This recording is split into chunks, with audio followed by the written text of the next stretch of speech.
starting. Oop, hang on.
All right, there we go. Ladies and gentlemen, boys and girls, gamers of all ages, welcome in. Hey, great It to be is here. Sunday afternoon. We are here at Dragon's Lair, northwest of Houston, Texas, and we are going to be bringing you some live Star Wars Unlimited action.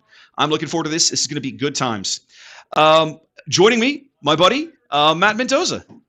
How you doing today? Doing all right. Welcome in. Welcome in. Thanks for Glad you're having me. here. Yeah, appreciate it. Did we meet playing X-Wing? Probably X-Wing. Was it X-Wing? Did you play X-Wing, right? It was definitely X-Wing. Okay, it's because that's like the earliest FFG game. So yeah, I feel like So gosh, it's been because you didn't play Game of Thrones 1.0. I did. No, not 1.0. 2.0, Okay. yes. 2.0, not yes. 1.0. So, but that was after X-Wing. So yeah, that's been a hot minute. I think that's what we played the most together in the beginning was Game of yes. Thrones. I think a lot of X-Wing. Right. Give me a minute. I got to make a quick change here. One of the reasons we're starting a little late is I have been having an absolute nightmare trying to get this set up working here on the road today. So it has been an adventure, to put it lightly. You came in late. Yeah, sorry I missed all. No, you're good. No, actually, be glad, because there was a lot of cursing and more than a little bit of crying. I won't go into it. Right. I won't go into it, but here we are. So, guys, listen. A lot of you guys are used to following me doing World of Warships. You're not necessarily familiar with Star Wars Unlimited. That's okay. We're going to help you along during the day. Ask questions. You're going to find the game is very, very, very simple to understand. The short version is each player has a base with a certain number of health, usually 25 or 30 are the two we have now. And we haven't been told, but maybe as the game expands, those numbers will change. But those are the options at the moment. And you play units onto the board that represent a variety of, could be bounty hunters, could be rebels, Imperials, whatever. You use them to either attack your opponent's base or attack their units. And you are trying to push enough damage through to destroy their base. A good game typically lasts about 15-ish minutes, 15 to 20 minutes. Yeah. Even the control matchups. Even a matchup that's with a deck that's designed to go slowly. Right. And today we're going to be bringing you guys tournament play. Tournament play is best of 3. So first player to 2 wins in a 55-minute round goes home with the win for that particular match. Right now, round 1 is finished. I'm starting much later than I had intended, partly because of, well, like I said, we won't go into it. You guys can ask me about that on stream later on.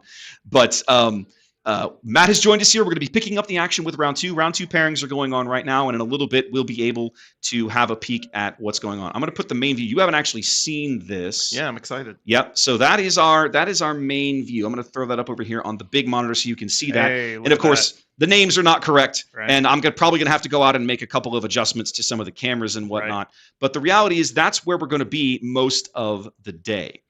But for now, we're in here.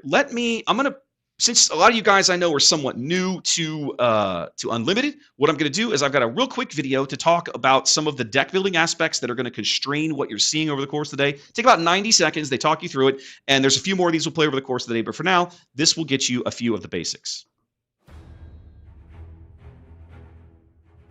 Star Wars Unlimited is a trading card game of unlimited possibilities. One of the many unique features of this game is the variety provided by each of the individual aspects.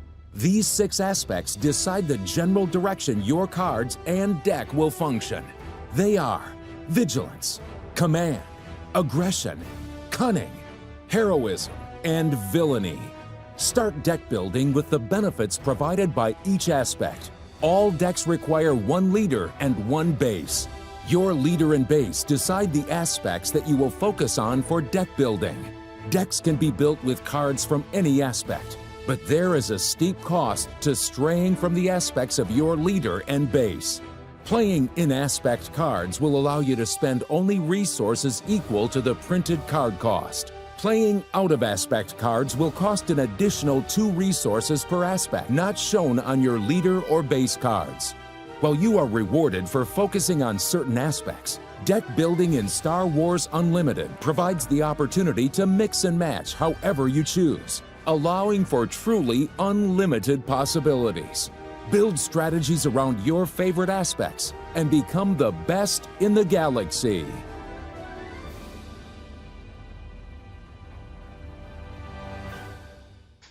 All right, welcome back, guys. Matt has ducked out to take a quick look. It looks like we've got pairings. So we're going to find out here. And I'm going to have to go do a little bit of work on that left-hand camera. So we think we've got this figured out. Give us a moment. I'm probably going to end up having to put initials in here. I'm doing a little bit of setup. Okay. Who we got? We got Mark and Mark. Mark. Oh God, who? You can mark. So Mark on the top right. Yeah. Mark him as Greg. Greg? Yeah, that's his actual name. What? I don't know why he goes by Mark. Why does he do that? Huh. Okay, that's play two. Hold on. That way it's not Mark and Mark. That way we can actually. Okay, yeah, that'll be good. All right, and we were looking at, let's see. Sabine yellow. Okay, I got to do this. Player one. Okay, so we've got it's Sabine. You say Sabine yellow. Yeah. Which base? I need a base name. What is it called? Chopper base. Is that Chopper? Okay. And then what else have we got? And we got Vader ECL for Mark. I like where we're going here. Yeah. I like where we're going here. All right. And it looks like the roll-off's done already. Greg's gonna take the initial.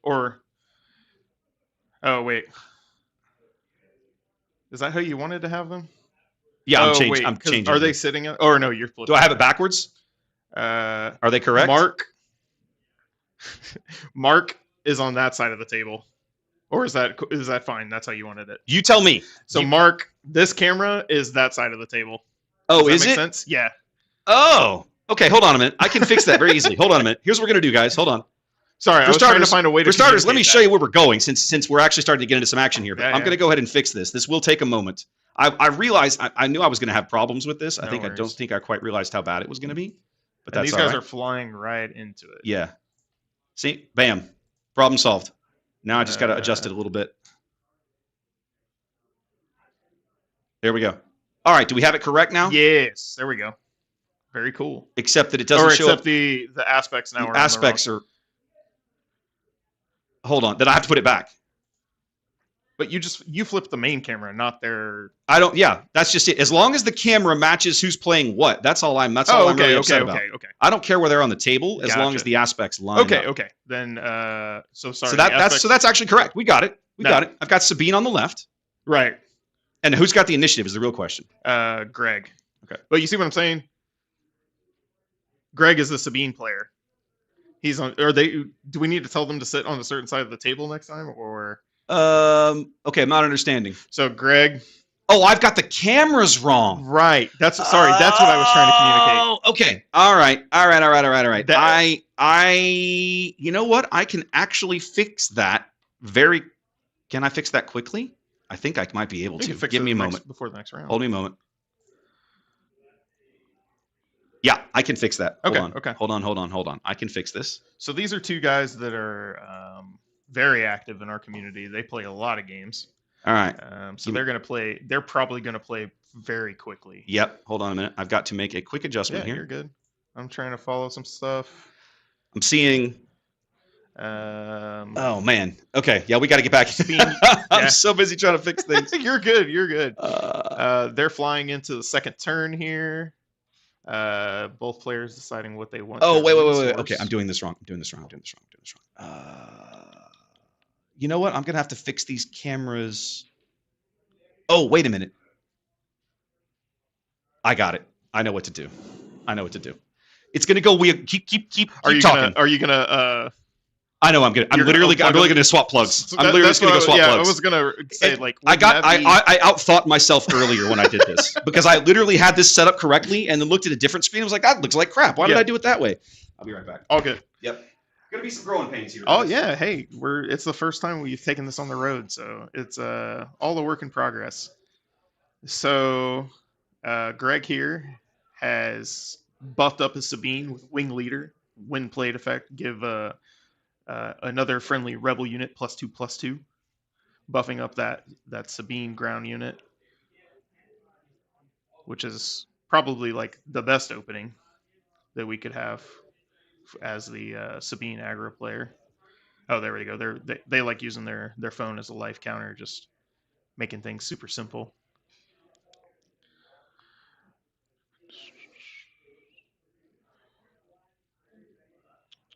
Mark throwing down the cell block guard, which has Sentinel, which is like a taunt effect. Effectively, you have to attack it. Yes, now we're good.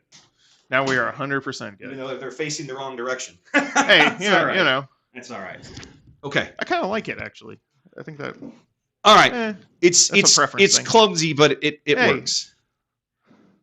Okay, let's get caught up. Sometimes the simplest solution is the best solution, right? Just go swap the cables. Yeah. All All right. So where are we at? A really good line opening for the Sabine aggro player with a unit into a wing leader. That's always a really strong barely. play. Man, the lighting in there's awful. I got to work on that. Yeah. Yikes. It's a little bright, but we can still make everything out. Oh yeah, is that just us, or is that the stream or is it just this TV that it looks really bright like that? It's that way on stream. It's the lighting in the room. Yeah, it's unfortunate. There's not much I can do about it. Right. Yeah. High ceilings here. What did he come in with? How did he? Oh, he swung in with the A-wing. He swung in with the A-wing. Yeah. Yeah. Okay. Or the TIE fighter. You mean? There's no A-wing. That's a Sabine. I'm sorry, that's a Sabine with Sabine he put the experience tokens on a unit. Sabine. Okay, all right. I got to get back to. All right. So we're in turn 3 now. All right. So 3 for the interceptor. Yeah. Taking out the wing leader.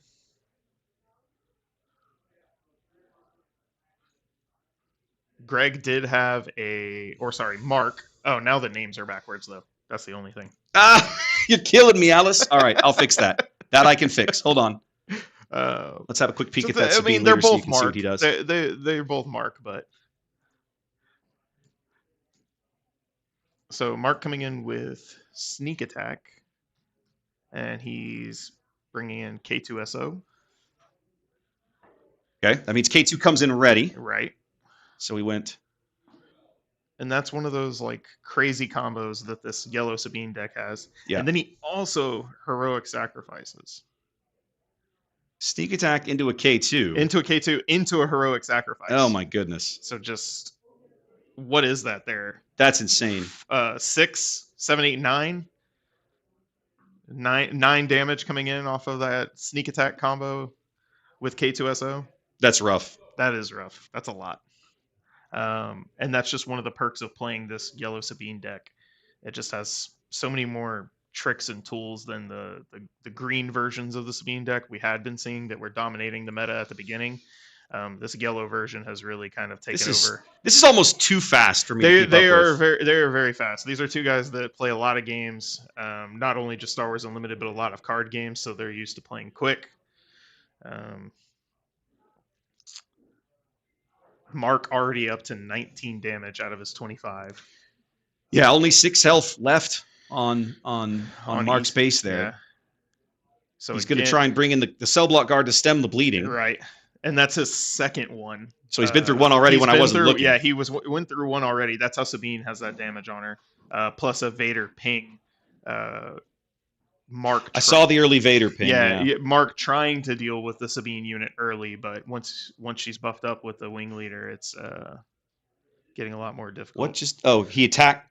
Yeah, it looked like Sabine attacked. Sabine, the leader's Sabine, right? I believe so. I believe that's what just happened.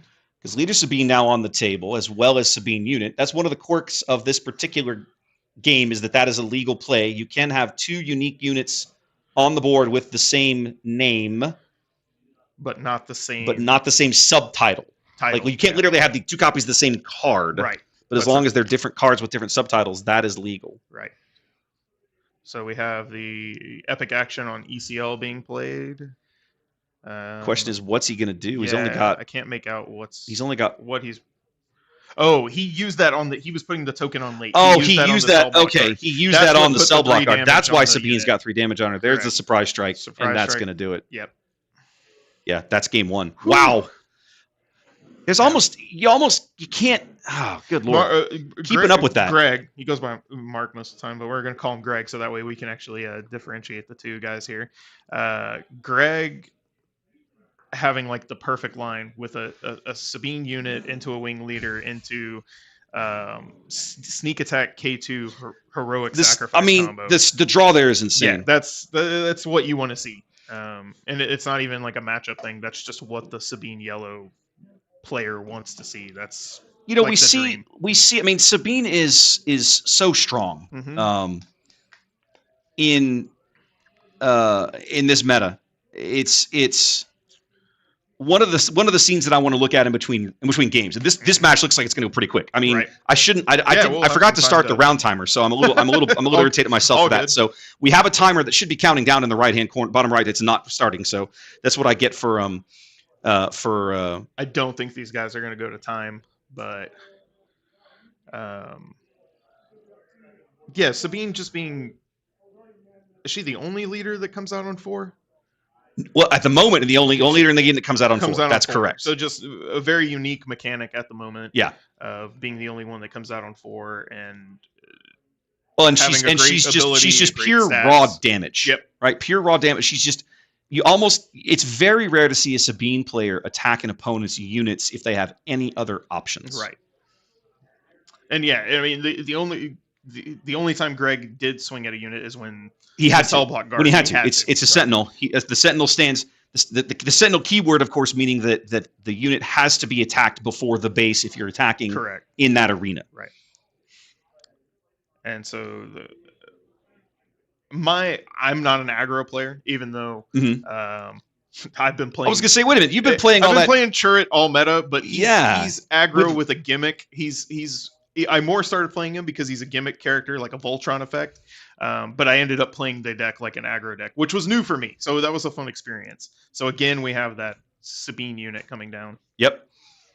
Taking a quick Thank look. you, sir. Taking a quick look at again the Sabine unit. You can see that all she has to do is an action every round. She can just ping the base, and we're looking at another Sabine. That's another Sabine Rin, I think. Yeah, that's the Sabine unit card coming out. And then another cell block guard. And then beginning of turn 2, cell block guard trying to slow him down in the ground arena. And there we have red 3. Everybody's favorite. Red 3 coming in here on the left. Red 3 was the for whatever reason I opened 5 booster boxes this game and I didn't pull a single red 3. I had to buy all 3 of them. I remember I actually traded for one that I hooked you up with. Yeah, I believe so. I traded I remember that. for you. Yeah. I remember that. Very elusive card for me for whatever reason. And Sabine trades with the guard and then pings each base once. Vader's a little more stable this early in the game. Last time, Greg just absolutely overran him so fast. It was like round 4 or something, and the game was over. It was probably turn 4, yeah. Now, I will say this. When the game initially released back in March, you found a lot of people who love the 25 health bases. Right. But aggro has the decks that just crank out the damage so quickly has never really gone away, and a lot more people are going back to the 30 card bases now. Yeah, especially with Jeddah City, which is the yellow 25 health, never really caught on. Yeah, never really caught on. It mathematically, to me, it just doesn't make sense on paper to subtract 4 from something for one turn. Because effectively, in my mind, that gives you a 24 health or a 29 health base. So what's the point? Right. Right. Sabine swinging in for the ping as she deploys. Right. So now coming into the ground arena, Vader pinging her for 1. Correct.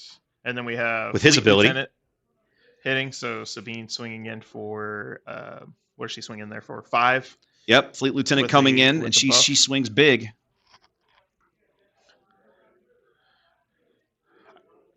How did Mark deal with red? Oh, he played open fire. He got rid of the with red 3. He open fired red 3 right. That was his first action of the round. Yeah, that's definitely the smart play. If he open fired, how was he able to Sabine ping or Vader ping? Because Vader requires that you play a villain card. Both players seem to have missed that particular quirk. That's okay. They did. Yeah, it's all right. One of the things that I told Jason, right, which is our tournament, our TO for the day. Right. I told him, he asked me before we're going to ECL and just smash. Yeah, it looks like we're going to take the text on the energy conversion lab and just immediately smash. Yeah, and he's opting to hit the fleet. He's going for the lieutenant, which I think makes sense because that way he can Vader ping and deal with that fleet lieutenant. He certainly can now because he's played a villain card for sure. Correct. One of the things I told Jason was I was not going to the players at the table have to monitor the game state. I agree with that. I see some streams sometimes where if they see a mistake, they'll run out and try to correct it with the players. They're in charge of their own game state. Yep. We're not trying to. Nope, that's not my job today. Nope. Okay, so the Vader ping plus the open fire gets rid of Leader Sabine after the Fleet Lieutenant swings in. And then Greg responding here with K2SO. And then coming out. immediately right back with K2. Hard cast K2SO. Yep. K2 the traditional way, straight Such to a the board. strong card. K2 is just crazy. Yes. For a regular rare, that thing is so good. Yeah, just he's amazing. Very, Overwhelm, I think, is kind of often overlooked at the moment in the current meta as not being extremely, or it's just not something you hear people get like super jazzed about. But I think with this upcoming set, that's a key word. That and grit. Where I'm looking forward to more. I'm looking synergies. forward to Overwhelm. Now, if my count is correct, Mark is now up to 7 resources. 3, 4, 5, 6, 7. Yeah, correct. So we're gonna see a double dose of Vader this round. And there's the first one. Yep. Here comes the Dark Lord as a unit out of Mark's hand. He's able to search the top 10 cards of his deck and grab a villain unit of 3 cost or less. We already see he's got at least one cell block guard in there. And I see that's probably where he's going. Yeah. Yep. Good call. Protect Vader. Yep. Protects Vader, keeps Vader from getting smashed. Now, Vader, of course, is going to be able to K2. Yep, he's immediately going to smash K2, and we have to believe that the damage for losing K2 off the board is going to go right to his face, and it is. Absolutely.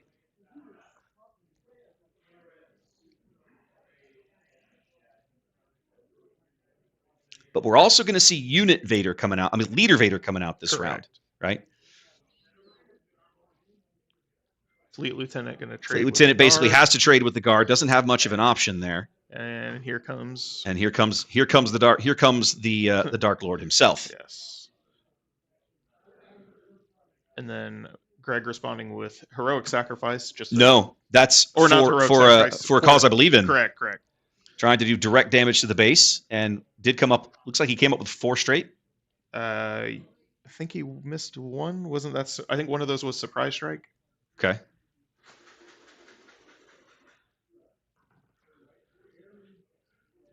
Vader swings in for 5 to the base, I think, but yes. I'm not seeing.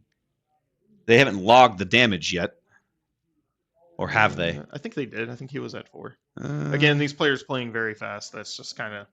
It doesn't feel like, They were like, oh, we're going to use the app. I'm like, I wish you wouldn't, but right. I have these big tokens so we can explicitly see what's going on. And they also. I don't feel like they counted Vader's damage correctly because he pinged 4 times with Sabine and Vader hit him. He should be lower. I don't understand what's happening there. Hopefully they catch it at the beginning of the round. I'm not sure. Mark, and if they have this correct, Mark still has initiative, which I think the token hasn't moved, so I have to believe they've got that part because correct. Greg slapped down a Sabine just to have something on the board going into. I mean, he's going to lose it as soon as Mark. Right. Mark, But that makes sense. He definitely, especially knowing that I believe one of the cards he put back on top with 4 cause was surprise strike, so you definitely want to have an eligible target for that to try to pump that. I think he's just gonna. He's gonna True Strike. True Strike. I've never actually seen anybody play that card.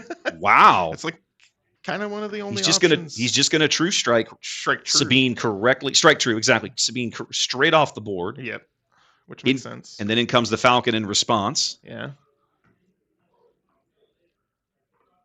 Ooh, and then we're seeing a Force Lightning. Force Lightning to respond. Is he gonna just? Yeah, to respond. To wow. The Falcon. Yeah, he's gonna pay to just. He's going to just force lightning the Falcon directly out.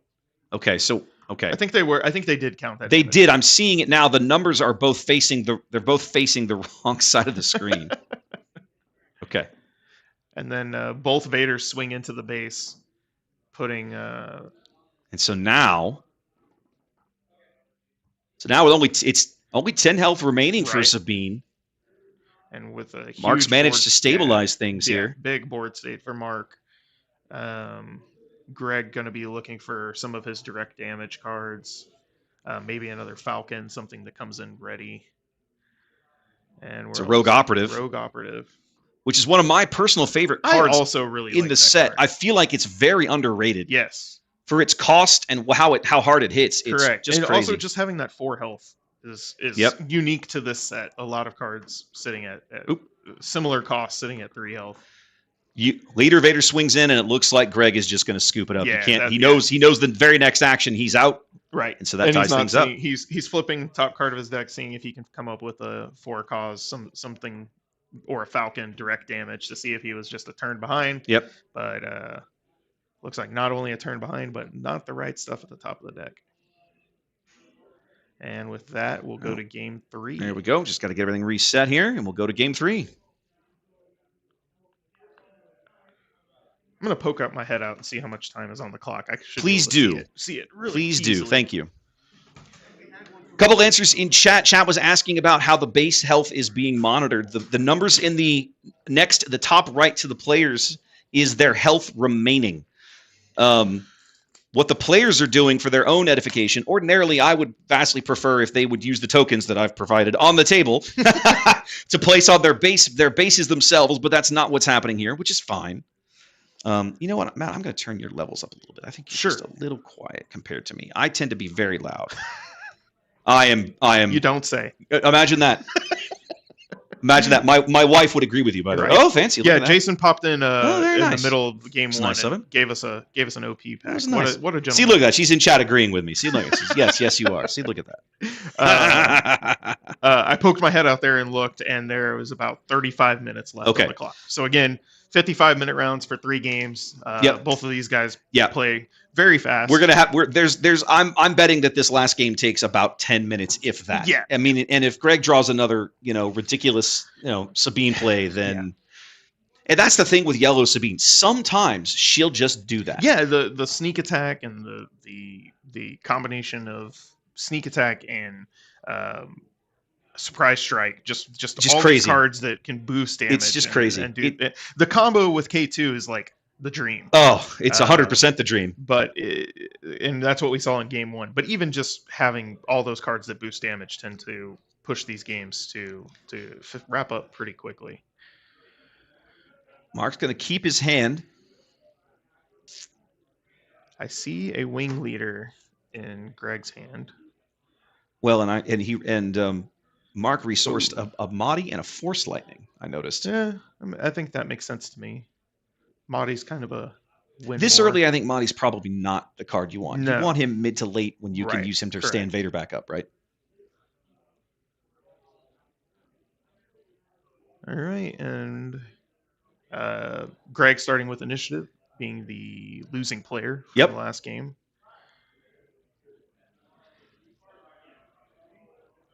Starting with R2-D2. Coming in with an R2. I also really like R2. The design for R2 and 3PO is actually really very good. fun. I find myself not playing the full combo with 3PO all too often, but just being able to see more cards in my deck with R2 definitely feels really nice. Both players coming in with a little bit of cheap ground presence. I'm suspecting Greg's probably a little disappointed he doesn't have anything other than his hand other than R2 to get started. That's... We'll have to see what else he's sitting on. For Sabine, that's not the only thing. He's going to wing leader into R2. He's a rebel. Interesting. He is indeed. So R2 getting a little bigger now with some experience tokens going up to a 3/6. And that's a really hard unit to deal with him having 6 health now at the moment. Mahdi swings into the base. So does R2. Yep. Both players getting some base damage in. Mark and Mark opting for the resupply. Yeah. I like that play. I do as well. Ramp in this game feels so interesting compared to... Because I compare this game to Hearthstone a lot of times. Okay. In my mind, that's the clearest comparison. Okay. And Ramp and Hearthstone in this game are kind of similar, but in this, with the back and forth actions, taking your whole turn, quote unquote, to do nothing but ramp, it just feels very interesting. And there are certain decks and certain matchups that it doesn't feel so bad, right? You can get away with it. Yeah. I mean, you look at last game, the using your ECL on a super laser technician feels terrible. So there we have the TIE Interceptor dealing with the Red 3. Red 3 comes out. Mark is ready with the Interceptor, and as the Wing Leader swings into the base for a couple. This pace of play is much easier to keep Yeah, up with. both They're, player- they're, both paused, they're players- slowing down to think a little more Yeah, here. correct. They went to, both players kind of coming in swinging game one, very confident. I imagine both of them won their previous round. Yep, Vader's going to go ahead and clear the wing leader off Yeah. the board using his ability. R2's going to swing. R2's going to come in and hit the base for 3, presumably.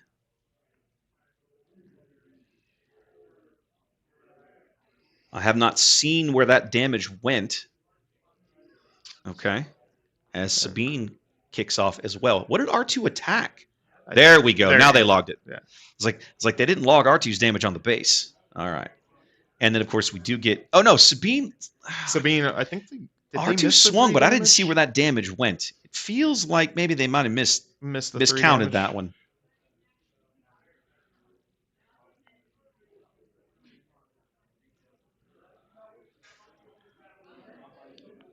Chad is asking if it's possible to recover health on your base. It absolutely is. There is a mechanic in the game called Restore, but you find most of the cards that have that particular keyword in Vigilance, in the blue aspect, which means that you probably won't see a lot of in this game, neither player having that aspect easily available to them. See, I'm smelling it. I'm smelling the overwhelming barrage, Yeah, and there it is. And that's going to be for 5. Yep. So definitely just He's immediately going to pump 5 damage into Sabine Leader and clear her right off the board. Get her off the board. Yeah, that always feels good. It's a really good play. Anytime you can knock out the opponent's leader before they've really gotten a ton of value out of it, it's always a good feeling. And I think now that TIE Interceptor is pumped, we're going to see R2 with a surprise strike going right into the yeah. base. But I think we're going to see Mark swing with the Interceptor and then probably throw Mahdi into R2 so that way he can ready the Interceptor again. Now that it's hitting harder. Yeah, there we go. So he's going to ready his TIE Interceptor with Mahdi's ability. Greg had played the Falcon before that. You know what? This is my first time commentating this game. Yeah. And I didn't commentate any Destiny either, but I'm realizing with the back and forth actions, like even they're playing at a moderate pace right now. Mhm. It's quick. It's quick. It's quick. You got to be on your toes. Right. It's not like Magic where you can kind of see everything the player does and then kind of discuss it. He's going to trade the Interceptor. I like that play. I think it's a good play. It technically doesn't. Doesn't die until the end of the phase, but it's it's effectively a trade, and I think I like that to remove the Falcon. Yep. And then come in with a quick Stormtrooper at the end of the round. You got mana at the end of the turn, or resources at the end of the turn. Nothing wrong. There's nothing wrong with that unit for 1 cost. Love that card. It's a great card. Mark still firmly on the back foot, though only 7 HP remaining on his base. 22 for Greg, so big uphill battle to fight here for Mark. And just R2 hard to deal with that 6 health. 6 health. 6 I mean, health when is you a get a lot. unit with 6 health on the board on round 2, it just feels terrible. And of course, Greg coming into this round with initiative has to feel pretty good about his chances. A single surprise strike will put Mark on death's door. Correct.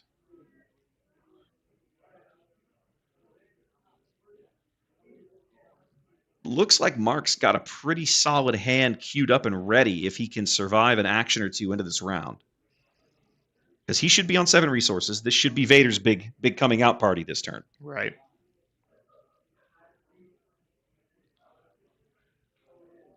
Took Greg a little while to figure out what to resource, but he finally gets there. Gets everything down. R2 stands back up, and he's on the button. And here comes R2. To just swing in with R2. All the way down to 4 HP for Mark. So now he's got to figure out what his first play needs to be. He's got 2 good possibilities in his hand. I think I saw a cell block guard in there. I did see that. But so he's got, if I've read his hand correctly, he's sitting on a Tarkin and a Vader and a cell block guard. I think you just go for the Vader here. I really do think you do, because Vader just one-shots him and just cleans him right out. Yeah, and that's the play. Yeah, for sure. I'm with him. I would have had to kind of debate that just a moment, just to have a think through. But I think that's the right play, and because if he can come up with a cell block guard in that first stack, that's going to feel really good. Automatically, I saw 2. Oh, there it is, and there it was. He's got 2 in there. He's got 2 in there. So it's a question of do you go to guard the ground, or do you bring it? Ooh, he's got a snowtrooper lieutenant in there too. Yeah, and that's He could do snowtrooper and to pump some Yeah, damage. that's And what he's going to do. what He's like got to do. the other Death Star trooper in there too. Yeah. Oh yeah, I like this play. I saw I 2 do Death too, Star troopers because you got Greg on the back foot with Yep. almost nothing. with all clearing out the board, and now nothing on your the ground board, presence you can get a is little quite greedy here. solid. It also saves him a little action economy, right? The snowtrooper Correct. lieutenant allows him to swing in with the Death Star trooper for five quick damage.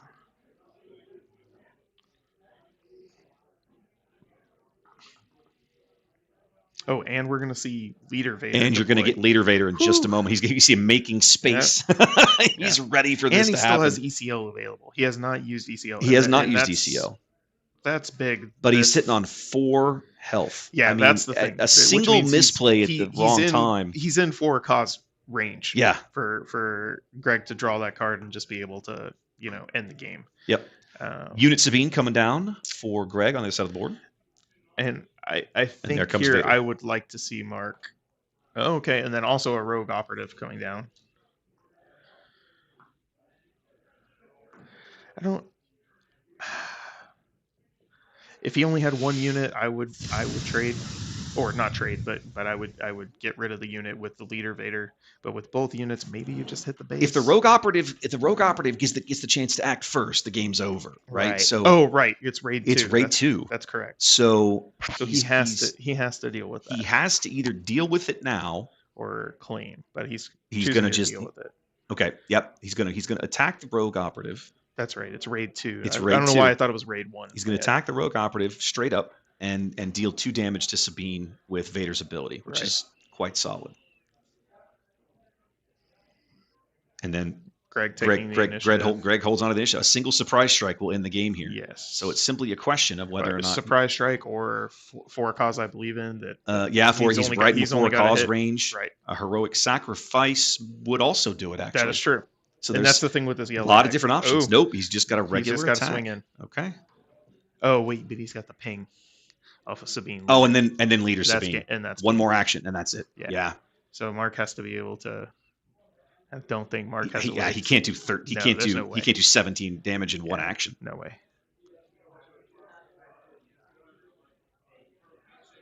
Yeah. Leader Sabine's ability is gonna clean this up. Right. So. And then there it is. There it is. Rough. Yeah. That was a good game. That was a great game. Very, very good. That was a great game. That was a great game 3 where it kind of it felt close. It was close. It was very but close. also just a good back and forth. Buffed up R2. Just showing how crazy six health is. Yeah. How difficult it is to deal with. Sometimes you forget how good R2 simply is, right? Yikes. He has that rebel tag and yikes. Great game. That was a great game. Great game. All right, guys. Well, listen. Thanks for sticking with us. This is the first time, literally the first match we've gone through today. So hopefully we get a little better at it, and we will continue to improve some of our processes. So give us a little bit, guys. I'm going to step away. I'm going to get the timer set for something. We're going to take a quick break, get up, walk around. And then probably be back in about 10 or 12 minutes. Yeah, that sounds good. Feels like 10 or 12 minutes. Yeah. We'll come back and we'll see you guys in just a short bit. So I've got to push that button. Perfect.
Star Wars Unlimited is a trading card game of unlimited possibilities. One of the many unique features of this game is the variety provided by each of the individual aspects. These 6 aspects decide the general direction your cards and deck will function. They are vigilance, command, aggression, cunning, heroism, and villainy. Start deck building with the benefits provided by each aspect. All decks require 1 leader and 1 base. Your leader and base decide the aspects that you will focus on for deck building. Decks can be built with cards from any aspect, but there is a steep cost to straying from the aspects of your leader and base. Playing in-aspect cards will allow you to spend only resources equal to the printed card cost. Playing out-of-aspect cards will cost an additional 2 resources per aspect, not shown on your leader or base cards. While you are rewarded for focusing on certain aspects, deck building in Star Wars Unlimited provides the opportunity to mix and match however you choose, allowing for truly unlimited possibilities. Build strategies around your favorite aspects and become the best in the galaxy.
Star Wars Unlimited is a trading card game of unlimited possibilities. Aspects decide the general direction your cards and deck will function. Let's focus on heroism and villainy. Choosing heroism will give you access to those fighting to make the galaxy a better place, while choosing villainy will direct you toward those who want to keep everything in order, no matter the cost. Swoop into the fight, or swarm your opponents, support your fellow rebels, or hold down the fort, find your way out of a bind, or continue to feed the war machine. Heroism or villainy. Choose a side and strive to be the best in the galaxy.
going into round 3, folks. Yep, going into round 3. Welcome back, ladies and gentlemen. Round 3 is going to be kicking off here in just a moment. We have our setup. Our pairing is picked. I'm just trying to make sure that everything up here. I know it's not quite. We're working on it.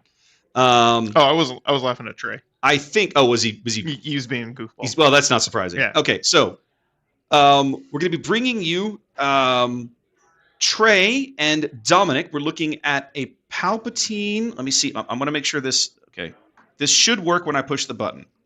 It should refresh. There we go. Palpatine, mono green Palpatine versus Boba Blue. This is going to be interesting. Help me listen for when time starts out there. Because I've got a button that I'll push that will start the timer, so we'll have that correctly. Yeah, I think. How much of a delay is there on that for us? None, right? Basically none. Okay. So it's just a question of if you want, crack that and let's keep an eye out. We need to, or what? I should do this favor. Let me do this here. Get Jason to come like knock on the door when time starts. Yeah. That's perfect. Thank you. Yep. Now I do actually have a deck list for Dominic. I've just got to make a quick modification here that I can show it to you guys. Give me a moment. This is one of the few that I did get put in here. I thought, what happened to it? There it is. It's over here. There we go. Oh, he had to repair? He had to repair, but I don't think they're Okay. Well, while the things that while they're messing around with all of that, one of the things I want to do is let's take a look at. Now, I don't have a deck list for Trey built in here, but I do have one for Dominic, and this is really I'll put this on the big screen so you can see it, right? There we go. Now, Boba Blue is not a matchup, not a pairing that I have seen a lot of. We've seen a lot of like mono yellow Boba. Mm-hmm. We've seen a lot of Boba Green. Correct. But Boba Blue, Boba with control. I think this deck only really came into play when people just started realizing that Vigilance at 6 is just really strong. I mean, most of the big double aspect cards, Cunning and Vigilance, both, even if you're paying 6 for them, are excellent cards. And I think that's when this deck idea kind of took off, because it's just all of the really strong control options. Mm-hmm. Not only do you have Vigilance, quote unquote, out of aspect is how I usually refer to it, with, you're having to pay an additional cost, but he's also got the Spark of Rebellion in there, which that's a spicy Is Spark choice. in his main list? Yeah. It is. Look at that, 3 of them. Mm-hmm. That's a card that I'm starting to. I've even seen people start to put Spark in their villain lists. Yeah. That's what we have here. Just paying, yeah. Right? I mean, yeah, okay. Paying, you're right. But at least this is villain yellow, right? Like I've seen people put Spark in like Krennic green control and paying lists, 6 for it, and paying 6 for it. Yeah. Like which is one of the which sounds crazy, but it's one of the things that I absolutely adore about this game is that you have that option available to you. You just have to be willing to pay the price, right? And in the beginning of the meta, like that was like unheard of. No one was doing that. And then as time has gone on, as time has gone on, people are absolutely doing that now. I really like Spark. For a while I was playing it in my Cherit deck. So Spark is a great card. I was paying for Jason's going to come knock and let us know when time starts. Yes, I asked him to come knock when he started time. Perfect. So this will be good. Palpatine is another one of those leaders that I have also really wanted to make work, and I've really struggled with. I've tried him with a little bit of red. I've never tried him with green. I'm actually really curious to see this. I've been told that I'm not a Palpatine player. I guess he started time. Maybe we missed the knock with these headphones on. I don't think so. Stick your head out there and see if there's a time on the clock yet. That may just be getting set up. They may not be starting.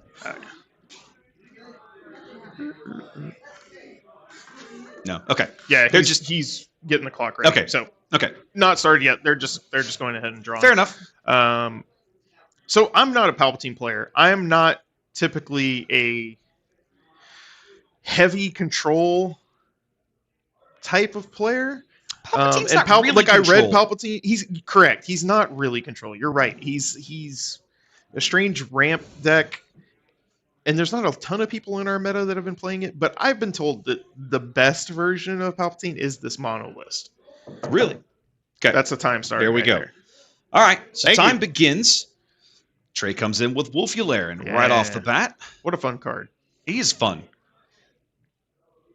No? Oh, we're still. Oh, he's still. Okay, Dominic's still resourcing. Gotcha. There we go. There's the Wolf. Wolf. Okay, no worries.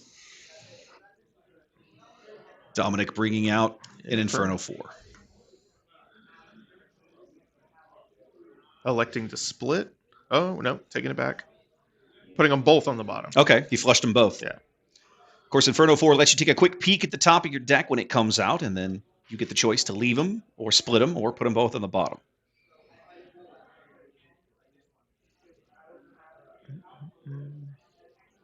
Now, one of the things about Palpatine is the slowest leader in the game, right? Because he does not come out until you have 8 resources on the board, which is not.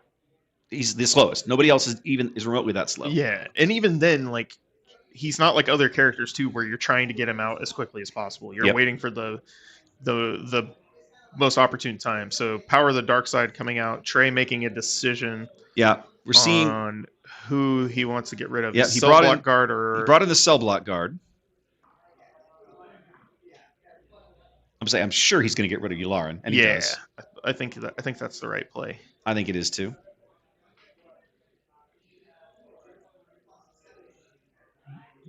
Trey retaining the initiative, going into turn 3 here. Now, one of the things that I'm sure is in Trey's list, I'm sure he's running commands. That's a card. Oh, for sure. That's the reason of all the big, powerful double aspect events. It's one that we just have, and there it is. There you go. Speak of the devil, and he shall appear.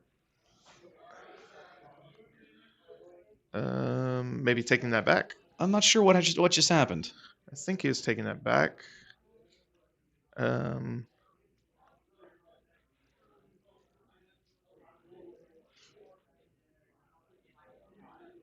Looks like he's maybe doing it anyway. No, he's going to do it. He's got it in his hand again. Something being communicated about Inferno 4 that made Trey. Oh, maybe it was the. Does damage command does damage equal to like your unit's power, right? Friendly damage equal to the power of a non-unique enemy unit. Oh, and so Inferno 4 is you unique. can't murder it because that's what it is. Trey tried to do damage to it, and he's not able to. He's still going to play it. He's going to resource it. Resource it, and it looks like he took Yularen back out of his discard pile. Okay. Another Power of the Dark Side wipes out the cell block guard. No, that's Search Your Feelings. That's Search Your Feelings, Mike. Excuse me. The tutor. Going and that's a card that I really like, but you just don't see a lot of. You don't see it a lot. Even in these type of decks, main list is playing 1-2 copies. I'm a huge fan of it. Okay.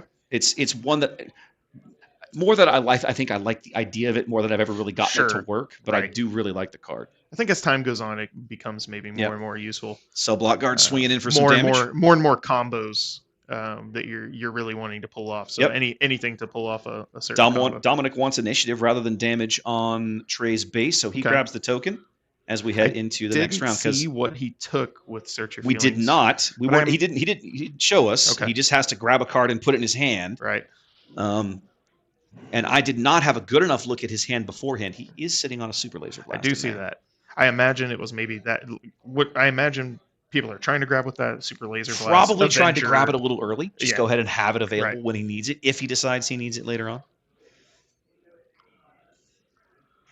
Ooh, that's a lot of hate in that hand. Yeah, that's blue, baby. That's blue for you. Dominic trying to figure out what to resource here. Trey already up to 6. Trey's up to 6. He used it. One of the options he got with command was to resource the card, and he did that.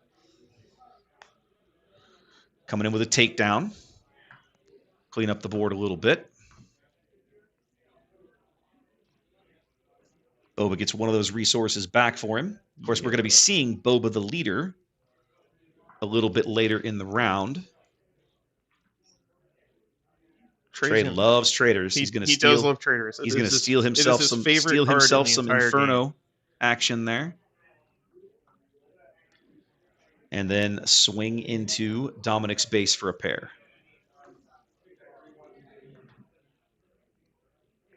And now Trey can use the tutor ability of Inferno 4 if he wants to. It doesn't look like he did, it's on defeat. Is it on defeat? Oh, right. It's not only. It's not when one played attack. on defeat. Yep. Boba swings into the base, stands up some more resources. We did deploy Boba when I wasn't looking.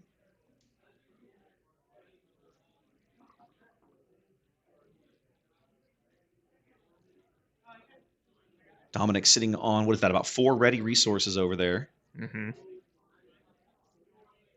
Spark.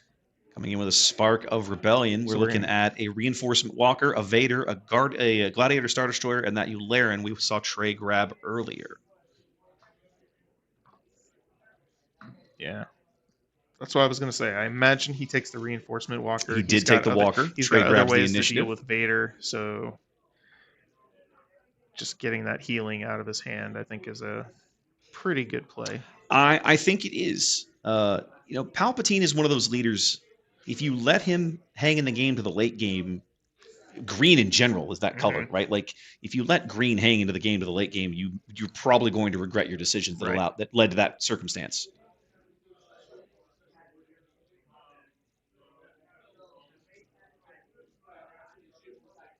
Trey coming in with 7. That's the Vader we saw, I'm sure. And there it is. Go ahead and he's going to do Vader's wind plate effect first. Going to see what else he can come up with. I definitely see a Royal Guard in there. Royal Guard would not be a bad call right now. The trick with the Vader ambush is he's not going to be able to kill Boba. He's just going to be able to wound him badly, basically.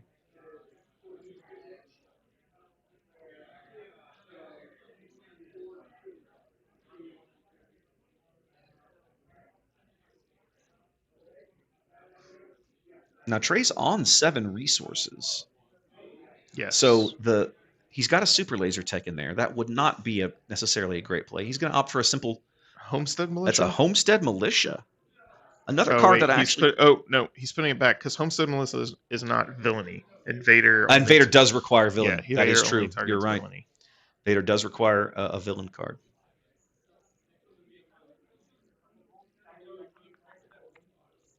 He may end up with the Royal Guard if that's the case. Yeah, I think that was. No, he's going to go for the super laser tech. Okay. I'm a little surprised at that decision. I am as well. Because he's already at 7. He's already at 7. I mean, he's going to get Palpatine next turn no matter what. Or just the threat of Palpatine. Yeah. So you know. Oh, wait a minute. He has yet to use Palpatine's ability. Correct. But so he'll be able to. He'll be able to do that if he wants. He can burn. He can defeat the super laser tech using Palpatine. He doesn't have a resource. He has to pay to do that. Oh yes, correct. That's unfortunate. Correct. I am somehow a damage off on Dominic. There we go. So the 5 damage does go into Boba Fett. Yep. When you ambush a unit in, you're not allowed to attack a base. Vigilance is going to come in and defeat Vader. Yes, because it's something with 3 or health. Something with 3 health, 3 or less remaining HP. And also going for and then he's going to mill 6 cards off the top of Trey's deck. That's what I've kind of seen with these Boba Blue decks is depending on the matchup, they can kind of swing one of 2 ways and go for that mill option. Also, he's playing the 30 health base, so he has that advantage of being able to go longer. Dominic grabs the initiative, and we're on to the next turn. Now, Trey's going to hit 8 resources this round. Dominic is still a turn behind that, so we know Dominic has the Super Laser Blast available. He's just he can't play it this round. He's going to go in for the spark again. And we look like what are we looking at here? Still the Gladiator. I see a Rook, Yularen, and I think an escort skiff in there. Is that what that's called? Pretty sure what that last one is an escort skiff. Yeah, you're right. So I mean, there's some good units in there, but there's nothing really catastrophic. Yeah, no. He's going to go for the Gladiator. Yeah. Kill any kind of weird combo potential, I guess. And then we'll see the technician trade. Get clear Fett off the board, and that'll bump him up to 9 resources now. Palpatine available to come onto the board anytime Trey wants at this stage.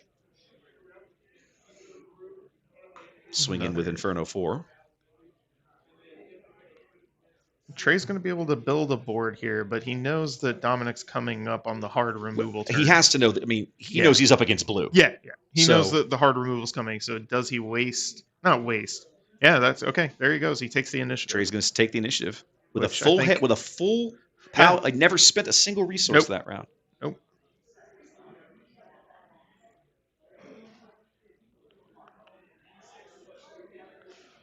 They're just going to take that damage right off Yep. the top of the turn. Makes sense to me. Keep thumping Dominic with his own unit. Yep. What Wait, is no, did he Dominic? do it? Did he take it back? Or I think Uh, Dominic hasn't done. I think Dominic's not done resourcing yet. Oh, correct.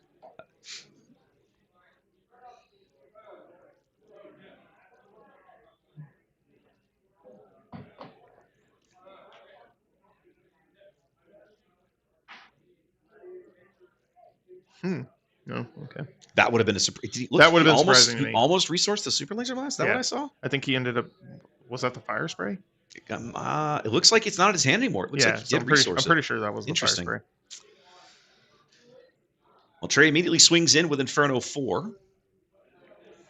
And both players, did Dominic pass? pass and Trey claimed initiative, and that's the turn. I believe so. Dominic really afraid of Palpatine stealing whatever he's about to play. Trey, Well, 100%. Trey content with doing Trey the 2 content to damage. just keep slinging Yeah. for 2 a turn with a unit that Why he not? didn't even play. And Yeah. there it is again. Feels like you get the sense that Dominic's waiting for something in his hand, but I'm just Right. not sure what that is. Well, he's gonna help himself try to find it with the what is it called? The Mining Guild TIE Fighter, I believe. Yep, that's a Mining Guild TIE Fighter, 100%. A card that I think is actually a little underrated, truth be told. Yeah. Draw power. I think there's a big argument, kind of In the late the game, power I think, of draw power. I think there's actually some value in it, Right. personally. I love using Boba. I love using that card in my Boba decks. for sure. For resources, Trey looks like he might be sitting on another command. I think so. I think that's what he's got at the front there. Yeah. And he does. So he's going to kill the Mining Guild tie, and he's going to put the Gladiator back in his hand. Looks like he's at the Gladiator out of his hand, out of his Discord pile, and murder the Mining Guild tie. No. He's going to grab the Reinforcement Walker instead? Yes. Yeah. Yep, that's the right play. Now, he can't bring that Walker onto the board this round, But he still has. but he still has 6 6 resources left. Dominic is not going to want to super. Gonna Okay, go Power of ahead the Dark Side, going to finally clear that Inferno 4 out. Right. Had enough of that guy. Imagine getting thumped for that much damage by your own unit. For real. Again, it just is hurts, Trey's. doesn't He has told me multiple times Traitorous is his favorite card. So I'm sure he loves boasting about the value that he ends up getting. Trey out of comes that in card. with Yularen, heals his base for 1, Yes. and then brings in the Escort Skiff. Very nice. Just hard cast it for another heal. Okay. And they're going into the next turn. There's now 2 blasts in Dominic's hand.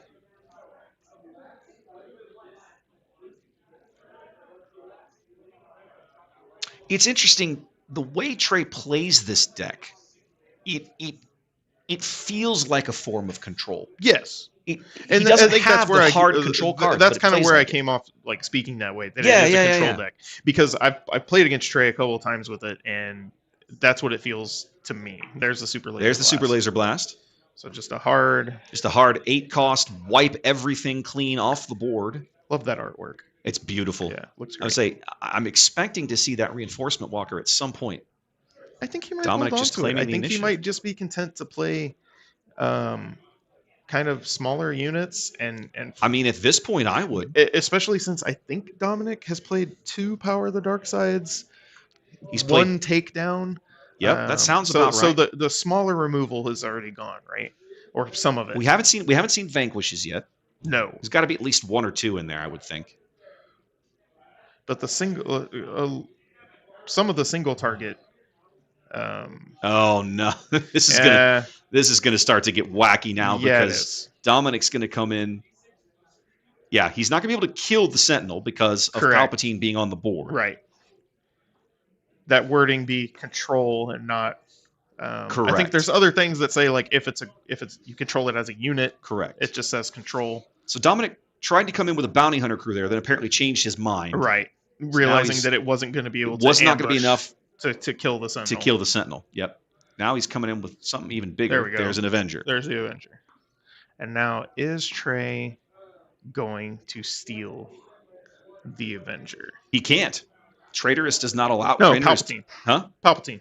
Oh, he'd have to damage it first. Oh, correct. It does have to be damaged. That's now right. he can damage it with Palpatine by Right. sacking a unit of his Correct. own. Okay. I forget that it has to be damaged. That's a point. Simple Veers play for Trey.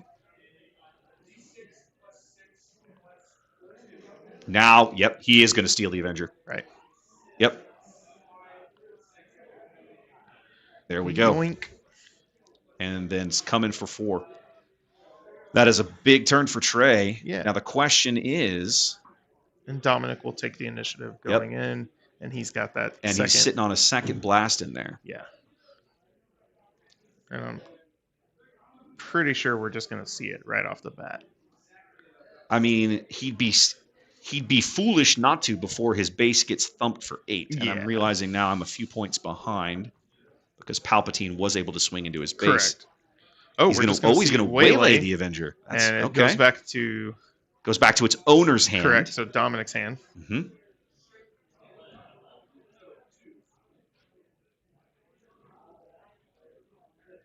Now, does Avenger? I forget. Does Avenger say non-leader unit? Can you? No, it does not. I'm So, almost positive it doesn't. so when he plays Avenger, unless Palpatine's got a buddy, correct. Palpatine's going away. Right. Well, Trey's got a handful of cards. I'm sure he can bring somebody out to keep old Papa Palpatine company, Yeah. and he does. Bringing out a Royal Guard. One of my favorite cards in the set, actually.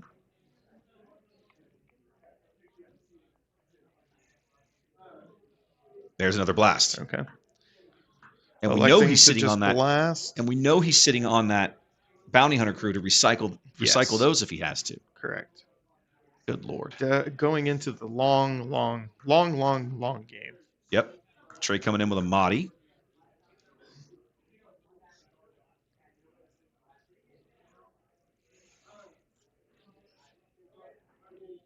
Mahdi's exactly the kind of unit that Palpatine wants to see. Oh yeah. Rook. And Rook. One of the more underplayed cards on And the which villain is side of crazy, things. because I remember seeing that card spoiled, and I'm Yeah. like, that's just the best 5-cost unit that they've shown off. Yeah, and, the first and time. I think it still is a good 5-cost unit. It just doesn't see a lot of play. Yeah. The idea of a death touch effect, I guess, in this game, I don't know. It is shocking to me how little play he actually I seems agree. to see. I agree. But I think in a mono green deck, especially in this particular, we only have one set of cards to work with. I think Mhm. it absolutely works brilliantly.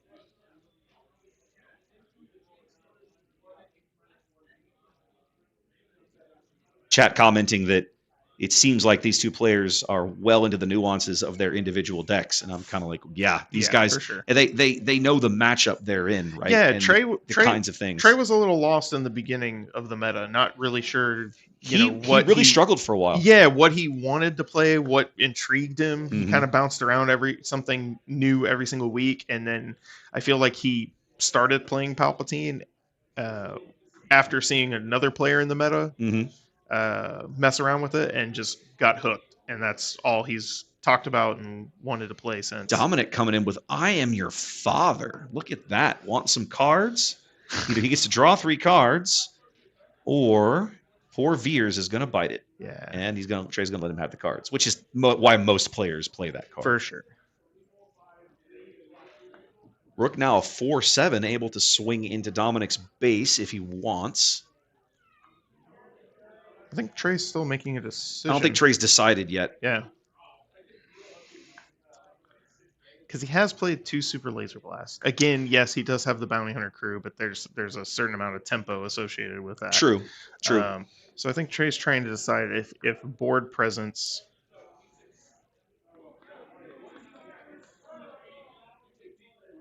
I think I missed something when I was talking there. Avenger, He took brought out out the Mahdi? Avenger, and that took out Mahdi. and that docked off Mahdi. Gotcha. Yep. And he's going to let him. Okay, He's gonna going to let Veers him just murder Veers. I Okay. think- Not going to let him have the card draw. Rook Yeah. swings into the base. I don't know the matchup well enough, but I could see it either way.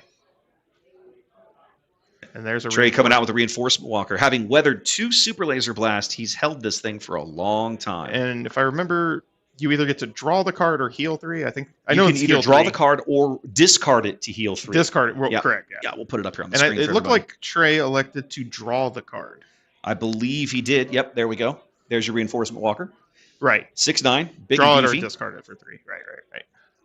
Dominic retaining the initiative. And that makes sense. He's got the Avenger on the board. Yeah. Poor Rook. Poor Rook is going to be the first thing to die, I suspect. Poor Rook. Trey being 1 damage off with the reinforcement walker. Yep. Avenger swings in for 8 into Trey's base. Rook goes away. Trey knows he's got to cover the reinforcement walker. I got to get something else on the board, bringing in a gladiator.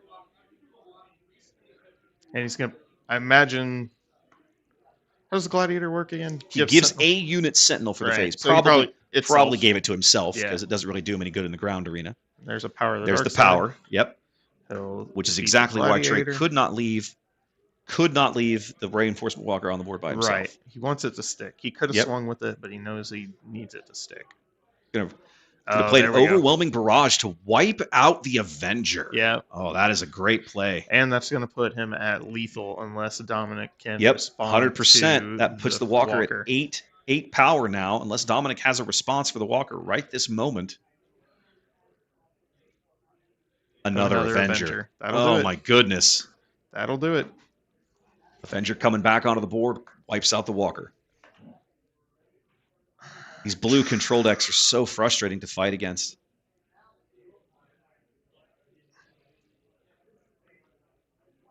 Trey making sure he has the damage here. Yes. Yeah.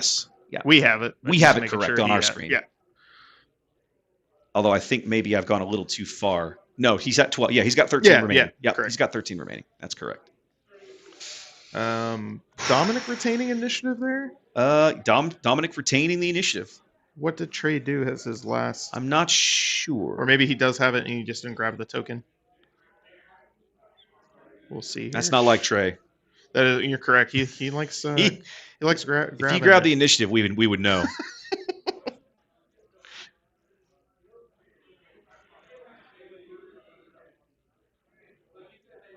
Trey looking. I think he's trying to decide if he resources something here. He's at what? Like He looks like he's got about 12. Am I counting correctly? Whew. 3, 6, 9, 12, 13 resources on the board for Trey. so. Dominic did have the initiative there. So I'm Yes, not he sure did. what Trey's final action was.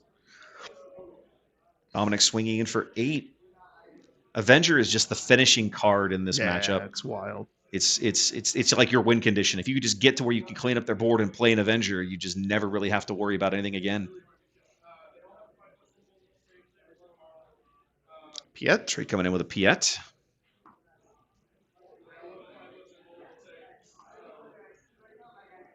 Boba Fett's Fire Spray. And unless Trey has a response to that, That'll be game. that's going to be game. He needs that He needs another gladiator now. The reinforcement walker would help him heal as well. He could potentially heal a little bit if he can cast a reinforcement walker out of his hand.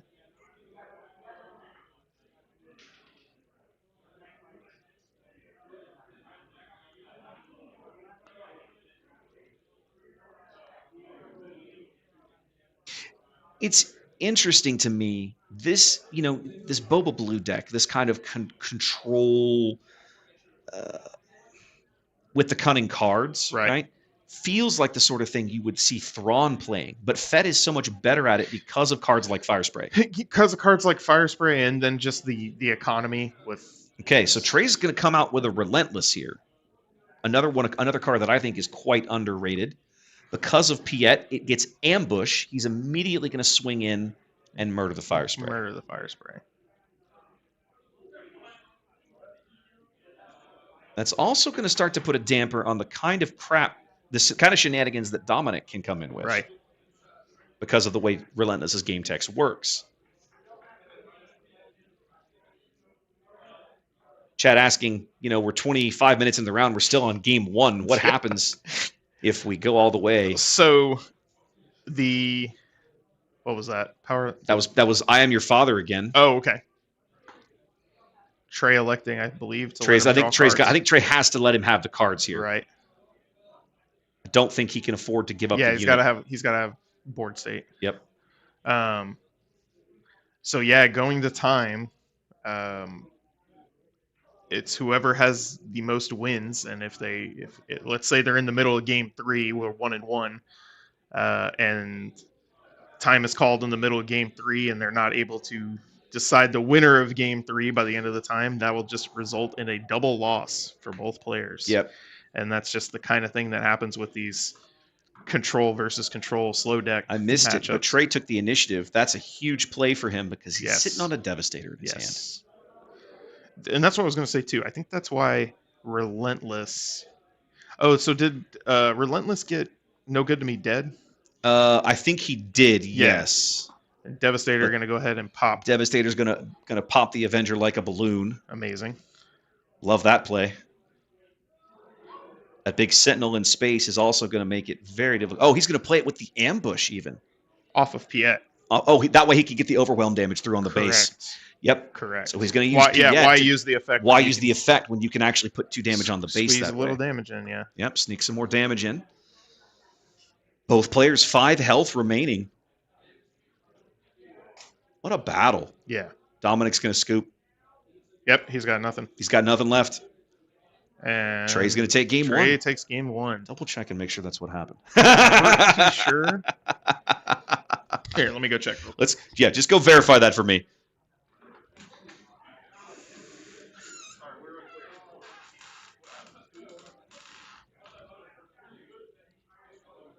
Looking like that's what happened. We're just getting a double verification. We want to make sure that we're going to award the win to the right person. Well, we'll make sure we caught it right? Correct. Okay, good. All right. On to game 2. Now, both players in a match like this have up to 3 minutes. Each of these decks comes with a 10 cards. They're allowed to bring a 10 card sideboard. So both players able to spend a few minutes and swap as many cards in or out of their deck as they wish. They still, at the end, must have a 10 card sideboard that they put away.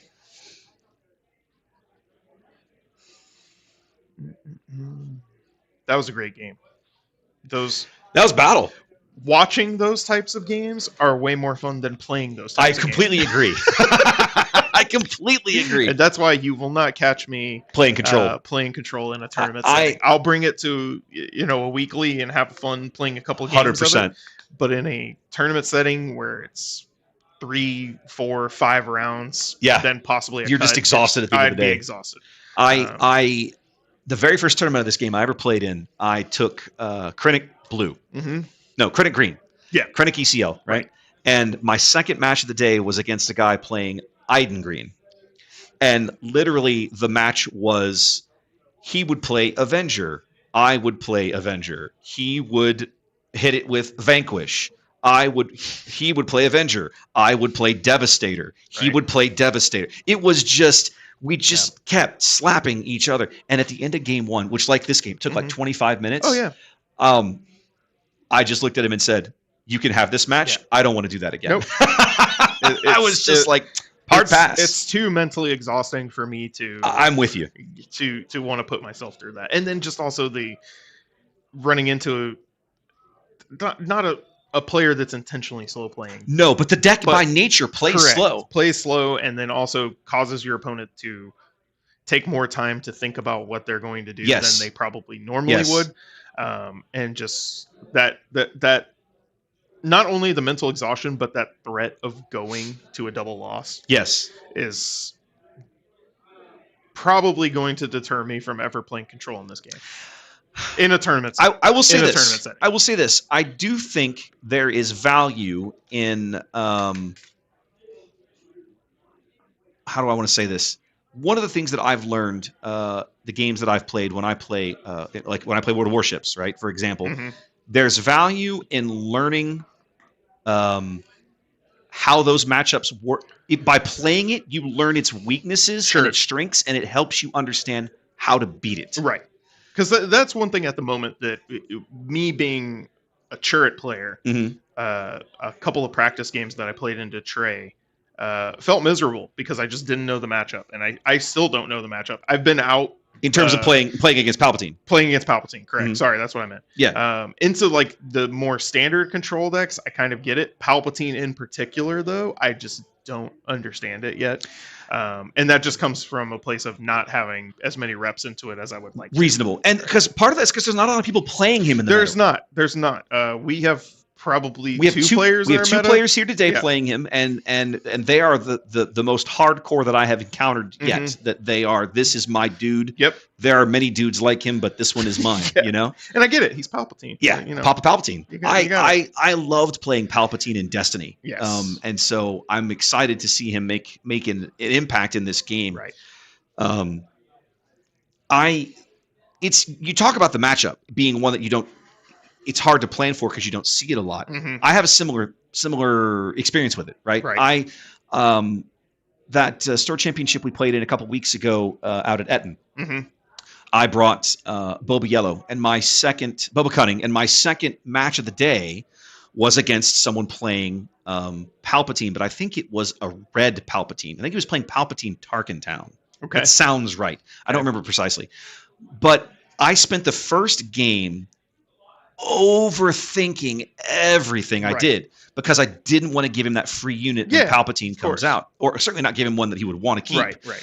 And that first game went like 20, like this one, like 25 minutes in Boba Yellow, which is really unusual. Right. And I lost. Yeah. I thought my way to a loss by Mhm. overthinking it. And I sat down, like I kind of had this little mental conversation with myself where I played game 2, and I said, you know what? I'm going to take this deck and I'm just going to play it like an aggro pile. Right. And I just unrelentlessly just attacked his base every opportunity I got in game 2, and it Yeah. lasted about 8 minutes. Right. And I realized for me at least, the way in the matchup I was playing, the way to beat it was to outrace it. Correct. And in this match, Dominic's deck is not geared to that sort of play. It's He not, has to 'cause outlast you don't it. see the yellow staples there's no cunning, there's no surprise strike. Yeah. He's playing a control deck. He sacrifices those aggressive cards for all Right. these different control pieces. Right. And I mean, so in the main deck he has a resupply, so he's obviously going for the long game mill strategy. Absolutely. Of wanting to just get his opponent down to a place where they have nothing left and refill his deck. Right. Right. And so that's a strategy. So I get what you're saying. He can't pivot into that strategy of Right. let me just race Palpatine. Right. Because that's the thing. Palpatine's, I won't say his weakness, but let's say his main drawback, Mhm. right, is how late he comes out. Right. He is the slowest leader to hit the board in the game as it stands at present. Right. And so that means that if you just kind of outrace him, it is difficult for him to even have an impact on the board. The other thing that I'm kind of mentally walking back through game 1, both players taking a mulligan here. I didn't see Trey really use Palpatine's ability all that much, No. which is interesting because I feel like there's a lot of opportunities, but I think the way he's constructed the deck, those opportunities are few. Yes. I believe you see a lot more of that with the red version of Palpatine. Mhm. That's constantly trying to use the ability a lot more. So Well- here we go into game 2. Yep, Dominic coming in with the Inferno 4. Trey grabs the initiative, and we're on to round 3, or on to the next turn. Trey not having anything that he can put on the board out of his mulligan hand that will help him in that instance. That's rough, but I don't think Palpatine minds that as much as other. Trey seemed to do pretty okay with it last round, and Right. what's interesting to me also, he never used ECL last game. Did he not? He did not. Now he does bring out one of the Homestead Militias, There we go. which does not yet have Doesn't have Sentinel. a Sentinel at the moment. Gonna get removed with Power of the Dark Side, being the only unit on the board on Trey's side.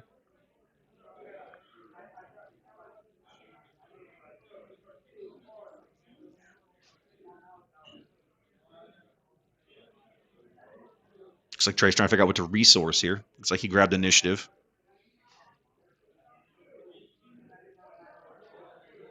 Yeah, that's what I imagine. It's that. What is that? The tie advance. Yeah. Things aren't going to stick No. playing against control. Things are not going to stick against control. The Right. value And then of those even tokens you get is to buff something and then it gets removed before Spark you of do anything. Rebellion here. What do Ooh. we see in Vader, Probe Droid, Yeah, he's Guard, gonna take and the Traitorous? He Traitorous. does not want to put up with Trey's Traitorous anymore. How much damage did the Inferno Oh, Force that put Inferno through? 4. Gosh, it must have gotten at least 6 or 8. 6 or 8, Yeah. if I had to guess. Like that was a third of the damage. Correct. It felt like Trey did last game was off of Dominic's own unit. Yep. Viper Probe Droid hitting so Trey can get a view of Dominic's hand. Dominic taking the initiative, not swinging with Inferno 4. Rather have the initiative. It makes sense going into Boba's round, right? Yeah, Boba comes out at absolutely. 5. Having the initiative when Boba's coming Right. out of the board to try to makes make the most sense. of make the most of that Boba turn Yep. and make sure that you actually get to take something out and then ready your resources. Now, Trey winning game 1 is a really big thing in this particular match because if Dominic doesn't outright win game 2 in 19 minutes, then Trey wins the match. Correct. And there's been a lot of contention about kind of how that works with time and only winning one game, but still winning the entire round. It's definitely one of the more controversial personally, I things. like it. I think there's a lot of room for improvement. Let's just put it that way. Fair I enough. think that's a nice way to say it. Royal Guard's going to smash into Boss, get rid of him off the board. What did Boss Boss came in and ambushed the Probe Droid. Gotcha. It out. Okay, I missed that. That's okay. Forgot that was on the board. Inferno 4 swinging. Inferno 4 and Mahdi coming in for likewise as Trey finally getting a little damage onto the Boba base. come out. Boba comes out to play. Trey's going to grab the initiative. And Boba's going to clean up the guard because the Sentinel means that he does not have an option. And then Dominic sitting on 3 resources. Looks like he has... He's got a Power the Dark Side, No, Vigilance. Power of the Dark Side, Vigilance. That and looks is like a that Bounty Hunter crew. Yeah. So nothing really great Nothing to he play can really there. do with those Yeah. resources. I mean, he could power Mahdi, but that feels terrible. That feels bad. That feels bad. That's a terrible. Like makes that just ugh. So not really leveraging Boba's deployment turn as hard as he would probably like to. We have Veers hitting the table.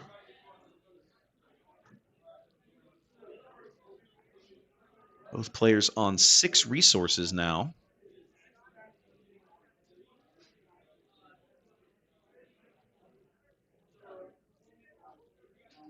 Dominic having to think through here. He's sitting on a Vigilance. I'm not sure what you would... He's going to go for it. Yeah, I think you just take it. Veers is 3 health, right? Veers is 3 but health. he's Or electing to Mahdi's take going to out get rid of Mahdi, which is going to let... He's going to let Veers stand up. I mean, it kills combo potential later for Yep. him. Something bigger hits the board, and Trey's able to leverage Mahdi the way Yep. he wants to. And then Boba's going to clean him up. clean him up. That makes sense. Yep. Trey's going to grab the initiative and get thumped by Inferno 4. Inferno 4 one more time. Boba should have 3 more damage on him. I'm sure they'll catch it. Because he here in did a have to second. smash Veers in the face to Right. clean him up. So Boba should be sitting on 1 HP. Boba should be sitting on 1 health. They have not caught it yet, but Oh, I see my buddy, the average stream in the chat. What's up, dude? all right. Vader is going to smash Boba here. It's just a question of what Vader's going to bring with him.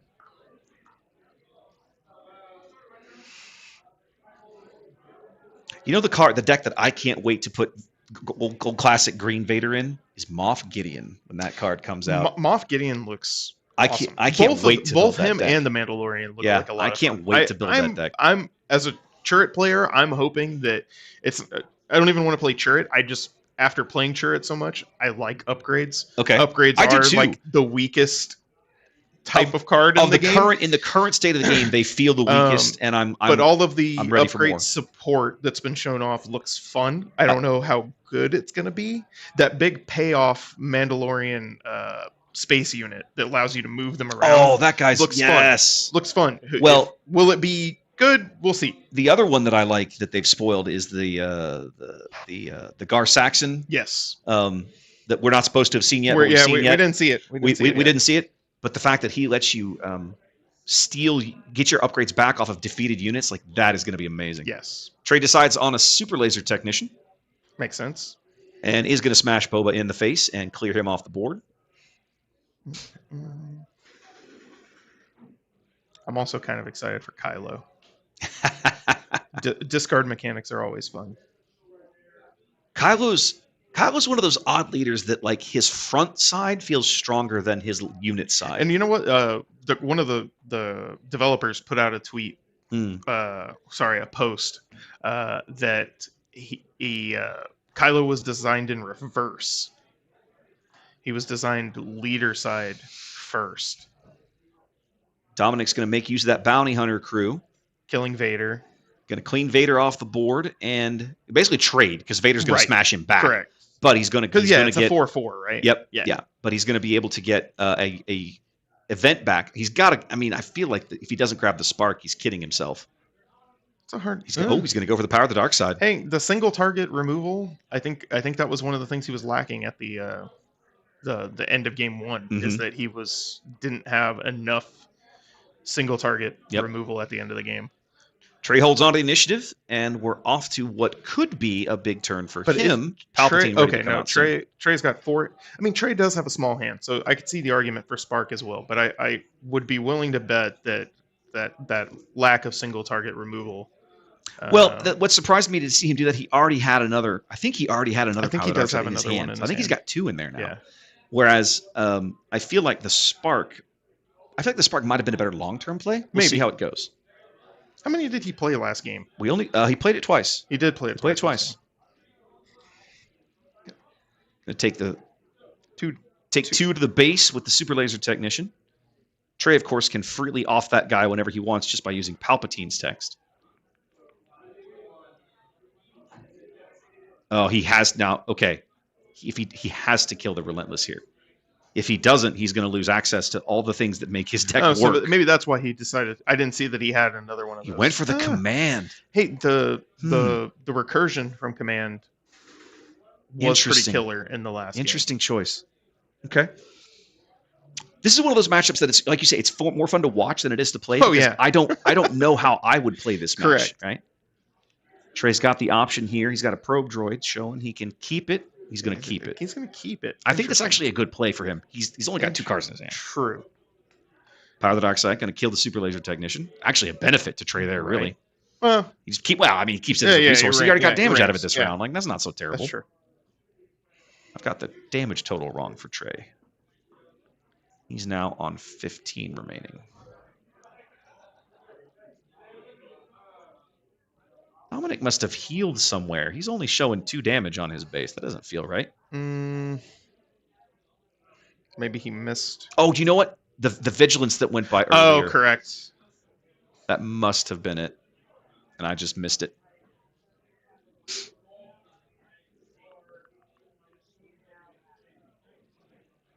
Yeah, I'm going to use ECL on, I wonder. I missed that. Oh, well. I think it was like earlier when he played the Royal Guard, but then it was like instantly defeated as well. Maybe. Reinforcement Walker's going to swing in here for 6. Makes sense. He's going to look at the card, and Power of the Dark Side is going to kill the Walker. I think Trey drew the card with the Reinforcement Walker effect. Or did he miss it? If he did, it's a Super Laser Technician, I think. Okay. Interesting. You know what? That kind of makes sense because he just needs things on the board. So it's like, let's look at the probe droid, right? Right. You might as well draw it. Sure. 4 for the escort skiff. That's a card that you don't see a lot of either. I got to say, that card surprised me. The very first pre-release, I ended up playing Gen Green. And, man, I got a ton of value out of that thing. For a 4-cost, single green, 4-drop, that's a pretty good little unit. On the surface, it definitely seemed like that's a prime card to get cut from this deck come set 2. Because it kind of feels like a draft card. Just Dominic grabs the initiative. Trey brings in another Super Laser Tech. And going into moving on. The next turn.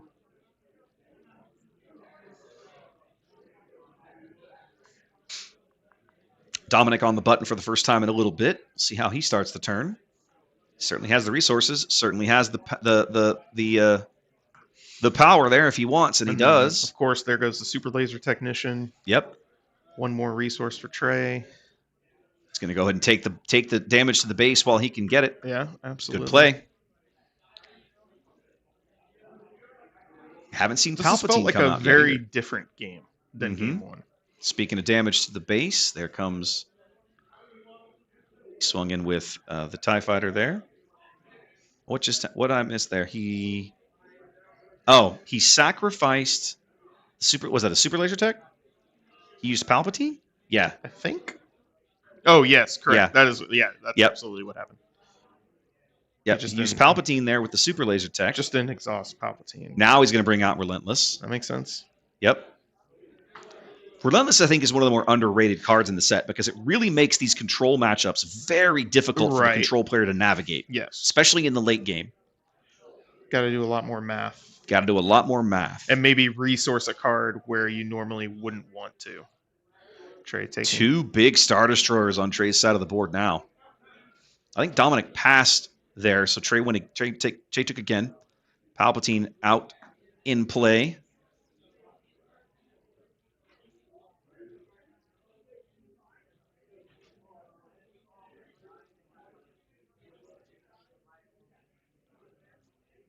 Couple of resources left there in Dominic's hand. He's got it entrenched. Yeah, I think. But he doesn't know where to put it because he's got 2 Star Destroyers staring him down. He's going to go for the Relentless. Really? He's going to go for Relentless. Trey's going to grab the initiative. Why? I must be missing something. Relentless swings for 1 more. It does 1 more point of damage. I don't remember precisely. Hold on a minute. I've got to find the right. Show you guys what entrenched does. Why is it not? Did you skip it? No, it's here. It's this one, I think. No, that's Electro Staff. Close enough. It's that one. There it we was. So Relentless can no longer attack Dominic's base, but Avenger absolutely can. I don't know why you And wouldn't there it goes. put it on Avenger, though. Because Avenger's going to swing and get rid of a unit every time it swings. Inferno 4 dies doing the on death. Yep, Inferno 4 lets him do a little bit of shenanigans there on its way off the board with that when defeated text. Both players still above 10 HP, and there's only 7 minutes left in the round. Mm-hmm. It's a tough match. So The Trey's going to get it, or they're going to go to game 3 and not finish, and it'll just be a double loss. Truth be told, if I'm Dominic, I don't know how I'm going to get out of this without a super Yeah, laser that's blast. true. He's definitely in Without the super laser blast, I don't think he can. So there he goes taking the I initiative. think he's just and got to then take it and he'll take hope the he draws. damage. He's got to drink the Right, initiative. he's got and to hope top deck the... he's got to hope he draws into it right here. Right. So here it is. This is really Dominic's game. Whenever these next 2 cards are, Because what does he have in his hand right now? Like a takedown of It's like a Fett's fire spray? that sounds about right. It's a takedown of Fett's fire spray, and I can't make out the Is third that one. another entrenched? No, I think he would have done that already. Oh, true. Trey I don't know swings in with I don't know Palpatine. what that last Trey card could is. potentially put more on the board if he Yeah, wants, he's but got- he doesn't need to. However many resources he has. Looks like he's got about 12 or 13 out there. I mean, you might as well, because either Dominic top decks the super laser Or he blast does, or not. yeah. And it looks like He he does didn't get. not. No, he does. He comes in. He's got another takedown. And a no good to me dead? Is that what that is? Or Or a waylay? It looks like a waylay. So Yeah. it looks So like he's just scooping. He just didn't gonna scoop it draw up. the out. Yep. And that's game 2 victory for Trey, and he'll take the round. Absolutely. Well done. Yeah. Those were interesting to watch. Again, way more fun to watch than play those types of matchups. Indeed. Now, I've got to make a quick change here because I've got these players. So I'll fix that in a minute. But in the meantime, guys, let's duck back here for just a brief moment. That was a solid match. Yeah, it was. That It was was solid. really fun to watch. Palpatine, he never feels like he's in a super dominating position until he is. Until he is. And Until suddenly you it look across the happens just board like and that. it's the Emperor and the Imperial fleet Right, and you're, yeah. and you're nothing left. Yeah, right. It's rough. It's rough. And then No Traitorous in game 2, but Traitorous was MVP. Game Trey 1. loves that card. He Trey really loves that does. card. Awesome. Well, listen, guys, the next round is not that far away. I'd say get up, stretch your legs, grab a drink. We're going to do the same, and we'll be right back in, I'm going to say, maybe about 5 minutes. Yeah, 5 or sounds 6 good. minutes or so. We will return with more fun. See you in a minute.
Star Wars Unlimited is a trading card game of unlimited possibilities. Aspects decide the general direction your cards and deck will function. Let's focus on vigilance. Defend your base and protect your allies with the vigilance aspect. Leverage the survivability of your troops to destroy your enemies. And further your own aspirations by keeping your base healthy. Heal up your side of the board. Your allies will follow your lead to defend for you. Until the walking carpet himself stops your opponent in their tracks. Strengthen yourself to protect those around you. Make necessary sacrifices to support your friends. Protect yourself by removing whatever threat your opponent can muster. Construct the perfect defense, and your opponent cannot defeat you. Be vigilant in the fight and become the best in the galaxy.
There we go. All right. Welcome back, ladies and gentlemen. Round 4 about to start. I need to do a couple of cleanup things here to make sure that we get all of the match shenanigans set up on the back end. We're going to be bringing you, I'm going to need to figure out who sits in which seat. So I got to wait for that to come up. But we've got, we're going to be bringing you guys, it's Cherit versus Vader, which I'm looking forward to. Now, you've played a lot of Cherit. A lot. You started with Luke. Yeah, just something about the red-blue hero package. You were drawn to blue hero, clearly. Which is crazy, because in Destiny, that was like the thing I didn't touch. ¿Qué pasa? What's up? Howdy. Oh, yeah. Yeah. Okay, no worries. Go ahead. In Destiny, that was something that I just did not touch at all. Okay. The blue hero. Blue hero. Specifically. Okay. Couple of reasons. It just didn't appeal to me, and then also my little sister played the entire length of Destiny with me, and that's all she wanted to play. And we shared a collection, so she played. She hogged the cards all the time, and you never got to play those cards. Correct. Okay, then there you go.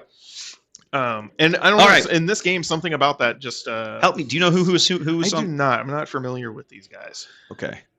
Let's go take a peek. Okay, and I'll figure it out. While you do that, I'll talk about Cherit some more. Yeah, something about Cherit just, or the red-blue hero package just really intrigued me, and I went through a couple of iterations with Luke. Tried out when Luke Green kind of became a little bit more popular. I tried that, but it wasn't Luke specifically that I was attached to. So started playing more Cherit. At first I thought he was a little too gimmicky, but grew to really enjoy playing Cherit. And the way that I played the deck was an aggro deck with a gimmick. The gimmick being the Voltron effect of Cherit not dying when he reaches his damage threshold until the end of the round. And then you being able to heal him up or buff him up even more so he sticks on the board. So excited to see some Cherit gameplay, because hasn't been super popular in our meta. I didn't see what his base was. The Cherit player? Cherit player's running Tarkentown. Yeah, that one I know. I'm a huge advocate of that as well. And I can't remember what the Vader. I can't remember what the Vader player was running. You want me to go check real quick? Yeah, take a quick peek. He's on the left-hand side as you walk out. Gotcha. Just give me his base. That's all I need.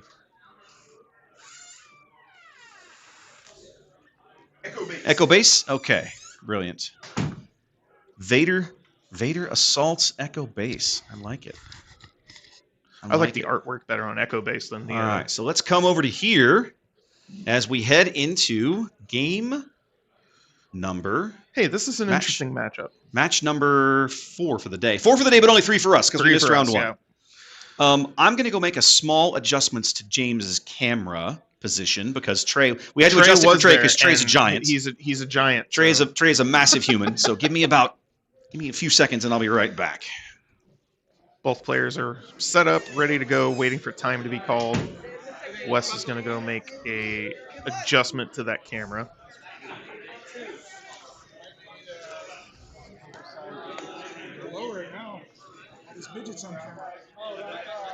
There we go. That looks a lot better.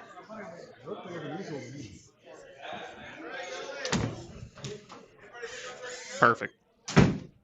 Much better. Looks good. Much better. All right. And I heard Jason running up, so I think we're going to be on our way here in just a moment.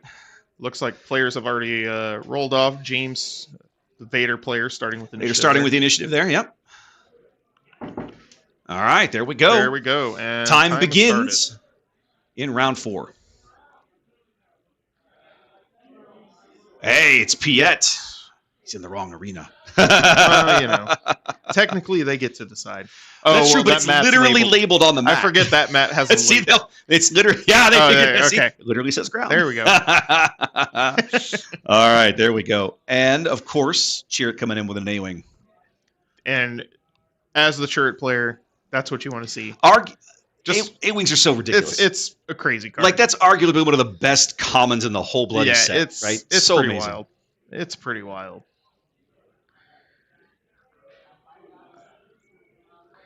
All right, and that's it for both players. James retaining initiative going into the second turn. And he's got the perfect line. He's got the Fleet Lieutenant, Super Laser Technician. Coming Love down that for play. James. Vader needs a little bit of ramp to help speed him up just a hair. Pairing him with green is a good play. Oh, opting And for Yoda. Yoda over the Fleet Lieutenant. Yoda. I guess you see that he has no way to deal. That the Vader player has no way to deal with Yoda. Mm-hmm. Yoda's just got a lot of value, and I love that promo. I love the foiling on that. Now, chat was asking earlier about is there ways to put health back on your base? Right. And the answer is yes. Yoda, of course, I'll pull his card up again briefly, but he is one of those options. He has the restore keyword on him.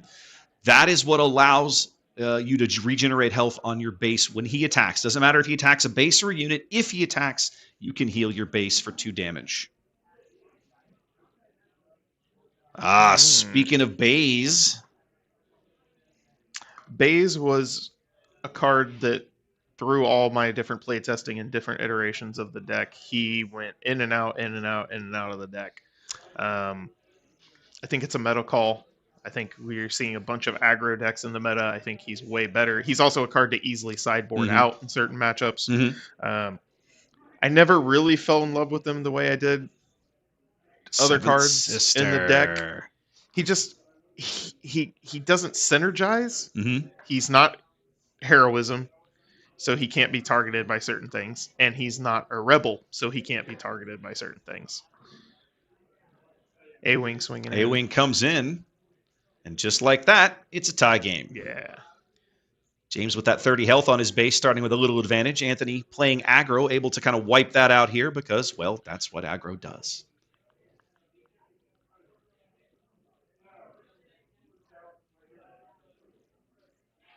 Seventh Sister has the potential to be a real problem unit here for Anthony because her Saboteur keyword means that she can ignore Sentinel and Shields. So Baze is Sentinel. Actually, Baze does not have Sentinel because he doesn't have the initiative. Yeah, that's what I was just about to say. He doesn't have Sentinel anyway because he requires the initiative. But you can still potentially knock him off if you wanted. Right. Raider's going to come in. One of my favorite cards. Ruthless Raider comes in to deal 2 damage to... Piet is on the board, so he's actually going to come in with ambush. Very nice. He's going to ambush the A-Wing. He's going to deal 2 damage to Anthony's base and 2 damage to Yoda. That makes sense. Okay.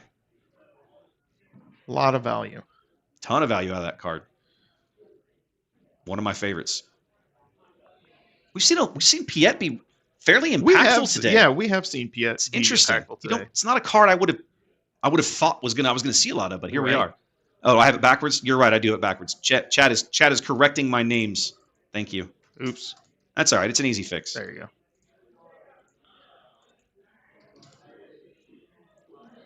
There we go. One more time.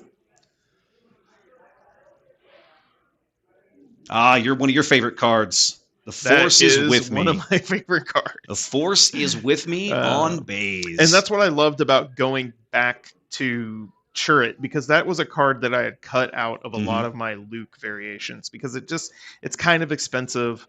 But it's so impactful. It's so huge when you get it to land. I mean, that one and It Binds All Things are just key cards in this deck, I think. Absolutely. It Binds All Things. I only played 2 copies of it, and that's one that I found myself sideboarding out a lot. Interesting. It depends on the matchup on whether or not it comes up, and I think at the time when I was playing a lot of Cherit, there was a lot more control, so they weren't really damaging my units. Okay. They were just hard removing them. That's a big base, though. That is a very large base. He starts at 4/7 with grit, and he's got 2 damage on him, so he's a 6/5 right now. Why is he exhausted? I think he swung already. Oh, wait a minute. Did he murder somebody? We might have missed something when we were chit-chatting there. There was somebody out there with... I don't know. Or maybe he swung at the base before he took the... No, there's not enough damage on that base. Oh, yeah, true. Yoda's going to come in and clean up James's base again. Love Yoda. Yoda is just the little, what is he, 3-cost? He's the little 3-cost Muppet that keeps on giving. He really does. He has a tremendous amount of value. Also, just being one of the probably the best cheap Force unit. And I think that's why James maybe opted to play Yoda instead of the Fleet Lieutenant at the beginning of turn 2. Anthony's chomping at the bit to get his Vader onto the board. He's just like, let's go. Yeah. Let's friggin' go. Yeah, why not? It's Vader. And there it is. You got to get excited about that. Oh, I mean, the Dark Lord of the Sith, how can you not get excited? I've got, yeah, it's, okay. Looks like James just hasn't readied his He hasn't readied there. his units. I think he's still making a resourcing decision over there, but right. or has he? No, he's got 6. I think He's got did. 6. He's already made it. Yeah, he's good. So that's interesting. He's opted to not deploy Cherit last round. Mm-hmm. And I think I kind of get that because he's maybe looking for, I think he didn't have anything in his hand that would have saved him. Well, Villain Red is, I feel like, a bit of a slightly tougher matchup for Cherit because of Force Lightning. Force Lightning, what else can just hard remove him? Well, I guess that's Force really... Lightning isn't really so much the hard remove, but the ability to wipe out his game text for the Right, round, right. That's what really hurts Sure. Cherit, right?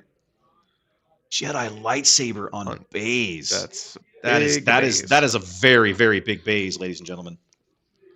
And I like this is something that I had to learn a lot of learning Cherit, is to not get the tunnel vision of I'm going to deploy Cherit and Cherit's going to be my big Voltron thing. Yeah. Other units can become your big Voltron 100%. thing, really easily. And I think that's really smart play on James to not get that tunnel vision. And Well, we're not careful. We're about to watch Baze Malbus crush the Dark Lord of the Sith. No, I've got that button incorrect, but some I'll fix kind that of later. rules question going on there. Our TO Jason there. Yeah. Not sure what the question is. That is ground, but it's reversed. Okay, I'll have to work with that in between rounds to fix that. My zoom function, not quite correct.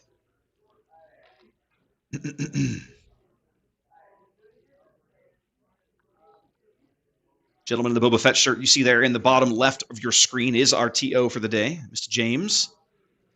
Jason. Thank you. Oh, I'm terrible. I'm awful.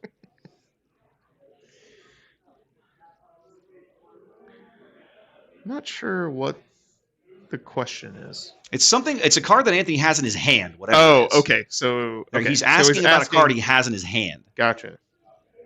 What is it? I wonder. James just played the lightsaber, so I think Anthony was considering his next move and had a Right. question about a card. Okay, Force Lightning. So he's asking about this. He's playing the Force Lightning to just zap Baze out of existence. Actually, that makes sense. Force Lightning, of course, having a slightly variable cost.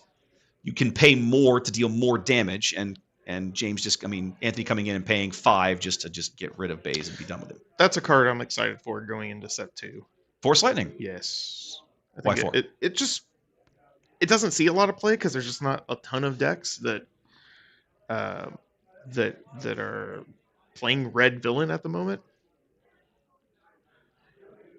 Dark Lord of the Sith does 5 to the base and 2 to Yoda with his game text. And just like that, James's board is clear. Anthony's tapped out on... Oh, no, he's got 2 resources left. I'm showing 21 for Anthony. I thought Yoda had attacked, but I don't see that damage on the board. No, I don't think Yoda attacked. Is that an open fire? What is he playing there? Yeah, he's playing He's open playing an fire. open fire. And he's getting rid of electing Piet, I think. to kill Piet. And then the Raider will swing in Raider comes in on for James Tarkentown.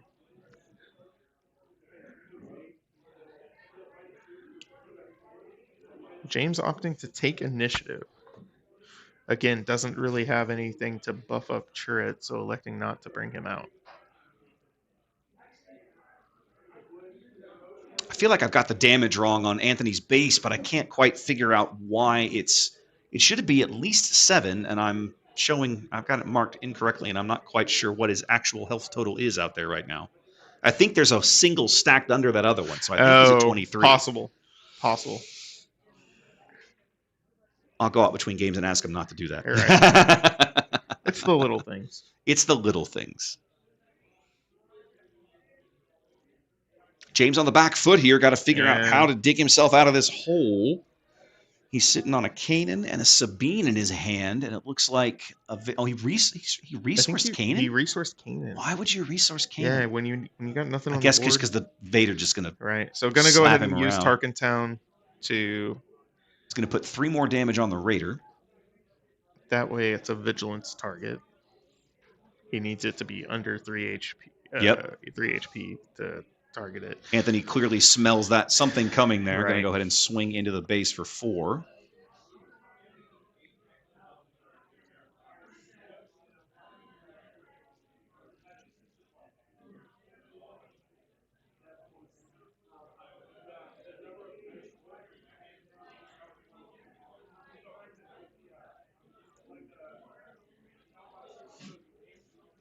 Don't feel like James got that damage token quite right, but it's okay.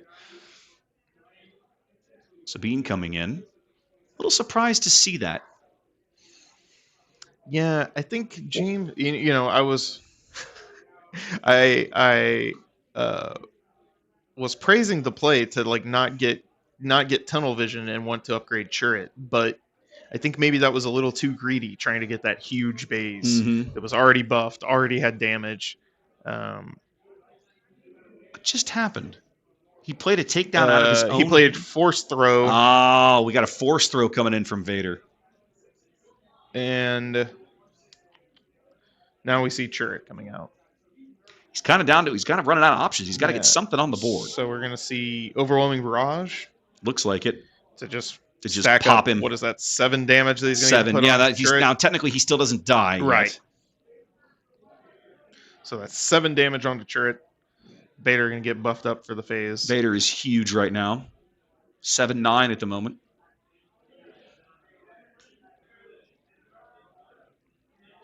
Just 3 damage coming into Vader. Yeah, that makes sense. 7 to the base. Let's see if they get the totals correct here. I need to go tell them around them those are double-sided. There's 10s on the back, and they're all stacked now. Okay. I'm not convinced that I have the base, the health correct on James's base.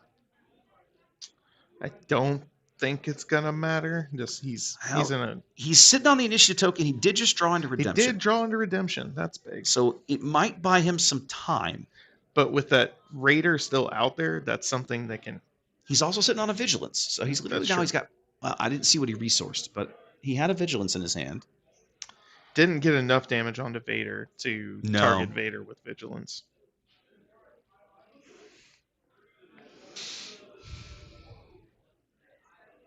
I gotta get him to not stack these things. Yeah. That's just one of those like little things that we'll have to ask them when they sit It's on okay. I think he's hey, there we go. There's 10s on the back. There you go, boys. Oh no, he thinks it's just a 10. That one is special in a 10. Okay, so he's at 18. One. Looks like we've settled at 18 damage. So I'm a little off then. I need to go up to here. There we go.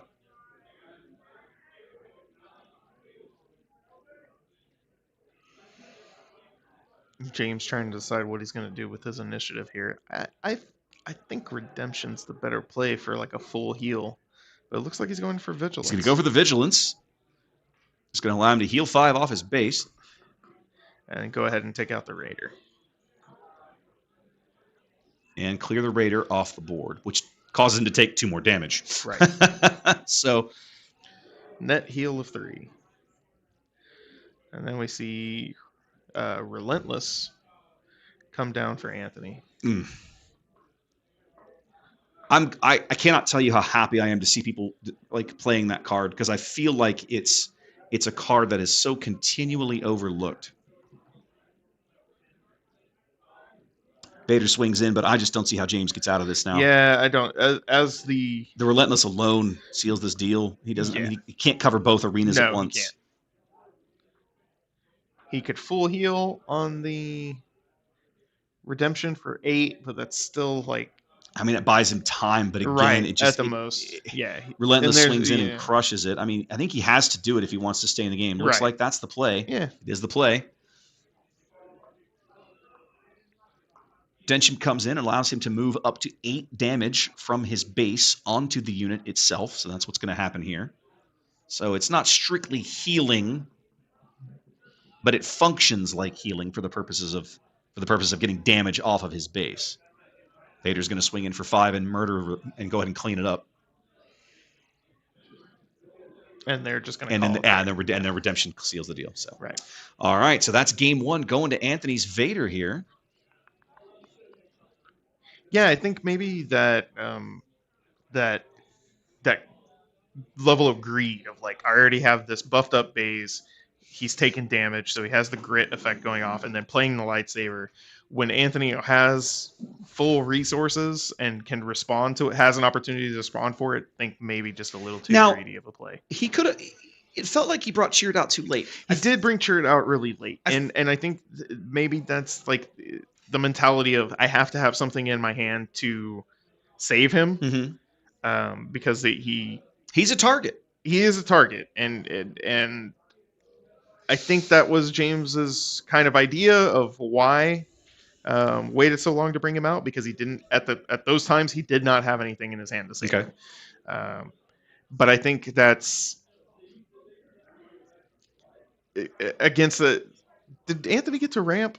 Yes, he did. He had one or two super laser techs in right, and that's enough to kind of. That's all you need with Vader. Right. 1 or 2 is enough to catch you up to where the other leaders already are, more or less, right? Vader's not as slow as Palpatine, but he's a little on the slow end of the curve. Right. So yeah, I will say I feel like the round to bring Cherit out was the round. You know, he had Baze on the board, he had Yoda on the board. I felt like that's the turn you want to put Cherit out there. Right. And give Anthony something else he's got to at least pay attention to. Yeah, right? and you know, even if they do have something to deal with Cherit, you still got Baze and Yoda, and that is not insignificant, right? That's not chump change. No, it's not. You're still retaining, regardless of which one they remove, you're still retaining a force unit on the board. Exactly, and that's kind of the key to the deck with so many cards that synergize with that. The force is with me. It binds all things, and force throw. Yep. You want to have something on the board to. Yep. I'm going to go catch them real quick and remind them about the tokens. Oh yeah, sure. And then I'll be right back.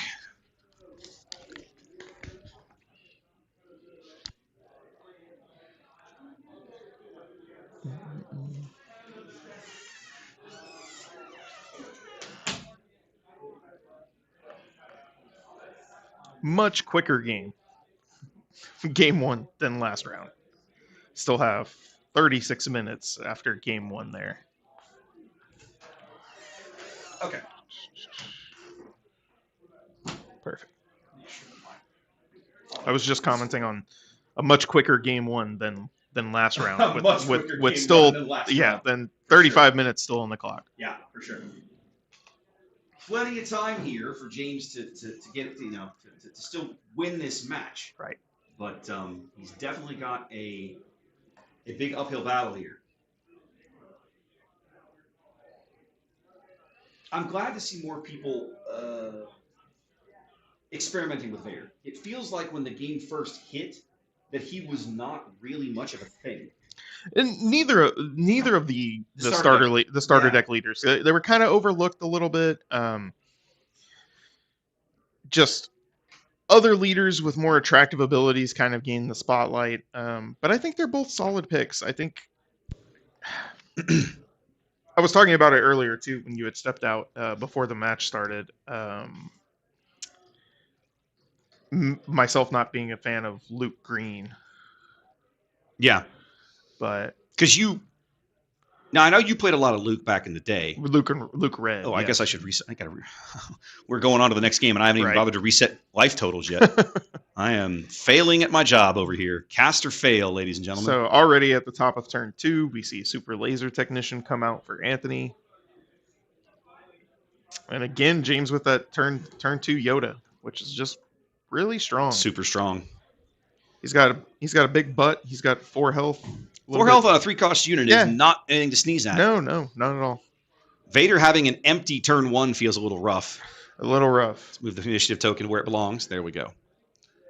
So James off on a much better start here compared to his opponent.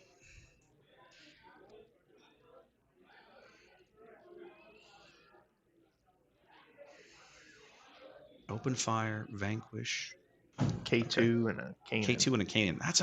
That's a good hand. If you're James, I mean, between Kanan and K2, man, that's a tough call. I like Kanan just because, again, that's if they remove either Kanan or Yoda, you're still left with a Force unit on the board, which gives you tempo into the Cherit turn.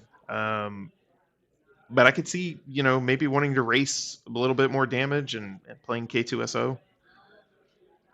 Put a little more pressure on Vader before he becomes a thing.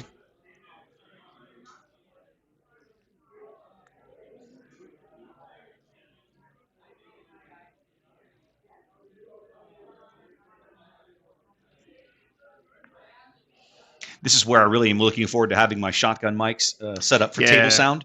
But unfortunately for this iteration of the setup, I was not able to get everything I wanted working. So yeah, I think I know what they're talking about. I think there's a little bit of confusion on whether or not Sabine is targetable. At the moment, she is she is, because I think there was a little bit of confusion. Correct, she is. They got it right. Yes.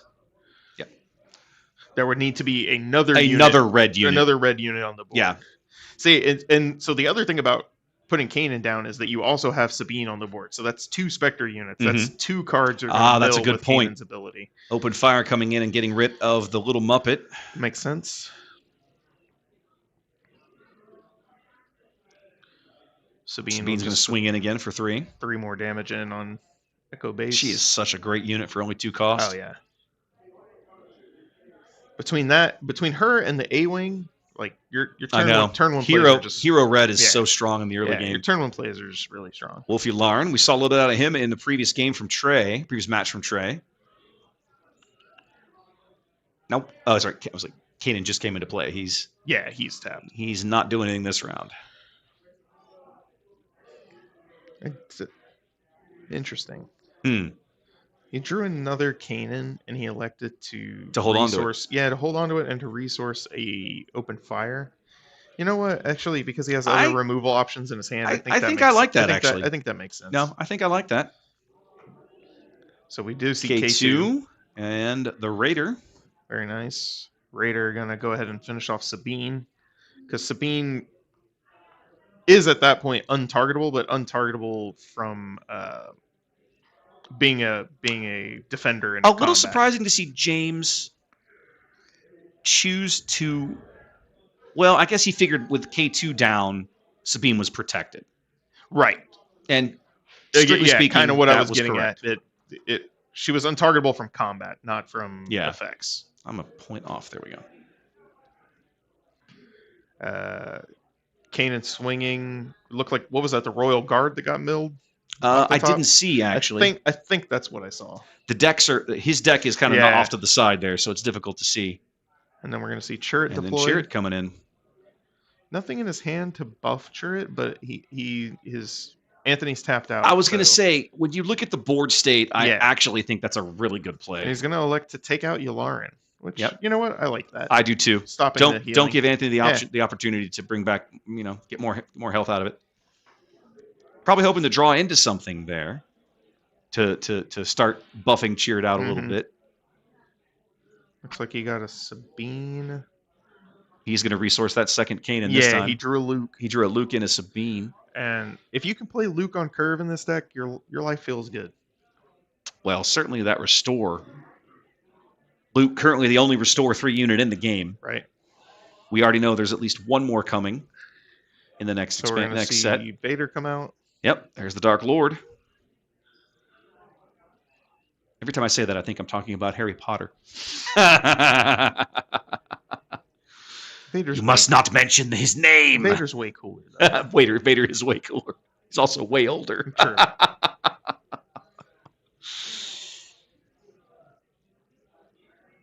James having to think through what his next play is here. I think, yeah. You You go probably straight wanna to base. swing with Kanan Kanan coming and get in. the most value. Because if you lose the 4 to base.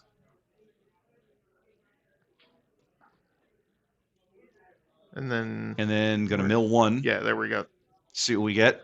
Can't really tell. It's off camera, but he got to heal whatever it Yeah. was. And then we're gonna see Force Lightning. Take out K2. I love this play. I like that play too. I love using Force Lightning on K2 because it wipes out his little extra damage shenanigans that he gets to do. Cherit also going to swing into the base, it looks like. Yes.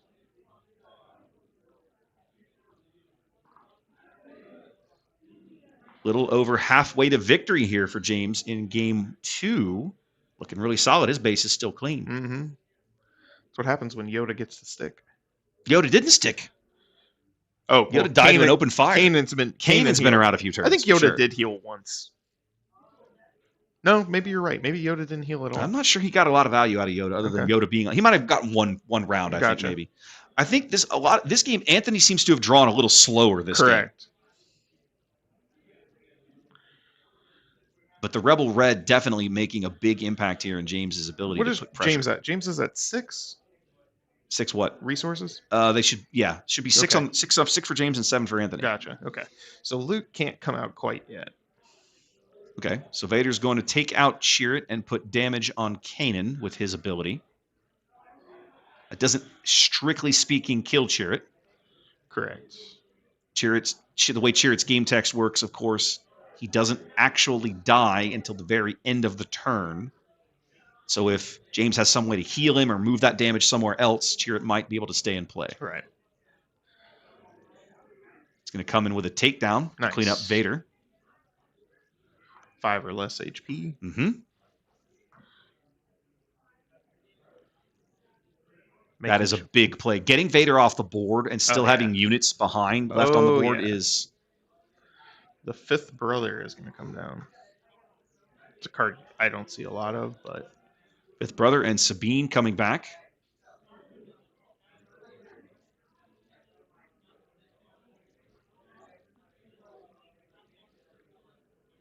Not sure why he just showed him there and ditched. Oh, it was a force. He must have played a. Oh, I see. Yeah, he played another force throw. It looks like. I see it. So go ahead and he's going to go ahead and take out Kanan with the force throw. Yep. So we had another force throw sneak in from the left hand side there. Showed him the takedown, ditched it, applied the damage to Kanan. Vanquish. And then it was a vanquish, Yeah. and then he swung in with the Raider. Makes sense. Not as threatening of a board now. No. Anthony going into the next turn with a bigger board. You still got to feel really good that you got Vader off the table. Oh, yeah, though. absolutely. I mean, you've still got a significant health advantage here. Right. You're up 7 HP, and you got rid of your opponent's leader, which is an incredibly strong unit. 3 more into the base from Sabine.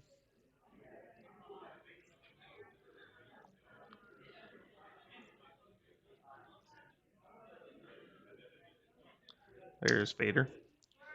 The recursion of the Dark Lord, it would seem. One of the strengths of this particular variant of the deck, of course, you can play Vader in his green unit to go along with his red leader. And then, depending on if you play the Saber or not, and I haven't looked at Anthony's deck list to know, I'm going to opt for a Veers to come out with Vader's ability. Interesting.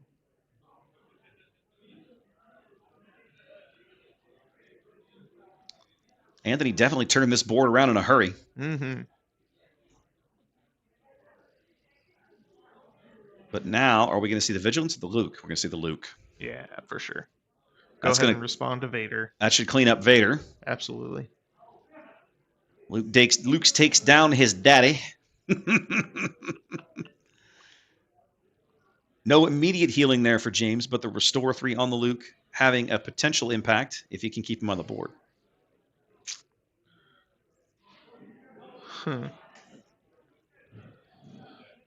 Anthony electing to Vader ping. Okay, so 1 to base and 1 to Luke. 4 more from the Raider. Is James just passing? No, He hasn't taken initiative he yet. did the Cherit buff, but I'm not sure why. Yes. Okay. Probably. Well, sometimes you do that just to stall. Yeah, I mean, yeah, it's definitely a stall play, but I don't know. Like, there's nothing to be worried about. I don't see why. Anthony does have too much damage left on the board to claim early, but I mean, when you're behind, well, I would say when you're behind, he's still a little behind, but the gap is narrowed. He doesn't. He pretty much can't Oh, afford wait. to claim early. actually, would Fifth Brother be able to take out Luke. So maybe that buff was significant. Fifth Brother is a 3/5 right now because of ears. Right. He can only ping himself for 1 damage. So and that just gives him raid 1, so he becomes Okay. a 4/4 for the attack. He can Gotcha. smash in for 4.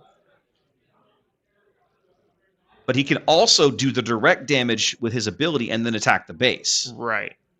But that still turns Fifth Brother to pace, but Luke is still on the board.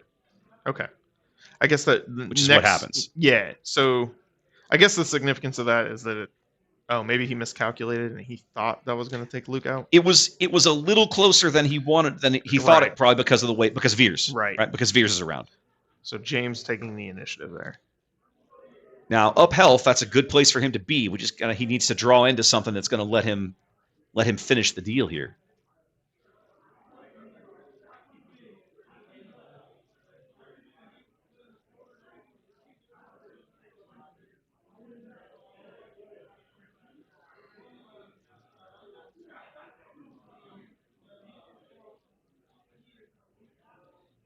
All right, onward. James sitting on a redemption, and I can't quite make out the other card. I think it's another vigilance. Mm, It is. I think so, yeah. Oh, so a lot of potential healing in his Definitely hand. going to swing with Luke right do off the it- top. yep. It's just a 9 damage swing, essentially, with the 6 damage and 3 heal. 3 heal. Yeah, it's a huge swing in the board. Yeah. So 6 more damage onto Anthony's base. 1, 2, 3, 4, 5, 6. And a 3 heal back for James.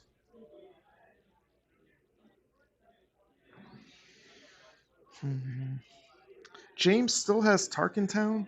It doesn't He hasn't currently used it do yet. anything with the current board state, but he does have that Another Raider. toolbox to take out Luke. Yep. Raider comes in to clean Luke up and put 2 more damage back on his base. Man, that's such an annoying unit to try to deal with. In I space. love that card. Yeah. It's so good. Now he hasn't taken the damage on his base with tokens, but I'm going to go ahead and mark it down Yeah, here. maybe he meant to. I don't know. They'll figure it out. He's going to go ahead and play. He's going to go ahead and bring in redemption. That'll allow him to move. What should be all but he's probably one. electing to not heal. He's not. Because redemption is a sentinel. Right. So it'll just block those. It just blocks raiders. those raiders for a while because he can absolutely do it. Oh, maybe he is healing a bit. Vader's going to ping him. Oh no, yeah, you're right. And then he'll put another 4 in. I'm going to match what's on the screen with what it's their James is game showing, state. but I feel like he missed some damage in there I somewhere. think he did. Oh, Veers is alive. Those Raiders don't have 1 more health. Correct. All right. So where should we be? 11 down. We should be at 24. No, I mean 14. There we go.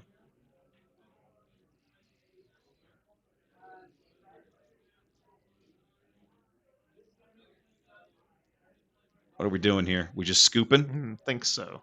Because I think James retained the initiative there. Right. So going into the next So round. Going into game 3. Yep. Looks like we're going on to game 3. Tied up here.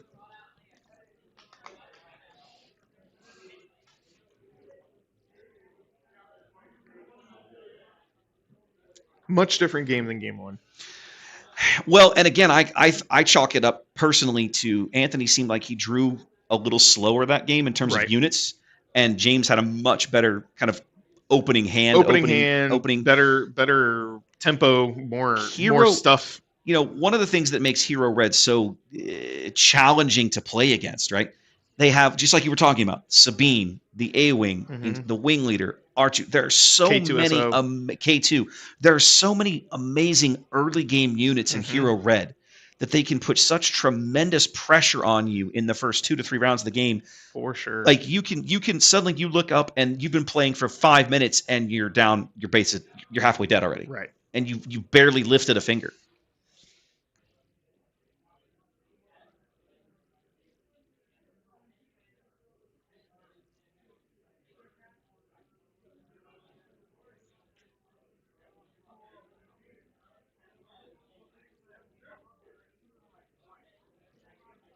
Oh, James on the button right now. Apologies, coming in with Sabine like we've been. It looked like Anthony just grabbed the grabbed initiative. the initiative. Okay. Yeah. Anthony opting to keep whatever was in his hand that he liked, but not anything that allowed him to put down stuff on turn 1. I imagine we're gonna see some sort of ramp card. Going to be a super laser or a resupply? I think you have to do the technician. Oh, a cell okay. block guard. All right then. That's a solid option into this pseudo aggro it deck. at least forces James to trade if Right. he wants to. I imagine he's thinking about it, and he's going to do it. Yeah, he's going to play the lightsaber, so Interesting. that way Sabine lives. He's going to be able to take out that cell block guard, and Sabine will just take the 3 damage. This is expressly what I'm hoping we're going to see more of as we go ahead in the game. Mandalorian upgrades. Well, just upgrades in general, right? You talked about it earlier, right? Upgrades as a way of removal and exactly and getting more value out Correct. of your units rather than simply just trading them. Right.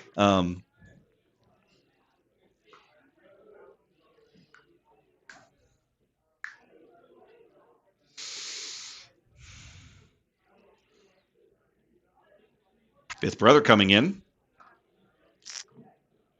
You know what? I think the crutch of the upgrade archetype will be is how good they make the Darksaber, because we know it's coming. It has to be in this set. No, it has to be. Yeah, like, it has to be. There's at least 2 or 3 different units that are already depicted as wielding it in the artwork. Yeah. Like Gideon, I think he's got artwork where he's wielding. The Gar Saxon card he's got it in his hand. Like it has to be here. Yeah. And Sabine swings in for 5 big ones. We currently do not have a legendary upgrade, so I imagine that will be our first legendary upgrade in the game, which will be fun. The question that I have, and of course we'll find out at some point in the not too distant future, is will the Darksaber have a color aspect or will it be a strictly neutral card? That'll be interesting. That'll be very interesting. I hadn't thought about that. If memory serves, in Destiny, it was a rogue card. It was a yellow card. Yes, it was yellow. I'll be curious to see where they place it in this particular game. Super Laser Tech, a little bit of ramp coming in for Anthony here. And we're just going to see Sabine just going to keep smashing her face for six. And see, like in certain matchups, that is so strong. in certain, not only was it a good play to get rid of the cell block guard, but also just keeps her on the board. Keeps her on the board, and then in a matchup like this, in a non-blue matchup, it's very difficult for them to now deal with a 6 health unit. Yeah, it's interesting. You point out the non-blue matchup. I think that's that's a key point. As Vader's going to strangle his own super laser tech to death. I pushed the wrong button there. Vader did not deploy, but Vader able to ping his own unit for 1 damage with his game text. There we go. But, the prevalence of blue control in the overall meta of the game right now really also makes upgrades feel terrible. Right. This is a huge board state and a very good opening for James in this Cherit comes out. Cherit comes out, puts another 3 damage in. Didn't have an upgrade for him. Doesn't really matter. Also getting K2SO on the board in the same turn. That's a nasty board. I don't know. A lot of threats. I have no idea how Anthony's going to get out of this mess. Yeah, that's a lot to deal with. That lightsaber on Sabine, the decisive play in this match so far. He's going to bring out Vader. And I just don't think it really matters. I think if that's I don't think it does either. If that's his opening play for this phase, he's going to have to basically try to trade his leader to stabilize things. Right. But I mean, there's 6 more damage. 6 more damage. He's going to take out K2 with Vader, but that's still another 3 damage that's going to go onto the base.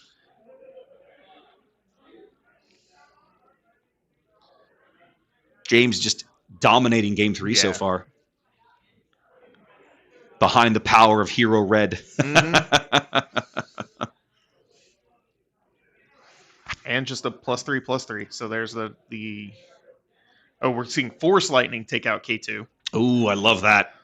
Yeah. You almost in this matchup, you almost feel like you have to hold that card for K2 because otherwise it just an already strong unit feels worse.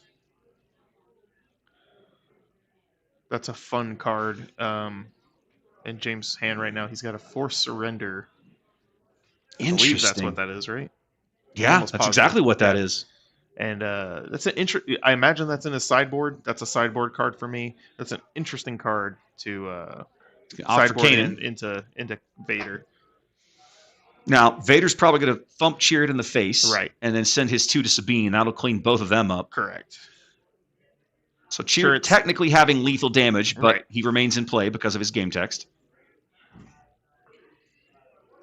Which I don't think James has anything in his hand to save Cherit, but I don't think it matters. I don't think it matters. He's got such a commanding lead right now. Yeah. Anthony's stabilizing a little bit, though.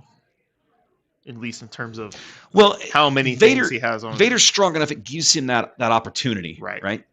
But he's going to end up basically having to sacrifice his leader to try to stabilize the board. And he's going to force throw the Force Surrender. For 6 damage into Vader. He's going to force throw his own card to deal 6 direct damage to Vader. And that looks like that's actually caught Anthony off guard here. Maybe not realizing. He's probably never seen it. He's probably never seen it done. But it's totally legal. Oh, yeah, absolutely. You can absolutely force throw cards out of your own hand. Yep. You don't see it a lot. You don't. And I think it is an option. Cherit is the deck that does it the most because you have big cards like, and maybe that was the James's idea of sideboarding in the Force Surrender. It's a 6 cost card to deal 6 damage to something. Yeah, a big chunk you can throw. Correct. Cherit going to swing in for 3 damage. Seasoned Shore Trooper. Cherit's going to get his base damage in before he goes away. Only 5 HP left for Anthony. Not looking good.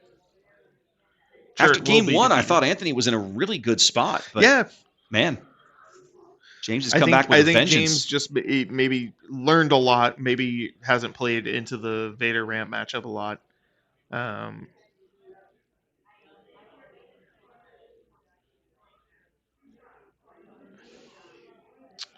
James just being one off there with Kanan. Chad is talking about how quickly game 3 is going, and I'm and we were talking about that with Hero Red. This can absolutely happen. Oh right?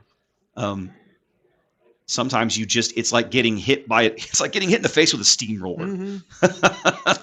Reinforcement Walker for some healing.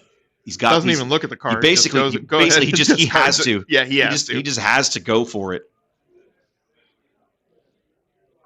Reinforcement Walker and then a little bit of healing. Kanan's gonna put 4 damage back on. Up and down again. Yeah.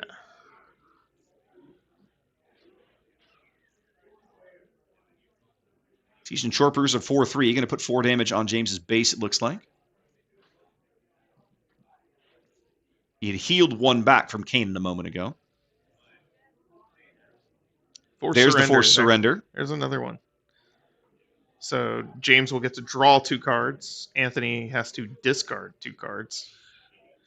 His choice, not random. Nope, not random, but it does hurt this late in the game. Oh, yeah. Having your options taken away from you. He's going into the next turn with 1 card in hand. So only 3 cards in hand here at the top of this turn. Choosing to resource 1. Well, he drew into a Devastator, but I don't think he's going to get the chance to play it. I don't think so either. He's only on 9 resources, and he's got 4 HP. So basically his first action has to be step on Kanan. Right. He has to swing with the Reinforcement Walker. He has to step on Kanan and just take the discard and heal. Right. Just to get him out of lethal range, basically. James still considering what to resource. Opting for a Sabine. That makes sense. There's the Walker.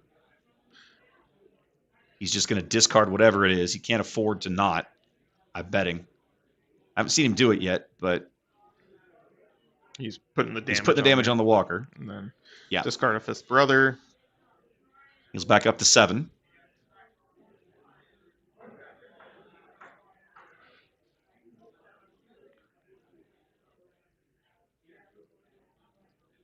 He's also he's sitting on a Relentless and a Devastator. Ooh. He could stabilize here. The Relentless is probably not as impactful a card. No, but it's a big thing. It is a big thing to swing quickly with combined with other big things. Right. I mean, the Devastator at least is also a Sentinel. So basically, it's going to just sit in the high orbitals, and there's nothing coming through that quickly. Takedown. Vanquish. Yeah, because it was not. How much health does Reinforcement Walker have? He starts with 9, but So Vanquish doesn't care. Well, no, but I'm saying it wasn't in Tarkin Town range. It was not in Tarkin Town range. He hasn't used Tarkin Town yet. No. Still has that available if he needs it. We saw Fleet Lieutenant. Feels bad when you don't get to do anything with him, nothing. but got to get something on the board. Going to trade out with him. Yeah, makes sense. And the Relentless came He does down put to, Relentless down. Yeah. Well, I mean, he had 9, so Right. it makes sense. Get something on the board that'll be a threat. Goes up to 10, and you said you also saw the Devastator in his hand. He has it, unless he resourced it. I wasn't checking that Right. time, but he had a Devastator in his hand a moment Imagine ago. he doesn't. Looks like he's got a Devastator and a Vader now. Now he's sitting on the initiative. And with a clean board, I think you just swing in here with Just take the Relentless. damage. Yeah, you're not worried about any out of hand damage or anything. They didn't Super move the quick. token, but apparently James has initiative. Oh, okay. Hey, and then just Devastator's just going to wipe it out. wipe it out, Wow. and then Relentless will get to swing in. Saw Redemption come in. Then There's Devastator crushing it under its boot heel. And then Relentless swings in for, was it 8 damage?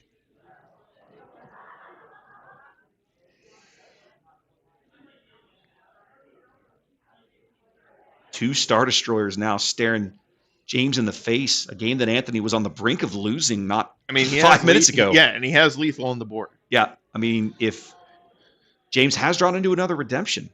I see that. But I don't know that. I don't think that one's going to be enough.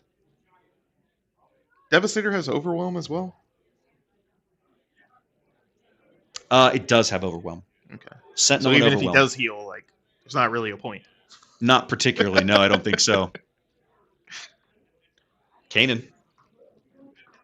And then he'll just put 10 in with And Devastator. just here. I'll just drop a casual 10 on your face. Swing for 10. I honestly don't know if I've ever swung with Devastator. I think every time I've most played of the time, you don't get the opportunity Right. to. I've definitely swung for more than 10 with All right, Cherit. we're going to Okay. force throw. He's going to force throw a the redemption to kill. to kill, but I don't. I It guess doesn't what matter. had just Yeah, happened? I think he. Did he scoop? Yeah, I think James just scoops. Oh man! Even though he does that, it's not enough. I mean, it makes him feel good, but I think in the Yeah. end, I don't think it matters. I think Right. Anthony does manage to scrape that he game out. then at that point he claims and Devastator. That's all Wow. he needs. Wow, What a game! What a Woo! comeback! that was a wild comeback. I mean, you get 2 big capital ships out. You know, It's one of the things that I actually really enjoy about this game is Relentless, where he can't force throw. oh yeah, he can't even he do can't. Yeah, chat's it's just- catching us because Yeah. I'm bad at this. Yeah, it. That makes sense. It's definitely one of the things that I mean, love about this even game. if he can't do it, I don't think. I don't think it would have mattered. It doesn't I don't think matter. it matters. I don't think it matters. But it's one of the things that I love about this game is that you sometimes you see comebacks like that, and it is usually a little freaky. Mhm. But I've done it. I've had it done to me. Yep. So yeah. Wild. Well, guys, again, we're back to about 5-6 minutes left in the round. We're gonna take a short break. I'm gonna try and get some lunch. I'm getting hungry. Right. I'm gonna go get a food order in. We will be along back in probably about 6 to 7 minutes. That Give us sounds a little good. bit of a break, and we'll be back, and we'll get some. I think we're going into the last round before we do Correct. a top 4. Correct. So we've got one more round of regular play, then there'll be a cut. The top 4 players will play a simple single elimination, top 4, and then top 2, and then we'll have a winner. Perfect. All right, we'll see you guys in just a moment.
Star Wars Unlimited is a trading card game of unlimited possibilities.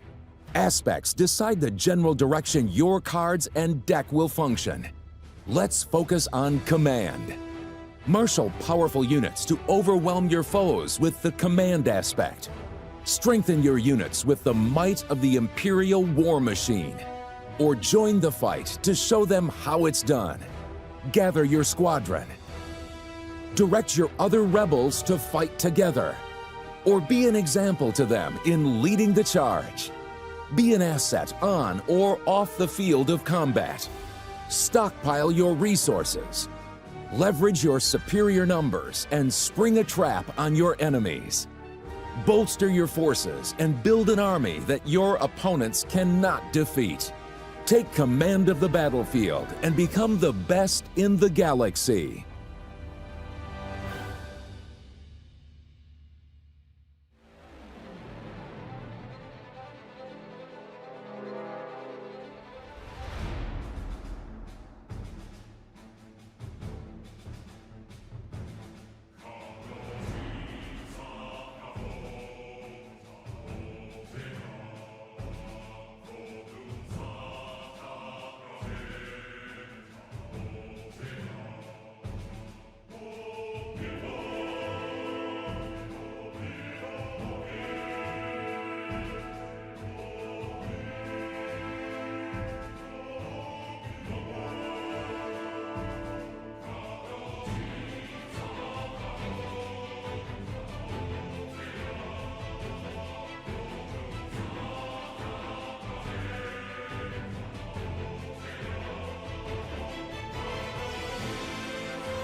Star Wars Unlimited is a trading card game of unlimited possibilities. Aspects decide the general direction your cards and deck will function. Let's focus on vigilance. Defend your base and protect your allies with the vigilance aspect. Leverage the survivability of your troops to destroy your enemies.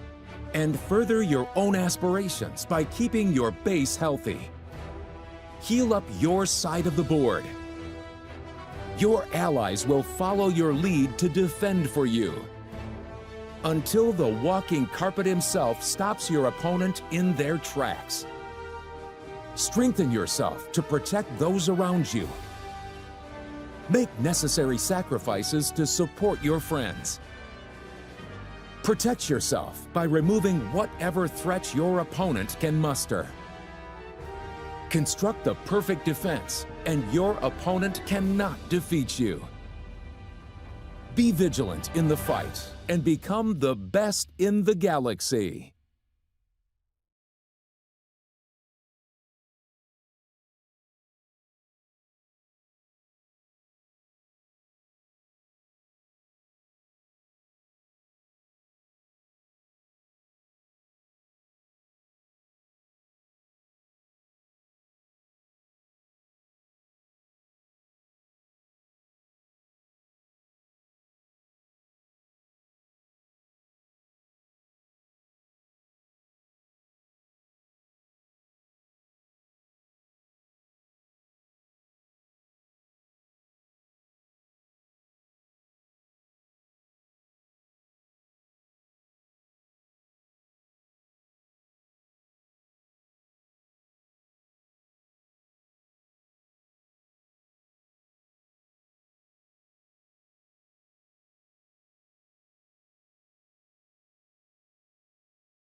All right, welcome back, everybody. It is round 5, last regular round of the day, and we have one final match for you. This is going to be Sabine yellow. We saw Sabine earlier at the top of the stream, and we're going to be looking at Lair red as the opponent.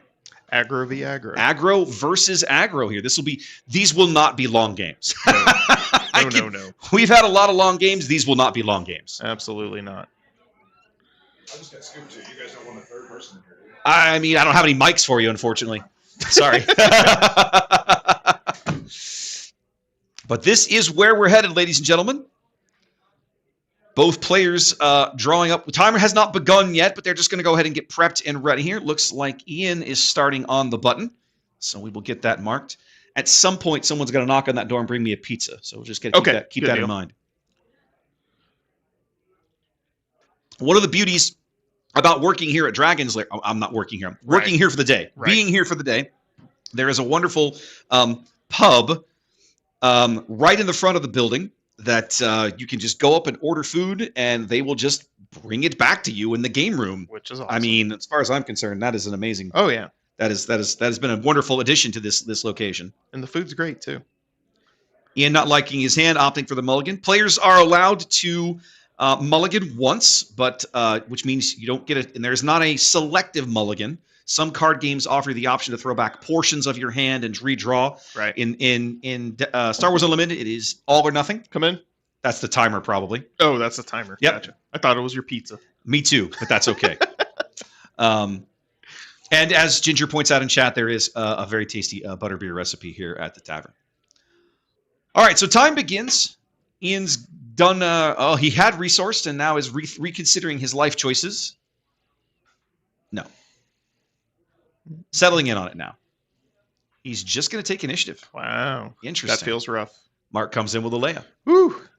Leia allowing him to ready one of the resources he needed to play it, and then he'll also play a And then playing a Spec Force soldier. That's a nice first turn for him. Yeah, that is a nice first. Especially when your opponent also has nothing on the board. Being able to get 2 units. And then he'll also take the Sabine ping from the leader. There we go. And, yep, 1 damage to each base. Sabine loves it when she starts with a lead like this, right? We talked about it earlier in the day. Those 25 health bases just look like food for her because what's to really slow you down from using her ability when you're already in the lead? Ian getting red 3 out in Space Arena.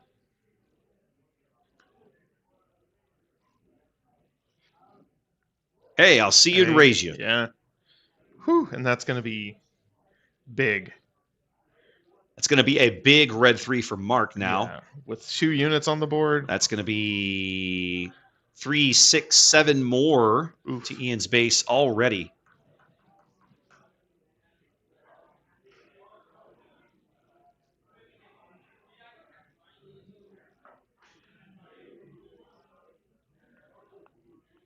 One of the things when both players at the table have a little red in their deck is that the game tends to not take too terribly long. Yeah. That's a lot of damage. That's a big board state for Mark already. Kind of wild, actually. Yeah, I'm a little surprised. Ian's going to come up with a Fleet Lieutenant and do some shenanigans He's here. going to opt to take out the red 3. I think that's probably not a bad idea, really. No. I mean, he was getting a ton of value out of that thing. Yeah. So really just a tempo play with the Fleet Lieutenant not really needing that extra damage. Mm-hmm.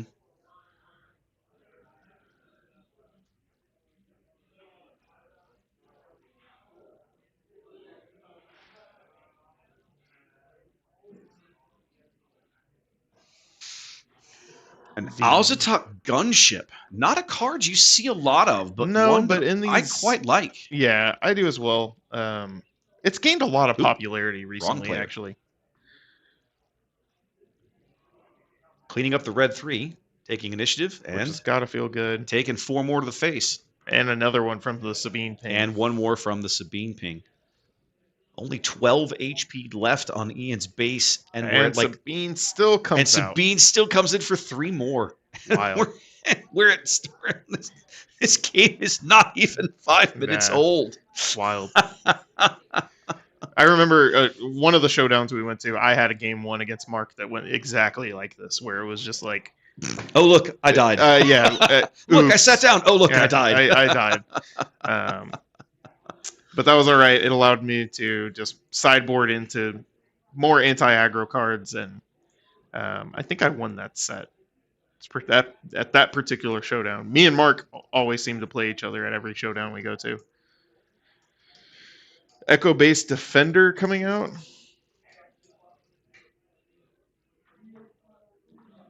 Oh, on the right-hand side, I've got the wrong Yeah, person. for Ian. That'll slow down Mark a little bit. Well, I mean, he's going to have to sacrifice He's gonna have one to- or two yeah, of his units to clean it up. Something's basically. going to have to hit it. Something's going to have to smash into it to get rid of it. And actually, at the moment, the only thing that could do it in one swing is his Sabine leader. Can she? She only does 2 and then 1 to the base. Oh, that's right. It is. That's Right, I'm 'cause- thinking of the unit. That Yeah, can, the that unit can could do choose. it, but the Sabine leader Right. just deals the damage straight to the base. Correct. Now, the Azatuk does swing in. Just putting that pressure on, Yep. leaving him at 5 HP. I mean, the smart play for Ian here, he's cleaned something up. I mean, the Right. Fleet Lieutenant won't even die. Just I don't Yeah, know, maybe the knock out better Spec Force or play something. there would have been to Tarkentown the gunship, Bring out Leia. and then put out the Echo-based Defender. I'm a little surprised he hasn't used his Target Town yet. We are going to see Sabine swing into the defender and put one more on Ian's base. Mark probably looking to, so that's one more on Ian's base. So that puts him in, for a cause I believe in, range. Not quite.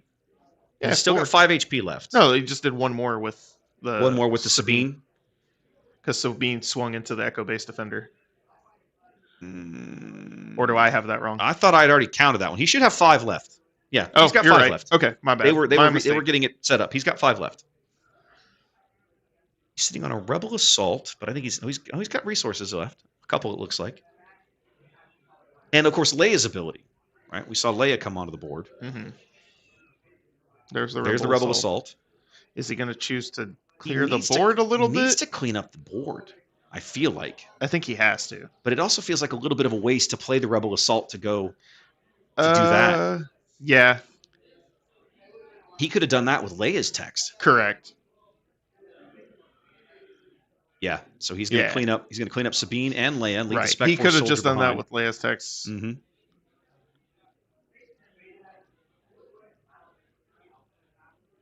Little bit of light damage on both of those units. Well, it's not light damage for the Fleet Lieutenant, but it's Yeah. light damage for Leia at least.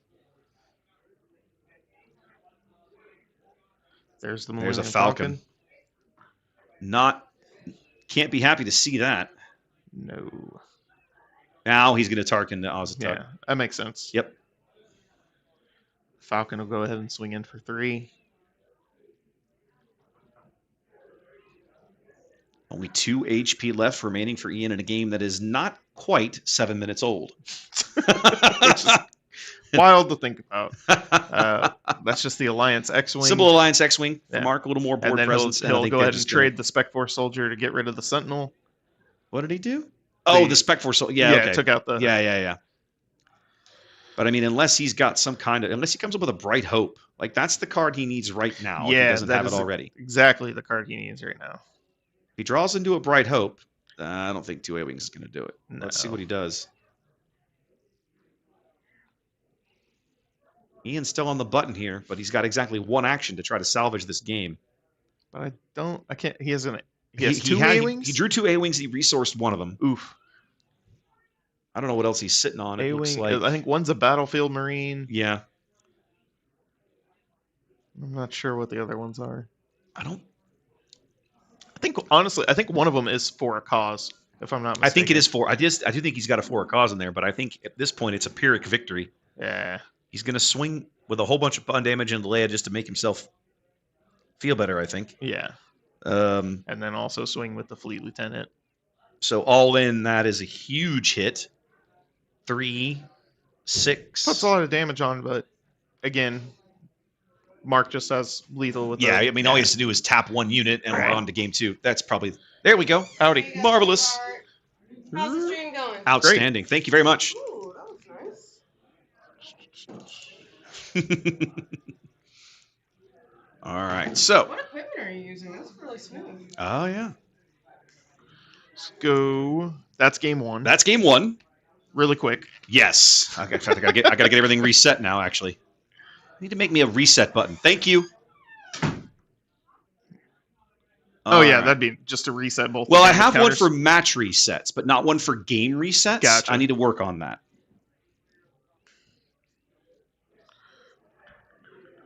Chat's asking about the difference between why are some games 25 or 30, and it all comes down to base choice. I'm going to show you both bases that each of these players have chosen. You get to choose your base. Okay, so on the left, Mark has opted for Chopper base. No game text. He gets the cunning aspect and 30 health there in the top left. Ian on the right has chosen Tarkin Town for his base.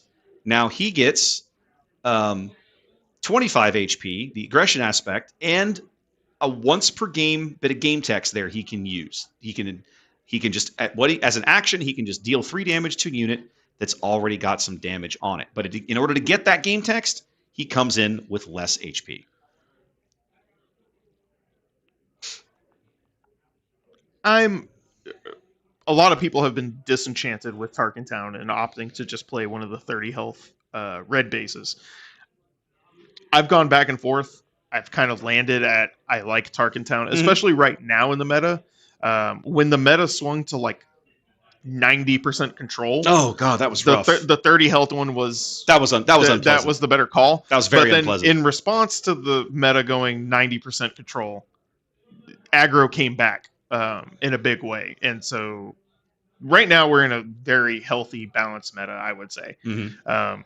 And so I still think it's a preference on whether or not you like Tarkin Town or the 30 health. But I think into the aggro matchups, Tarkin Town is an advantage. It's another tool in your toolbox. It's another piece of removal.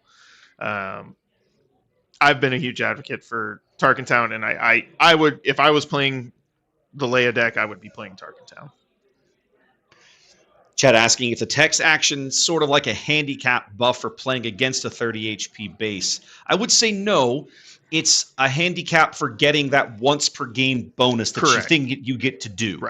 Right. Each aspect at the moment in the way the game is designed has one base that you can play that comes in with a little less HP, but gives you a frequently what is meant to be a powerful one-time effect that you can use sometime in the game. The players have decided that some of those effects are worth paying for, and some of them are, well, maybe not necessarily. It kind of depends on the deck and the player. I love the design space they've left open with bases. I do because too. they can just do anything. I really look forward to seeing some really interesting bases in the future. And that's one of the things too, is like they've spoiled a lot of cards. Yeah, so we far. haven't seen a single base Haven't seen yet. a single base. Apparently, somewhere in one of the streams, they did say that there will not be rare bases in the second set. Oh, interesting. But that doesn't mean there will be no bases with text on them. No, that it just doesn't means they necessarily won't mean that. occupy the rare slot. They chose to do that in this set, but that's I think that's that was really their interesting. choice. That means drafting the second set is going to be way more interesting. I think so.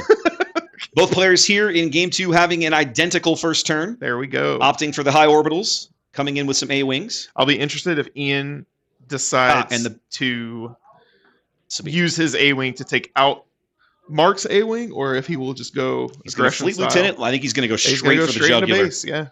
It's exactly. And I think that's I think for Ian, you have to make this play because you start have behind. to try. You're already 5 health behind. You have to And just bam, race. with that one play, There you go. just made it Caught up, him, right? Yeah. Fleet lieutenant comes in. Now Mark will choose to go ahead and get rid of it. We'll which choose to. Yep. totally makes sense. Yep, I agree. But for Ian, that is a great play because it allows you to basically tie the game up. Mm-hmm. So now both players on 24 HP. And Ian will take. Ian claims the initiative. And a rogue operative coming out on left side of the board. Love that card. Fun that it's also a rebel. That's a card design that they could have made like Underworld. Or something. But that one. It being rebel is. That's one of the reasons I love that card. Yeah, I think if it wasn't rebel, it would see far less play currently. Yeah. Next set, that might be a whole nother ball game with all the Underworld support coming. They're really pushing the Underworld stuff in the next set, Yeah. which I'm really going to enjoy. Yeah, I'm looking forward to that. I will as well. That All makes right, me Ian spending it all for a K2. with the amount of Underworld support that is coming in the next set. Underworld / Mandalorian seems to be the two main that are getting a ton of support. I will be excited for the third set in hopes that will be all the Force.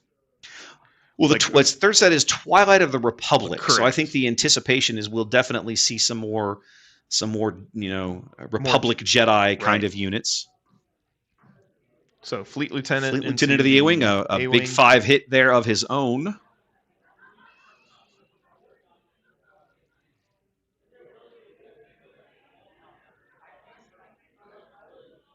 If you're Ian, I think you have to take the Fleet Lieutenant and just go smash.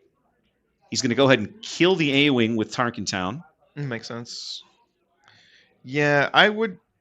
4 more to his base. Yeah, if I'm Ian here, I probably trade my Fleet Lieutenant for Mark's. It's probably the smart play. It's one less thing to worry about. Right. Because then K2 can kill the rogue operative. Mm-hmm. And survive, even, hilariously. Correct. Trick is he need... Ooh. Oh, wait, I think he thought it... Again, Thought the it rogue only had 3 operative HP. being weird, having 4 HP. He's going to go to the base. Realizing that he wasn't going to be able to trade it. That's one of the things I love about Rogue Operative. Yeah. Sabine punishes both players for 1.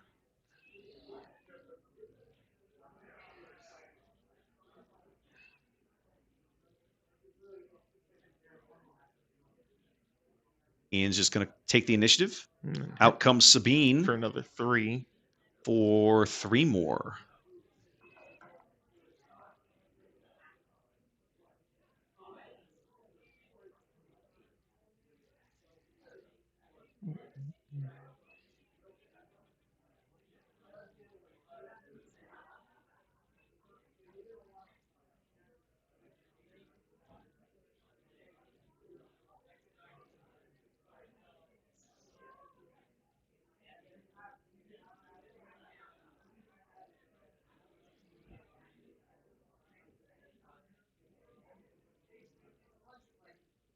Both players done resourcing. Let's see how Ian chooses to navigate things. Coming in to use Leia's game text. Yeah. Looks like. You know what? I like that because Yeah. Okay. He's gonna yep. overwhelm there. No overwhelm because that rogue has 4 HP. Oh, right. So that's just and then trade fleet And then lieutenants trade the out. fleet lieutenants. I like There we that go. play. I think that's really good. Because he's going to bring Leia out this round anyway. That way Right. he gets some use out of that side. Red 3 coming down for Mark. Gonna buff up Sabine. Pump a little bit more damage this turn. Way less, thanks to Ian clearing the board that way. Yeah, it was a really good board clear. I think that's one of the things that I have not played enough of Leia to really wrap my brain around. I haven't either. How good her game text really is. After Leia was the first character I played in the pre-release. And the pre-release, yeah. And I really enjoyed it at the first pre-release event, and I kind of gravitated towards her a bit in the beginning. Mm-hmm. And then just in my mind couldn't really make it work the way that I wanted to. Okay. We got surprise strike on Sabine. So 3, 4, 5, 6, 7 with her game text should be 7. Yeah, 5 to Ian's 6, base. 7. Yeah. Down to only 4 HP left. You know, Hero Red Yellow is something that I have tried, but I've always tried it with Cassian. Okay. I've long wanted to I really wanted to make Cassian work. And as much as I like his game text, Sabine just feels stronger because of how fast she is. No, 100%. Yeah. Leia deploys. And Mark just takes Mark grabs the initiative.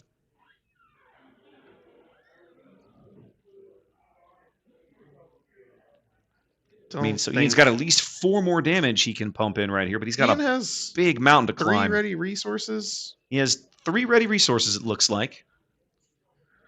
Having taken the initiative, Mark's turn is over, so Ian's free to do whatever. He can't kill Sabine with the current board. He's Tarkin Town can't target leaders. Tarkin Town can't target leaders anyway. Plus, he's used it. Right.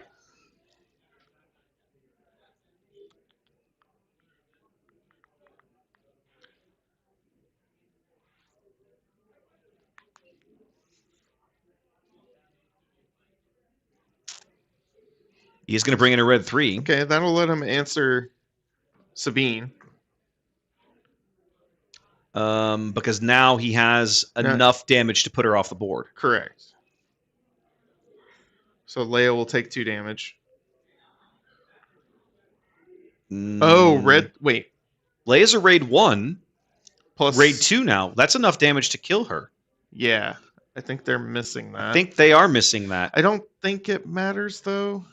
Because I'm not convinced it matters, but... Yeah, we'll see. Because, I mean, at this point... Because Leia's 3 or... Leia's a 3/6 with a raid 1. Right. And she's a raid 2 now because red 3's on the board. So, yeah, they just missed So they just missed it. Sabine should be dead. But here's a heroic He's just going to heroic sacrifice. And even if he had done that on red 3... It wouldn't... Yeah, so even though I'm with you, it feels like they missed the thing with Leia, but in the end, it wouldn't have mattered. It didn't matter. The only unit that would have survived the heroic sacrifice would have still sealed the deal there. Well, guys, like we said, red decks... That was a quick round. Red deck go burn. That is a quick round, kids.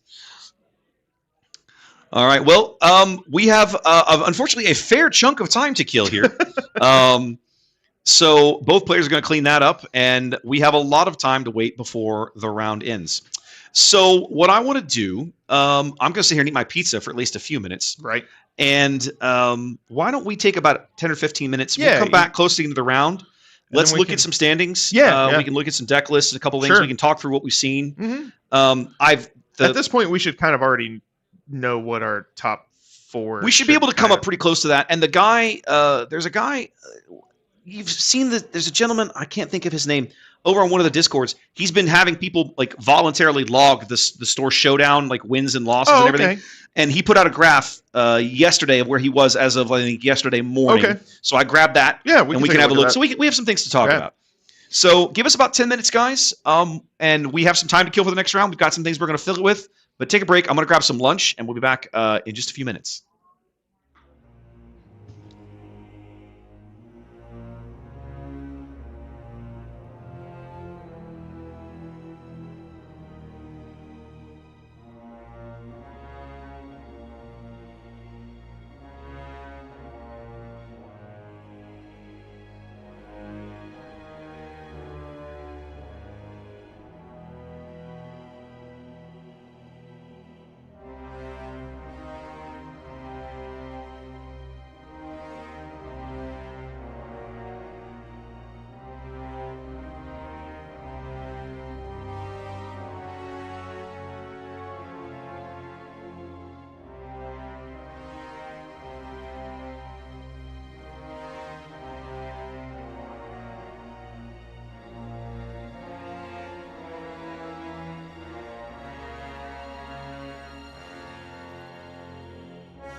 No, that's not. You know?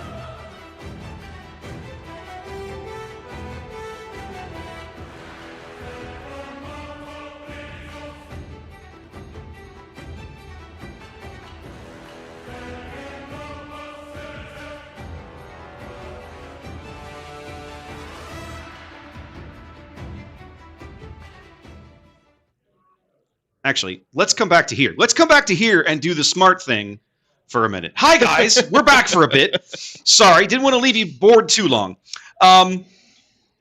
So, round 5, of course, still finishing up. We've got, was it about 18 minutes left? Let me pull this window up over here. 19 minutes left on the round. So, a little bit of time to kill. One of the things that I wanted to do was look at a little bit of leader analysis. There is a wonderful person in the community, and I apologize, I do not have a name or a link to his work. I could find it on Discord, but I'm not going to find it right now. Who has been running a simple Google sheet. Hey, when your area completes a store championship, a store showdown they call them, please come and tell us what leaders made the cut and what leaders won. And how, what leaders were the final 2 and what leaders won. And so he's been doing a really good job tabulating this data. And I think there's a lot of interesting things to see here. So I'm going to put this up real briefly. I want to make sure that our audio is still here. Yeah. So this is what we're at. And I'm going to move this over here so you can see it, because I know you really can't see it on that little tiny screen. So there we go. That'll work. So there's a lot of data here, 122 tournaments, and to the shock of basically no one who actually plays the game, Sabine and Boba Fett are the 2 big popular choices here. Right. I think we've seen enough Sabine today that even a new player can understand she is just very, very strong because of how quickly she just vomits out damage. Right. Boba is a little different, I feel like, because there's a lot of different ways you can build an effective Boba Fett deck. Yeah, and that's what I was looking at. It says leaders only. It would be really interesting to see the breakdown then of the colors Boba. that they get paired with. Right. I agree. Yes, Chad is commenting on the fact that Jin is literally the only leader in the game not represented with a big fat 0. An IG-88 top forward. Even IG's got a top 4 showing in there. Even a little bit of Hera. Hera doesn't surprise me. It does me a little bit. That deck's interesting. The mono green version. Well, and see, that's just it. So Hera was one of the first decks that I built, but I built her as blue. Okay. Because there were so many Force units that you already had access to. You're already playing Ezra and Kanan. Right. Well, at that point, I might as well throw in some Jedi lightsabers and have a little bit of fun with other people. Big buffed up units. Yeah, like I ended up with Obi-Wan, I think, and Yoda in there as well. Right. I didn't own any Lukes at the time, so that wasn't a thing. Mm-hmm. So one of the things that this graph shows is that there are 2 leaders that really sort of, I won't say dominate, but that's probably the right word, right? Yeah. Dominate the boards in terms of their appearances and their consistency. But that second tier is really varied and really open. Mm-hmm. There's Palpatines in here with wins. There's Luke's with wins. Vader with wins. Krennic with wins. Iden with wins. Yeah. Han Solo. Even Cherit has got some championships. I mean, I contributed a top 4. Absolutely. With my show. Absolutely. So you can see there are still a handful of leaders that are, let's say, not favored with the current card pool or in the current environment. I think the standout one to me, if I wanted to bet on a leader here that will maybe see more play and be more interesting, for me, it's Grand Inquisitor. 100% Grand Inquisitor. I agree. That is maybe Chewbacca. Maybe. Yeah. But Grand Inquisitor is the one that stands out to me as this character will probably see more play, has more tools coming up in the second Chewie set. is a tougher sell for me. Not because he's a bad leader, but because he's so defensive. Right. And I have yet to see anybody kind of figure out how to pair him with something that allows him to push damage and not Sure. just soak it. Sure. He's really good at this. He's fabulous Maybe- at this. I wonder, maybe some more mill cards where it's not even an offensive thing of That pushing is a- damage. that is a but possibility. Just getting to the end game on the hero side, because currently it's the villain side with stuff like Yes. Super Laser Blast and Yes. Avenger. So maybe we see more powerful late game cards on the hero side come in that allows Chewie to kind of play that late game. Maybe. I would love to see Chewie, because he just has such a. It's not really an effect, but just the design is very unique, and that is he the only leader that has Sentinel? Yes. Maybe he is. Yeah, He's he's the only leader Sentinel. that has He's the only leader with a Sentinel. and I just think that's really unique and kind of fun, Mhm. and I would love to see him played more, because currently, I know kind of in the beginning of this store showdown season is when people were kind of experimenting, and you saw You saw a lot of Chewie's- people messing with him. yeah, messing with him and getting Trying to into make, like trying to top come up, 8, trying to find something right, that worked. getting into like a top 8 position. So Grand Inquisitor has my money on. He's the one that's actually going to see more play. Yes. Chewie's the one that I would like to see more play. And with GI, I think it's a simple matter of card pool, yes, right? Like Grand Inquisitor, the way he functions, he specifically is looking for units that are nominally low, well, not nominally, that are low attack, Mhm. high health, right. so that And there's he can. not a lot of those And there's in this that's first set. with only 250 cards in the entire game right now. You have a very limited pool of things to choose from. Right. But when you start to look at some of the spoilers that are coming in and out of the Mhm. next set, which releases in 5 weeks, Wow. 5 weeks basically, Yeah. that you can already start to see that Mhm. we're absolutely 100% going to see more units that he will have access to use his ability on. Right. That'll start to feel a little better. Yeah, I'm excited. So I think that's going to be a thing for Because sure. yeah, he was one of the ones in the spoiler season for this first set where I was like, that's a fun, unique ability He is really to push interesting. damage. And I was excited to play it. And then just as the card pool came out, it's like there's not a lot here to work with. Now, I want to go back to something you said a minute ago. Mhm. Oh, earlier in the day, you were talking about Kylo. Yeah. They spoiled Kylo Ren as Right. as an aggression villain leader out of the next set. Right. And one of the things that I'm looking forward to, right? It Mhm. feels to me right now that the best aggression decks that we see are hero side, Correct. right? It's Sabine. We've seen there's a lot of different ways I've seen Sabine. I've never seen Sabine blue, but I've seen her play with every other color, all Yeah. the other 3 colors. Right. Right. Leia pairs very well with red. We just watched that matchup. Mm-hmm. It's a matchup that he didn't win, but I still think Leia is an excellent pairing for red. Right. And so just hero red has a ton going for it. Villain red doesn't feel as strong. No. Like Vader's the only one that sees play, but Exactly. it ends up being a ramp deck because Yeah, you because pair of him with because green. he's expensive. So and then IG-88 just kind of ended up being He kind of fizzled. kind of fizzled. Right. He's a solid draft card. He is actually. I've played him in draft. He's Yeah. actually not bad. Yeah. And I think that's one of the other things that we sometimes have to keep in mind, Correct. right? Is that the common leaders, especially, Mhm. all have to be suitable for the draft format of the Yeah, game. and especially us coming from like a Destiny mindset where we want every single character and every single card to kind of be super powerful, because Mhm. Destiny draft in Destiny was an afterthought. It really was. It was literally an that game was afterthought. drafting Destiny was a disaster. And they've been very vocal about the fact that this game was designed from the ground up with limited formats in to be mind. draftable. And so keeping that, when you see the card pool and you're evaluating cards, I think it's important to keep that in mind. That Yep. There are cards in there that are meant to kind of only be Meant played to in complement draft. the draft format or the limited formats, Right. draft or sealed, Right. right? And not necessarily be all powerful Mhm. in staples for in staples for like competitive Right. constructed play. correct. Yeah, agreed. Now the other format Mhm. that I know several people in the local area are big on, I have not played a lot of, of course, is Twin Suns. Right. And I don't get the feeling there are many cards that they've designed specifically for that format. No, I don't think there's really.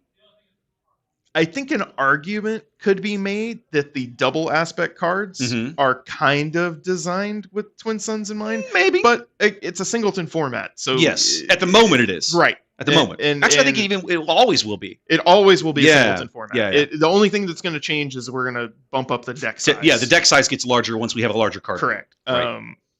So I think there could be an argument that those double aspect, specifically the aspect named ones, Mhm. are designed for draft or not draft, for Twin Suns rather. But I don't think that's a super compelling argument. So I would tend to agree with you that there aren't really cards designed Right. with Twin Suns in mind. Right. If I had to guess, I think like we were talking about earlier, the base design space is somewhere for them to really explore the idea of cards designed specifically for Twin Suns. And the reason I say that is because it's on the board. It starts on the board because in a singleton format, designing cards that are made specifically for that format seems difficult when you only have one in the deck. I'll also posit, right?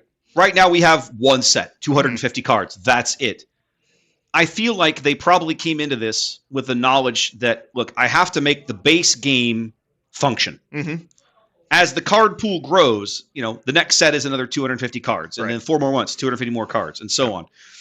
You'll reach a point where you can start sneaking in things that will impact those formats without really grossly impacting the quality of the set, the quality, the fact right now they just need to get more cards into the playing environment, right? That's really kind of what it boils down to. Yeah. And then once you reach that critical mass of, okay, there's the card pool is 1,500 cards or whatever. Right. There's plenty here for everybody to work with. Which is exciting. These 50, let's say, I'm picking a number, right, are designed better to work in this limited format. Right.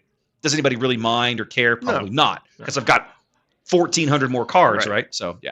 But that'll be interesting because, like, Magic is a game that evolved over time and it wasn't originally designed with Commander in mind. No, it wasn't. But now it's their most popular That's their most popular format. And so much of the physical product that's released is geared to the Commander players and with Commander in mind. I could totally... I don't think it would come in this first set, this first like cycle of 3 or 4 sets, let's say. But I think it would be foolish of them to not put out a Twin Suns product, whether that's a fully pre-constructed 80-card deck, Commander style, or if it's some kind of supplementary set. I hadn't thought about it. You're talking about maybe a Twin Suns starter deck. Yeah, like Commander does that all the time. They release. I wouldn't have thought of that. Commander releases. I mean, Magic pushes out so much product. Oh, I know. You can't keep up. You can't keep up with all of it. But like what Commander does is they'll pump out a set of 4 decks that are kind of meant to complement each other and to be played.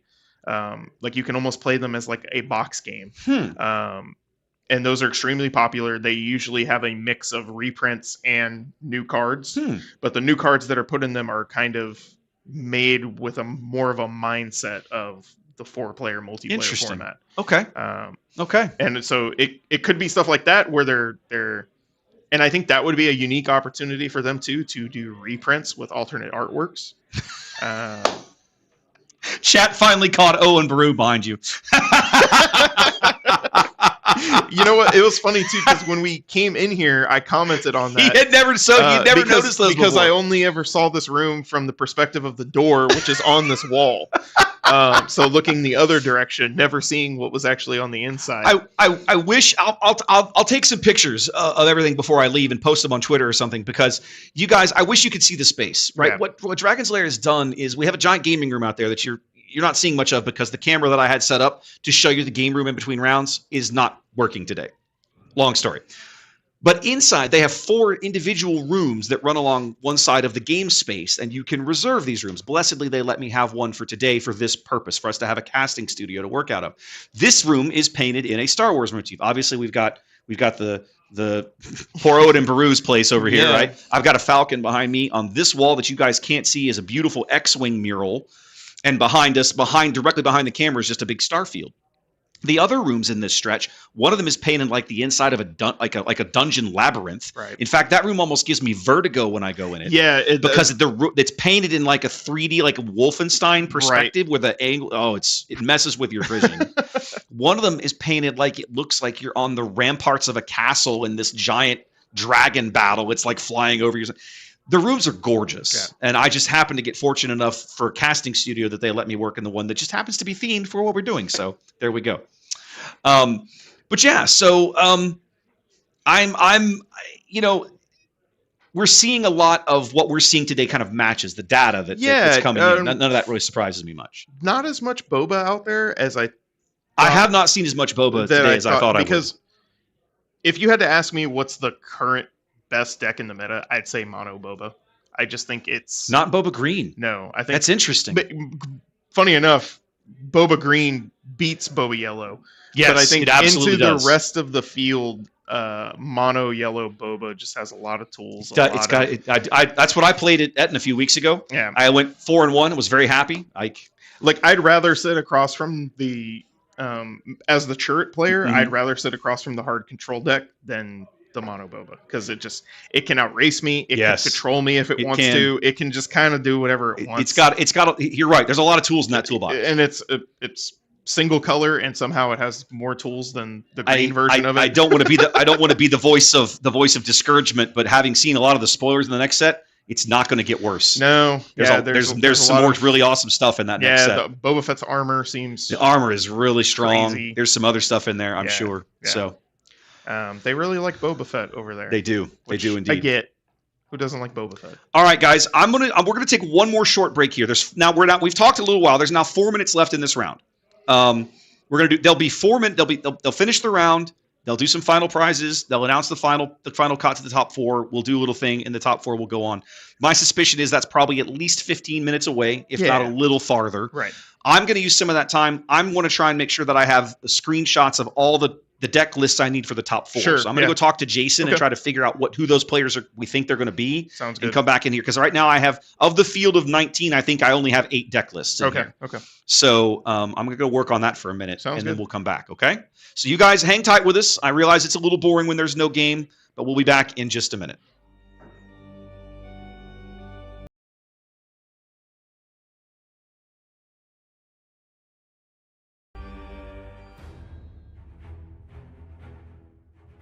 Star Wars Unlimited is a trading card game of unlimited possibilities. One of the many unique features of this game is the variety provided by each of the individual aspects.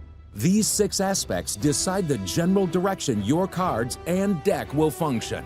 They are vigilance, command, aggression, cunning, heroism, and villainy. Start deck building with the benefits provided by each aspect. All decks require 1 leader and 1 base. Your leader and base decide the aspects that you will focus on for deck building. Decks can be built with cards from any aspect, but there is a steep cost to straying from the aspects of your leader and base. Playing in-aspect cards will allow you to spend only resources equal to the printed card cost. Playing out-of-aspect cards will cost an additional 2 resources per aspect, not shown on your leader or base cards. While you are rewarded for focusing on certain aspects, deck building in Star Wars Unlimited provides the opportunity to mix and match however you choose, allowing for truly unlimited possibilities. Build strategies around your favorite aspects and become the best in the galaxy.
All right, welcome back, everybody.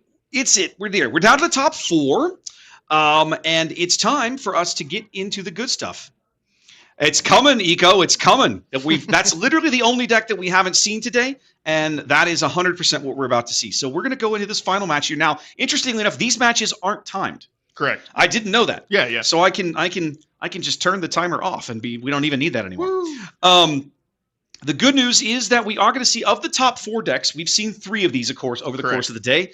And we're going to have a look now at the final one. We're going to be bringing you Krennic Green. This is Krennic ECL, and I'll pull his deck list up, along with the Sabine deck that we keep running into along the way. Right. I'll put this over here where you can actually see it. My apologies. You're good. There you go. Perfect. So, taking a look at this is pretty standard. This is relatively standard. I think the one thing that stands out to me as I glance over it, maybe 2, the triple vigilance is something that a lot more villain green-blue has gone to lately. Actually, leaning a little more to the mill, and only one Avenger. A little surprising there, I think. Yeah, one Avenger going for 2 relentless. I think expecting maybe to see way more control matchups or even more mono yellow Boba. Possibly. And then the other thing that now that I looked at it again,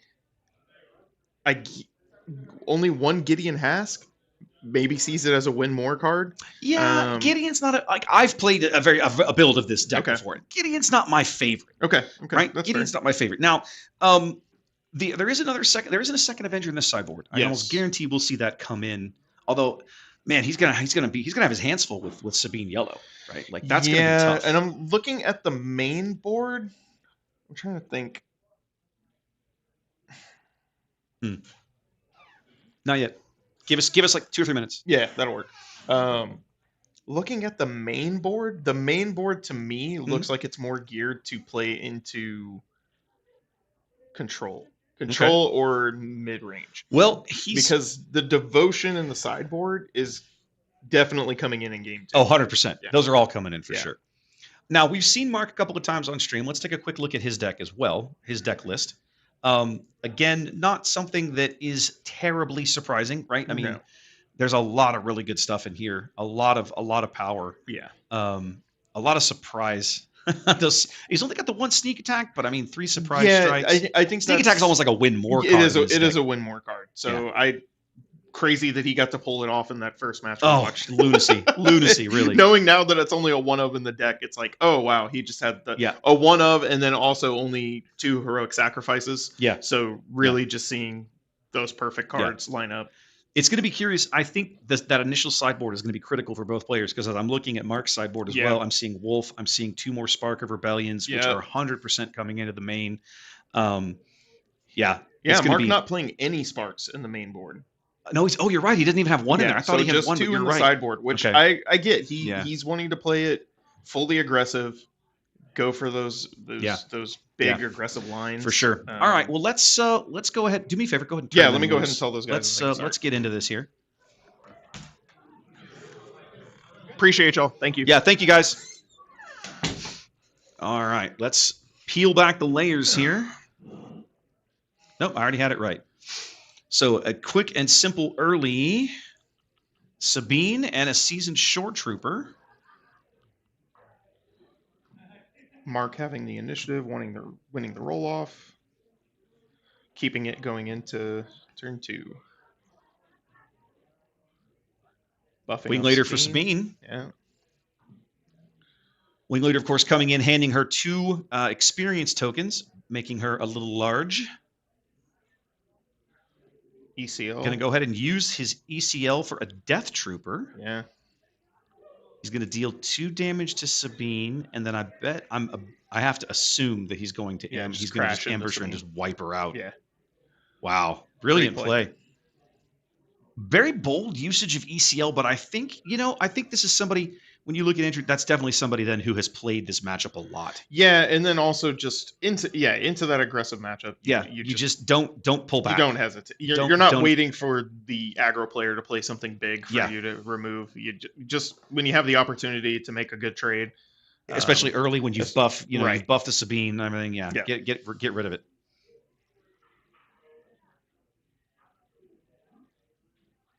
in the long run, that saves him far more than the 5 damage. Yep, 100%. The 5 HP for playing ACL. Fleet Lieutenant swings in with the Wing Leader for 4 onto Andrew's base.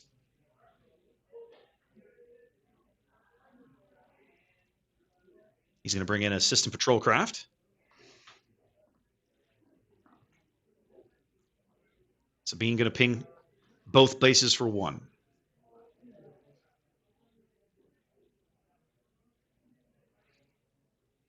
Simple reminder, guys, here we're in the top 4. So there's one other match going on in parallel of this. We're obviously not able to cast them as well, but there will be one more match after this. And that's the Palpatine and It's Palpatine and Vader Echo Base. that's right. Palpatine and Vader. That's right. Sabine comes in and does her thing.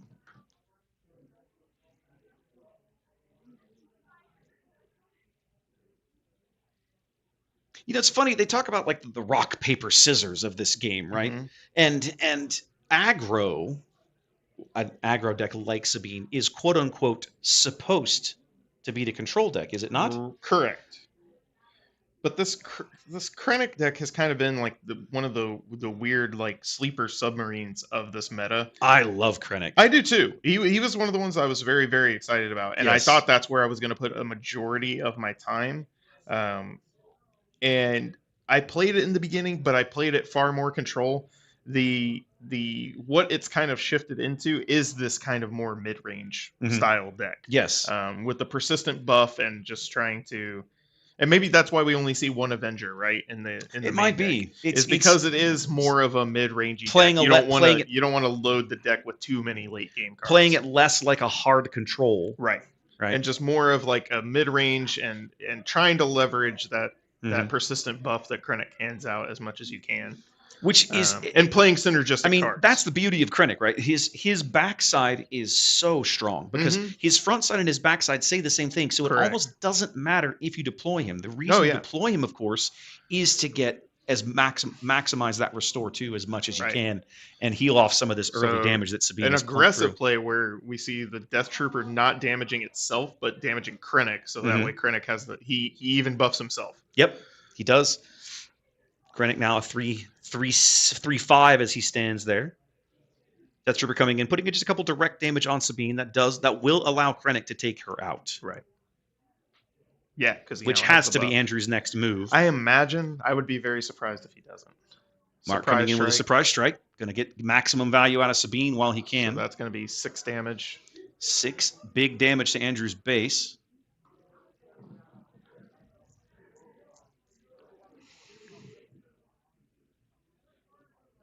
I would be amazed if he doesn't take out. I would be Sabine here. shocked if he doesn't. I feel like I feel like he he has to. Yeah. I feel like it's the right play. Yeah, Yeah, of course. 100%. And then of course he's going to restore 2 off of Yep. Krennic swinging. Krennic clings out Sabine, goes down to only 3 health remaining, but does get a restore 2 out of it. Another Fleet Lieutenant coming in, to take taking out out the patrol craft. Yeah. Seems good.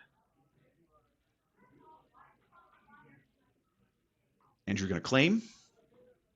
Apparently he claimed that earlier and I missed it, so my apologies.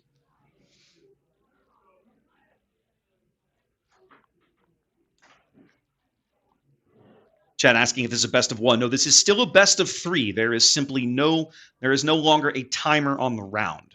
We play the best of 3 matchup until someone wins. Overwhelming garage there to clear the board. Cleans them both out, doesn't it? Yeah. Does it? Oh yeah, one of those the guys buff. was damaged. Right. Yeah. Yep. That'll he do gets it. that +1, so he's up to 5. That's enough to clear the board out. Why have I not been marking the damage on Mark's base? I am bad at this. There we go. So swinging in there for 3, and then also restoring for 2. 5 damage swing. Puts 10 damage on both players' base. Another surprise strike off the Millennium Falcon.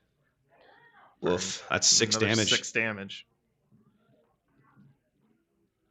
So far, though, Andrew able to mitigate a bit of that with Krennic's restore. Krennic being on the board is helping. Yeah. Um, And I see Andrew there has a vigilance in his hand. No doubt that's going to be his first play to Feels like he's up to 8 resources, 7 resources. 7. Would cost him what? Just 6 for that. Just 6 for that. Yeah. Would be his whole turn, but it's probably not a bad Yeah. play. Healing 5 at this point, I think, is Mark to deciding kind of put you out of the threat of yet another surprise strike or a 4 cause or some K2 shenanigan. Mark thinking about the Falcon, trying to decide if he wants to if keep he it or needs keep to bringing keep it it in play. back to his hand. So Gonna leave it on the board. He does pay the tax. Nope, he's going to go ahead and we're going to Yeah. vanquish the Falcon. Okay. Andrew feeling comfortable at 8 remaining. I'm not sure I would feel that comfortable. Yeah. Although he does have Krennic still. He does have Krennic, so he knows he's going to go up to 10. He knows he's going to probably he's going to at least get 2 back. Yeah. Mark bringing a K2 onto the board.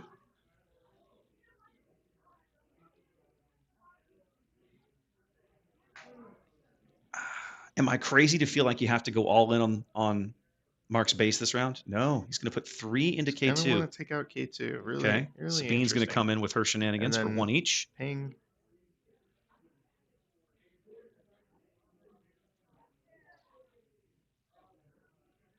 He's going to go ahead and take out K2. I'm surprised to see that. So am Okay. I. So he'll restore 2. And lose 1. Lose Yeah. one, So he ends so- up the net there is the loss of The loss 1, of but it 1. clears the entire board. Mark grabs the initiative. At 6, though, you're still with a clean board. At 6, you're feeling kind of comfortable. Well, he is still sitting on that vigilance in his hand too. Yeah, that as right? well. We know Right. we know that. Right. Mark doesn't, but yeah.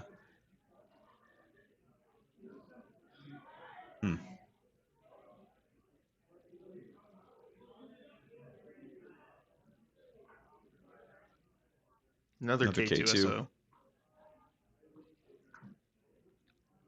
Electing Short to trooper. drop a short trooper. I think he's just trying to keep a little bit of board presence, and at this Yeah. point, And If you can I guess grab he the can't remove it. initiative. He couldn't remove K2 with vigilance. Vigilance is 3 or less. So maybe just keeping the tempo. he still has the resources to play the vigilance, if I'm counting correctly. Believe you're correct. Yes, you are. Yep, and So there it yes, is. he'll go ahead and remove the A-wing with it. It's going to remove the A wing and heal 5. Yeah. Patiently waiting to play the vigilance is paid off for him. To get the better value. 'Cause, Yeah, like he you got- don't really. He definitely got more value out of it. Otherwise, he mills 6, and that's just not that strong into the. You know what? aggro I was going to player. say, I don't think Sabine Yellow gives a crap if you mill 6. No, she doesn't. So honestly, if let's say Mark doesn't play the A-wing, he probably just gives the short trooper a shield. That's the next best thing that you can do on that card. Yeah, it would still feel kind of crappy. Yeah, it would. But getting a kill an A-wing definitely feels nice. Ooh, Mark I think has heroic sacrifice in his hand. He does. So that's 6 to base plus 3 more. That's 9 all 9. in. and then he draws a card. Can't be helped. Down to 2 HP is Andrew here. Yeah. Gonna swing in for 4.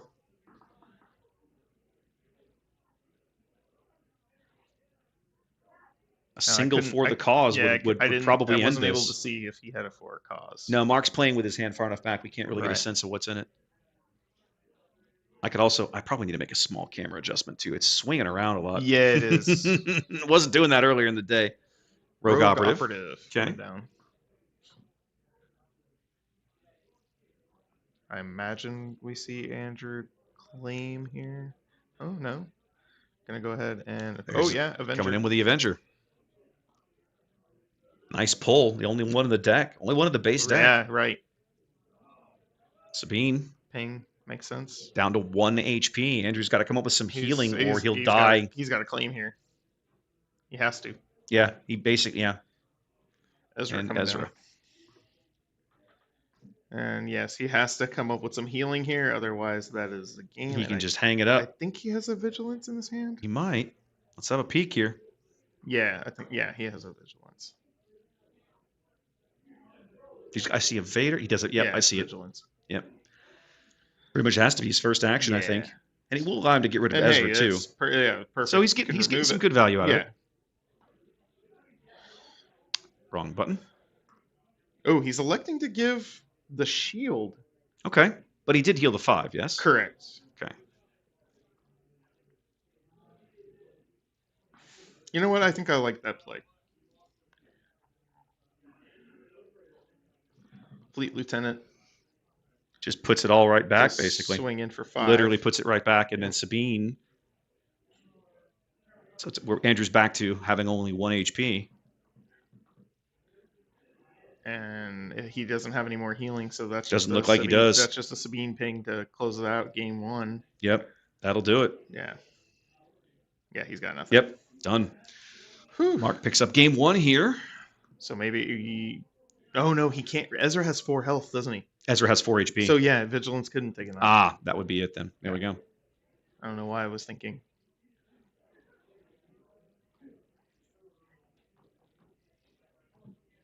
All right. Really good game 1. It was definitely back and forth and a very close game at the end of the day, actually. Mhm. I think Andrew was at the point of almost stabilizing. I think he just about had it figured Yeah, out. he I almost had think Mark came up with the right cards at the right time. Correct. Yeah, I'm gonna go mess with the camera for just a Yeah, second. yeah. I'll be right back. Both opponents here taking the time to sideboard some cards in and out of their decks. Quite a few, actually. I want to say I saw Andrew do about 5 or 6, and it looks like Mark is electing 4.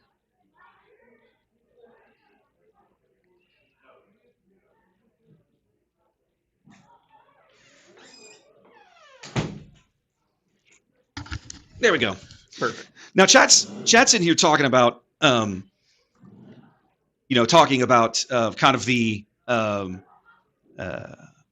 evolution of the I'm running the whole thing off my Stream Deck, right? Yeah, right. And it took the better part of about 2.5 weeks to figure out how to do all of that. Right. I was afraid I was going to have to teach myself Python. I was reading, like, there were things that I wanted to do. Yeah. And I was like, so I want to be able to push the button on the Stream Deck and have this happen. Yeah. And when I was doing Google searches, they were like, oh, you can teach yourself Python. I'm like, but what if I don't want to learn Python? Yeah. Exactly. Like, are you kidding me? And so that was more than a little irritating. I don't know why that is up. We'll get rid of it. I managed to find a way to kind of kludge it together. Yeah. The trick is that I had to spend literally hours programming the Stream Oh Deck. yeah, I believe it. And I don't know. Somebody in the chat was like, "You should sell this setup to other casters," and I'm kind of going, "I don't know if that's possible." Right. I don't know that you can export a Stream Deck setup profile. I have no idea. I have no idea either. Right? I'm just like, oh, I don't know. Maybe you can. Maybe you can't. I have no idea. So, but I'm liking how it looks. It looks great. I'm enjoying that. I feel like I'm able to convey the information that I want to convey. I'm going to make a few changes for next time, but I'm in general, I'm liking it. Yeah, no, it looks great. Yeah, I'm not sure, Ginger. I'm just not sure if you can, right? Like I was actually even trying to figure out if I could program my Stream Deck upstairs on my main PC and then transfer that programming downstairs to my caster PC, or the one in the studio, and I have not figured out how to do that yet, so I don't know. All right. Both players looking like they're finished up their sideboards here. Andrew starts on the button with initiative. While you were out fixing the camera, Mhm. I was commenting on both of them sideboarding quite a few cards. I'm not surprised. We looked at the sideboards. Yeah, and both the sideboards definitely looked We like looked at the sideboards, and there was stuff that if I knew what I know now, I would have immediately done before game one. We don't get that option, of course. Game rules don't allow you to sideboard before a match. Correct. Yeah, the camera thing was easy to fix. It was touching like the table. One of the support rods was bumped up against the table, and so I just pulled it back. And then now when they bump the table, it doesn't bump the camera. I blame Trey. Sure, we'll blame Trey. He'll appreciate that. Yeah.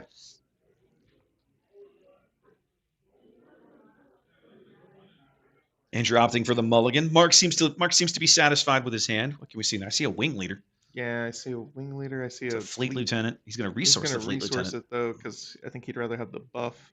I think I see a Leia. I saw a Lair or a Sabine. I couldn't tell. Yeah.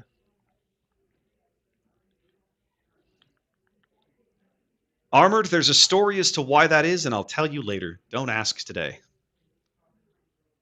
The camera is not perfectly square, and unfortunately, it can't be. And again, I don't want to get into it right now because I'll just get angry again. All right, game 2 begins. Mark coming in with a Leia. Makes sense. Andrew looks like he did not have a turn 1 play. just Andrew, elected no turn 1 play. Everybody gets just took pinged the by initiative. Sabine, and on we go to the next turn. I think we're going to see an ECL super laser. I think you thing, are 100% going to see that. which is rare because it normally doesn't kill anything. True, but Leia is one of but in those this that- case, it's going to yeah. allow him to. No, No, no, he's not just- going to ECL. just Okay, gonna- he's just going to save gonna the throw ECL. Okay. I think that's fair too. No, I mean, I could honestly have seen either play. Yeah. I really liked the Death Trooper play last game with the ECL. Yeah, that was on a very buffed very up that was Sabine, very that good. was nice. Leia and Sabine Ooh, and the Falcon coming out from Mark. and the Falcon already. Another 3 damage. Oh my goodness! Just really pushing out 6 early It's damage like it's that. just crazy Yeah, how it's a lot. how quick that this Sabine yellow deck can just slam it out. I'm off a little bit. There we go.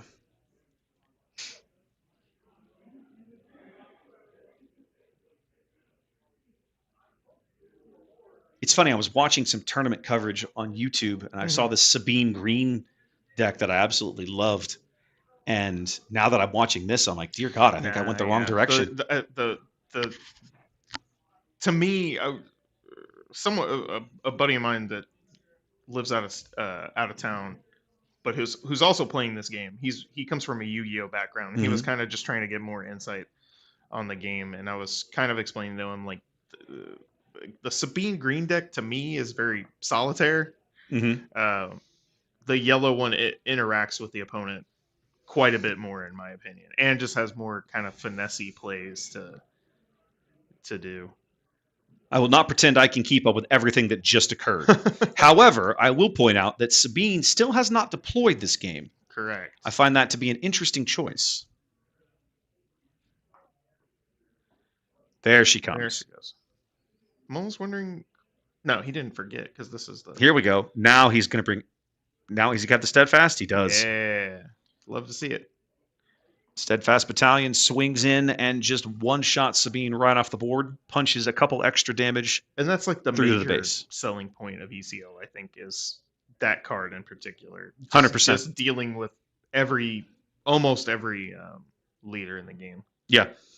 There's very few leaders in the game you can't punch out at one. But the trick is, of course, your leader has to be on the board. Right. But these leaders that deploy on turn, Yeah, Krennic comes on out 4 or on- 5 resources. Krennic it's comes out on what, 5? 5. Yeah. It's so easy to get him on the board for that sort of thing. And I think he's got like a really fair amount of stats for 5. He really does. I mean, especially when you smash Sabine, you only take 2 back. Yeah. I mean, that's a big card to keep on the board right now. You have to love it.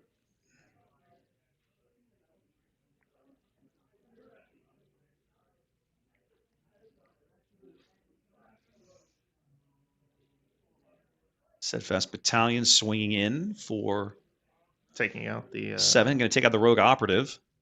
Oh, he's going to buff. He's going to buff Krennic. Interesting. There should only have been 1 overflow sneaking onto Mark's base. So Krennic a 4/9 at the moment. Spark Rebellion. Spark of Rebellion. Definitely one of those vigilances coming out of there. Yeah, Crazy I that think he you'd be had- silly not to do that. Crazy that he had 2 of them in his hand. 3 in the deck, And I'm maybe. sure Mark did not like to see that. Nope. It always feels good when you can spend 2 resources and get a card that powerful out of your yeah. opponent's hand. Yeah. He's really waiting. You can tell he's kind of Andrew's thinking, like, do I swing with Krennic now? Do I go to the base just to get some restore? Do I wait for a unit? How do I Right. play this? Because the more stuff you can remove, the better. And I know he has a removal option in Vigilance, but if you can, with Krennic being buffed up at this point, that's another removal tool. Yeah. Well, he's also sitting on the power of the dark side, too. That's true. So he's got a little bit of removal.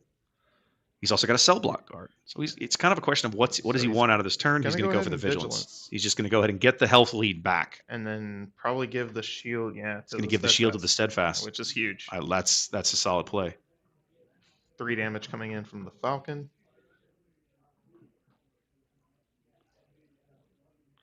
Now And Krennic's then going to swing in for Krennic's the gonna restore hit 2. for 4 and restore 2.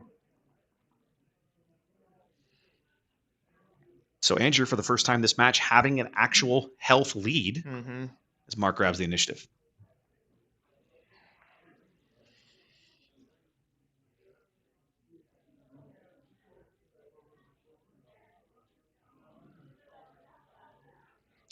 Mark paying 1 for the Falcon. Yep, going to need the Falcon on the board. He's been getting good value out of it. Like, I don't know why you'd bring it back now. No.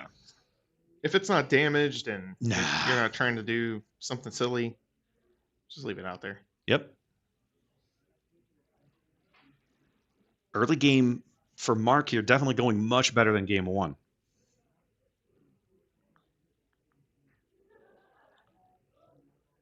Falcon swinging in.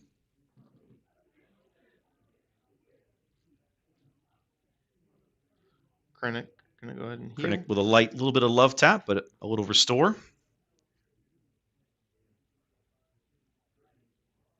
For a cause. 1, 2, 3, 4. Oof.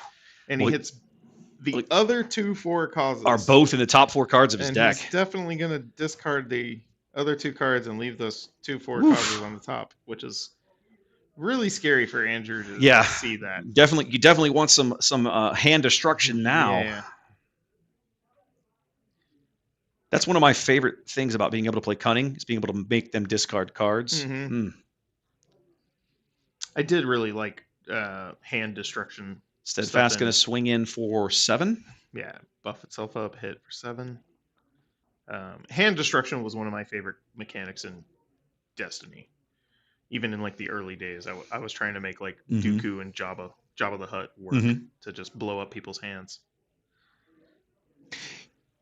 You know, I think you called it earlier, Matt. I really like this style of Krennic. This is not a hard control deck. No, it's not. It's got some light control elements to it, but Correct. it's much more mid-rangey. And I prefer that kind of play right. because it gives you more options. And that's what I would have if this deck in the beginning had existed kind of in this form. This is probably what I would have gravitated towards more. Mhm. But it was only kind of later where it was kind of tweaked and changed out of the hard control mindset. I feel like I miscounted on the Steadfast, and yet somehow I have it correct because I'm showing 21 damage on Mark, and so is he. Yeah. Because the Steadfast is damaged, he should get a +1. Ooh, yeah, you're correct. Inferno 4 coming out.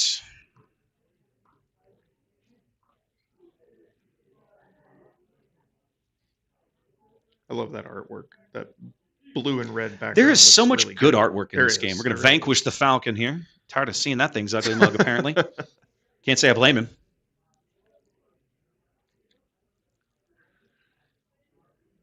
I don't know that Mark has a path back in right here. No, he has those 2/4 causes, but it's just not even enough. It's not going to be enough. which Andrew's- is wild to say. That The Vigilance Parade here has... Yeah, Well, he's only gotten 1 off, but I mean, he's gotten a lot of good healing. he's out of gotten a Krennic, lot too. of good healing out of Krennic. I think Yeah.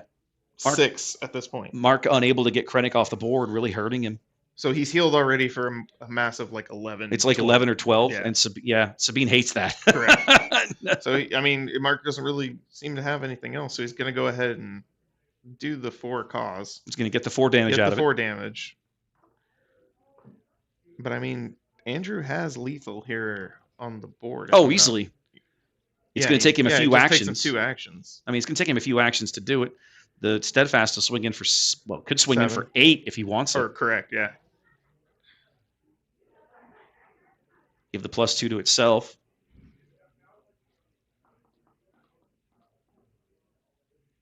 They're miscounting. They're forgetting Yeah, Krennic they're right forgetting here. the Krennic. But Okay, yeah, go ahead and but now calling they're it. done. Yep. All over but the crying here. Andrew Yeah. claiming game 2, which as a caster, we always want to go to game 3. That was an interesting game. And You know, things not really sticking for Mark, and then also not seeing, something like K2 that even if it doesn't stick, you don't care as much. the thing that I like, the more that I play them, the thing that I like most about those big double aspect event cards, right? Mhm. Cunning and command Yeah. and all the rest. they give you options. Yeah. They're so flexible, Mhm. and whenever you have one of those in your hand, you have some important decisions to make. But the fact that you have those options makes those insanely powerful cards. Right. Every other card in the game is pay X, pay X to receive Y, Mhm.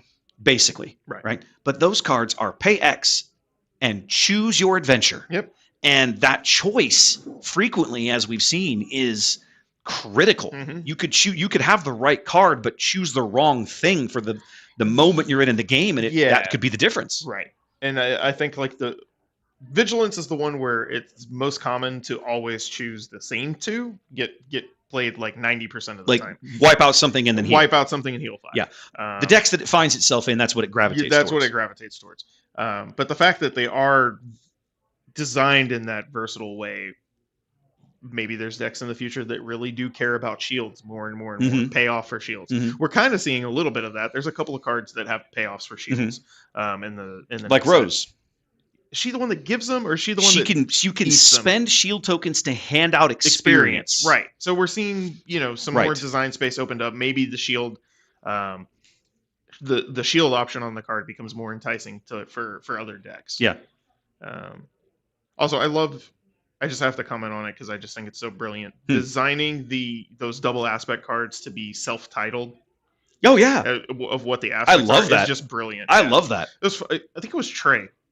Trey didn't realize that's Until, what like, they did last week. Until like last week. Yeah, like a week or two ago. Yeah, I know. I caught that on like the instant I saw it. I was like, Yeah, I oh, was that's like, really that's clever. Very clever. That's really perfect way clever. to get people to actually learn their names Yes. instead of just calling them. Instead of just calling them blue and green. Right. Yep. And yeah, he's like, it just clicked me last week. I was just like, I remember having that conversation with Trey. I got tickled. Once again, Mark happy with his hand. It's hard. It's when you play a deck like Sabine that is full of so many things that cost 2 and 3. It's almost, I won't say it's impossible to draw a bad hand. It's almost impossible to draw a bad hand. And so It's draw good.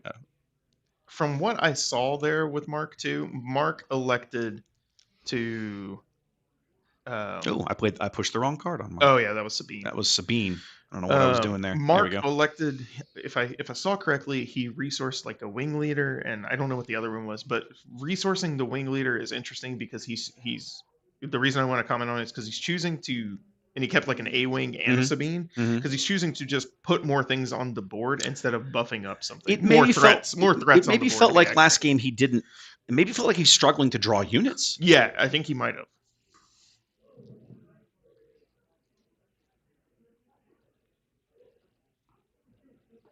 So I think here we're going to see him drop another threatening unit. Oh, yeah, an Ezra.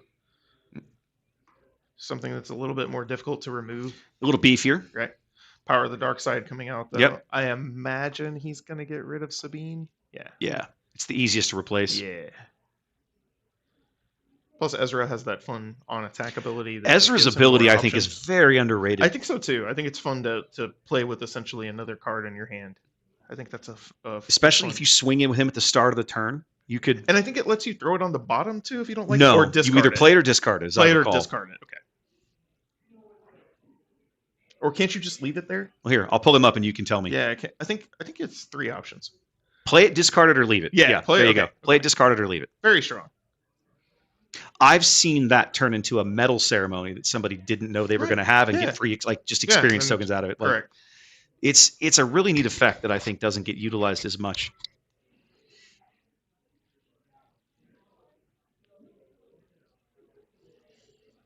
Wing leader going to turn Ezra into a little bit of a monster here. Yeah. A couple experience tokens coming down on him. Was he a 5/6 at this point? Or is he 2/4? I can't remember. No, he's 3/4. 3/4. You're right. He's 5/6. Yeah. That's In front of 4, going to knock out the wing leader. Ezra going to swing in, it looks like. And he's going to take a look at that card. Choose to discard it. Ooh, that's a tough choice. Yeah, that is a tough choice. I don't know that I would have discarded a rogue I operative. mean, maybe he has more units in his hand and he's looking for those tech cards. Mark using Sabine there to ping each base for 1. One of the things that I've noticed, the more I watch Sabine players, they're very cognizant of the state of the game, like when they should and shouldn't be doing that. Like in a position like here Yes. where he's basically like 10 health ahead. He's like, oh yeah, I'm gonna do right. this. And I've talked to Mark about that. Mhm. Because like in the beginning, buffing up Ezra even more. What did he come in with? I missed it. Another wing leader. Oh my goodness. Buffing up Ezra even more.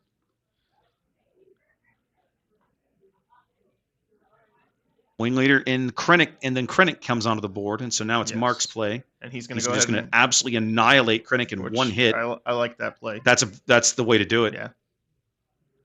We're going to look at that top card, leave it on the top. And going back to the Sabine ping, I've talked with. There's the devotion. There's we the were talking devotion about before we started this set. TIE Fighter a little beefier coming in now. He's got a little restore on him. Sabine going to ping. Which losing Krennic, he's going to want. He's going to need all the help he can get. Yeah.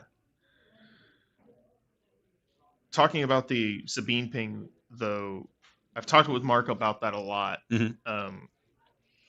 And he understands it way better than I do because I'm not a Sabine player. It's not even really it's a combination of a lot of things. It's not just a damage threshold. It's also a board state thing. It's also a tempo thing, of course. And I think when I remember talking to him about it, I think kind of the conclusion, what I got out of that conversation the most was the most important thing is the tempo aspect of it. I already inadvertently had the health correct. So Andrew burned his ECL for the Consortium Viper, who doesn't have restore. That's why I was thinking he had restore, but he didn't, because he doesn't have initiative. Right. So this Viper swings in, knocks out the wing leader. Sabine comes onto the board. Wait a minute. Now they've taken the damage off. I don't know why. Yeah, I'm a little confused there. I am too. He deployed Sabine and didn't attack with her? To retain the initiative to stop the Star Viper. He claimed to make sure he wouldn't get any more restore off of it. Yeah, that's 4. He has nothing in the space arena to deal with those things. Yeah. That's 4 restores a lot. Yeah. Somehow I am way off between devotion and there we go. the Star Viper. That would have been a lot of restores. I think maybe he played the devotion and swung in with the TIE Fighter, and I didn't get that one correctly. That's probably how I mislogged it that way. Huh? It's a restore 2. No, but it's a +1, correct? Right. But it's a restore 2. Right. Yeah, I think I missed that one. Gotcha. Anyways,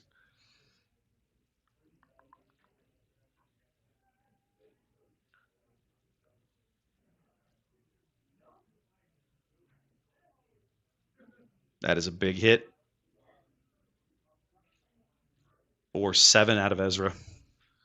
Falcon coming down. Wait a minute. Why did he just take... He swung and played a Falcon? I think the Falcon... he played the Falcon off of Ezra's ability. Oh my goodness. Okay. I see it now. So then going to trade with the Star Viper because he has the +1 buff from Krennic. Because of Krennic. Yep.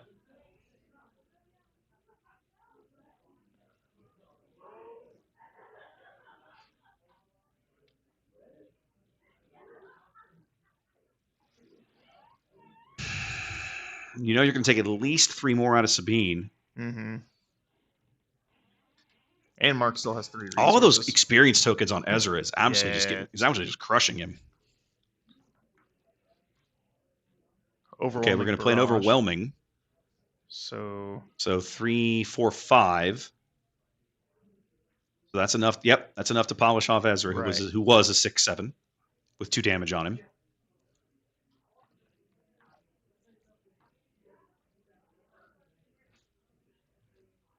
And now Inferno for the turn is a 5/6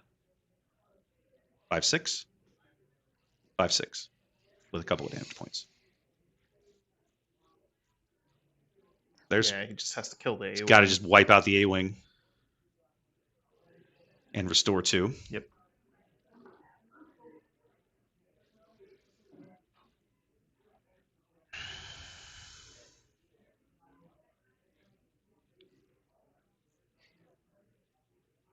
He's got another devotion there, and Mark still has nothing in the space arena. Yeah, I don't think you want to double up, though. I don't know. can't actually. Would that matter? Would it be like restore 4? Yeah, it will be restored. They just get cumulative, right? Correct. I would have yeah. thought so. Yeah. Okay. No, it works. And I think for temporal Boy, that would put a reasons- giant target on that guy's I mean, back.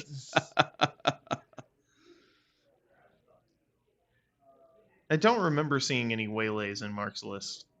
No, I don't. There were none. Even in the sideboard, I don't think No, there is. I don't remember So, seeing it either. Surprise strike. Do have some of those though. for 6 to base. 6 to base. Sabine swinging in. So now you're definitely in for a cause range. I feel like you have to. Yep. I feel like you have to do that to get the restore out of it. Yeah. Should be 4 damage out of the tie because it's damaged. Gunship. Yep. Gunship's going to ambush him out. Take it out. Oh, it'll be a trade because of the Oh yeah, because of all the buffs. on Yep. it. Yeah. But he gets the restore off the board, which he desperately needs. Yeah. Vader coming in. Got to hope for that cell block guard, presumably. He's at least going to get Sabine off the board here, too. Sure. Vader will wipe her out. Yeah, he's got a Death Trooper in there. And a Super Laser Tech, but I think that's what he was after. There we go. Take Sabine out. Take 2 damage on Vader. I feel like you get... I love the value, extra value you get out of Vader in this deck. Oh, with the 100%. Krennic buff going... Because 5's kind of awkward. Mm-hmm. 6, you're killing a lot of more things with 6.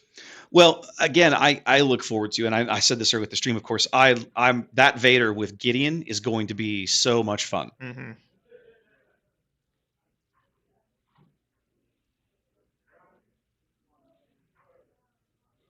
Andrew really, you have to believe, I guess he's just trying to dig for the, he played 1 Vigilance and lost another one to a Spark? I think was that last game? So, I think, no, that might have been last I game. did last game. I don't remember anymore.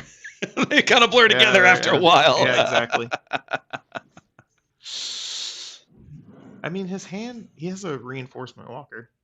Andrew does. Well, he desperately is going to need that. Yeah. And Mark's got a cleared board. But we haven't seen a 4 cause or a K2SO. We haven't seen either one of those cards yet. It feels like a K2 right here would be almost we're gonna see a catastrophic. Sabine ping. So maybe he has the 4 cause. So we're going to see the walker drop. And he's going to just mill the card. Ooh, it was a Vader. Ouch. But I think he has to. He can't risk being at 4 HP. So he's going to heal 3. Oh, what did he play there? The reinforcement walker. Ah, okay. I missed it. So he heals 3? Yeah, yeah, and see, he would have died. Yep. And there comes the 4 cause. As long as Mark hits it. And yeah, he would have been dead. Yep. So that would have been the game. He couldn't have risked. So that. he still goes down 4. Yeah. So he's at 3. Still holding on at 3. Mark deciding what to do with the cards that, for a cause I believe in, has revealed for him. I think you keep the Falcon. Yeah, I think the other you can discard. I think you the could probably rest of them. ditch the rest. Maybe the Fleet Lieutenant. I don't know. Even Leia. Remember, Leia can exhaust something too. Oh, Leia exhausts units. Yeah. I think you ditch the Sabine and maybe leave the rest. He has the yeah. Mm. Yeah, I think Fleet and Sabine get discarded, and he keeps the Falcon and Leia. But I could also He's going to leave the Falcon and ditch the rest. Okay, yeah. I could see it. I see that too. I could see it. 5 to base. Vader swings in. 6. 6. Thank you, because of Krennic.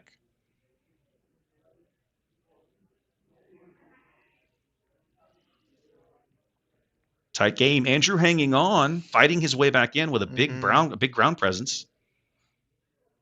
But he's got to get through this turn. Mark has 4 resources left. Mm-hmm. I wonder.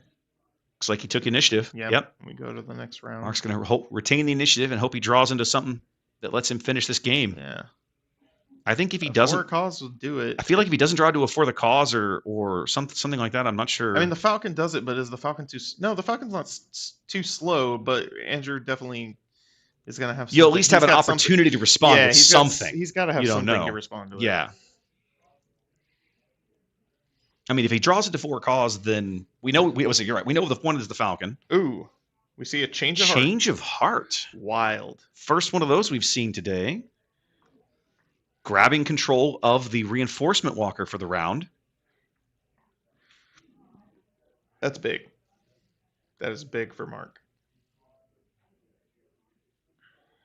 Devotion on Vader.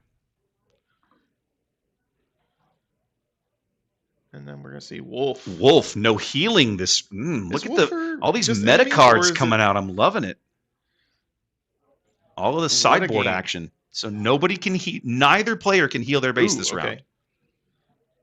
No bases can be healed. What happened? Oh, he swung in with Vader. Correct. 7 this time. Correct. Yes. 7. Man, 4-3. Wow. Down to the wire here. I'm loving this. Yeah, this is great. Mark has tapped out. Yeah. Andrew still has 6. He's going to go ahead and smash the Yeah. cell block guard. And he's going to... I mean, he has to just draw this card. Well, he He could can discard it. he can discard it, but he can't get anything out He of can't it. get any healing out of it. At least it cleans it off his top. That's I mean, true. That's and all it was does. It another cleans it off copy top of of his Wolf, deck. So he definitely didn't want that. Yep. Now he's going to have to give the walker back up at the end of the round. Right. The walker does have 3 damage on it. They haven't marked Andrew that just yet. claims here, and that's it. I think that's the smart play And that's it. because when the walker comes back, he can't stop it. Yeah, he can't stop. Yep. Wow, what a game! Wow. There you go. Goodness gracious. Krennic holds on to win. Yeah, After game 1, I don't know that I would have called that result. yeah. Again, it's not an aggro deck. No. Or sorry, it's not a control deck. It's You some were right, weird right? Calling it mid-rangey- more mid-rangey, I Yeah. suppose. You're 100% right. Love it. Love it. Well, listen, guys, we need to go check on the other game results. Yeah, we'll see. My suspicion is they might be done by now. I don't know. I Yeah. haven't been keeping time. Well, it was the Palpatine Vader matchup. Yeah. So it could go long. The way Trey plays? Well, I mean, I just don't know. Palpatine.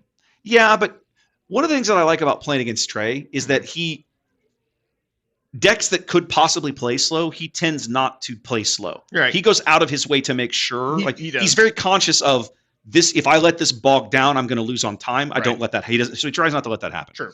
But we'll go have a peek, and then we and then we'll be back in a few minutes. Okay, guys. So I don't have a timer for you, but trust us, we're not going to go wait. We're not going to go too far. Nah. Just give us a couple minutes. Okay.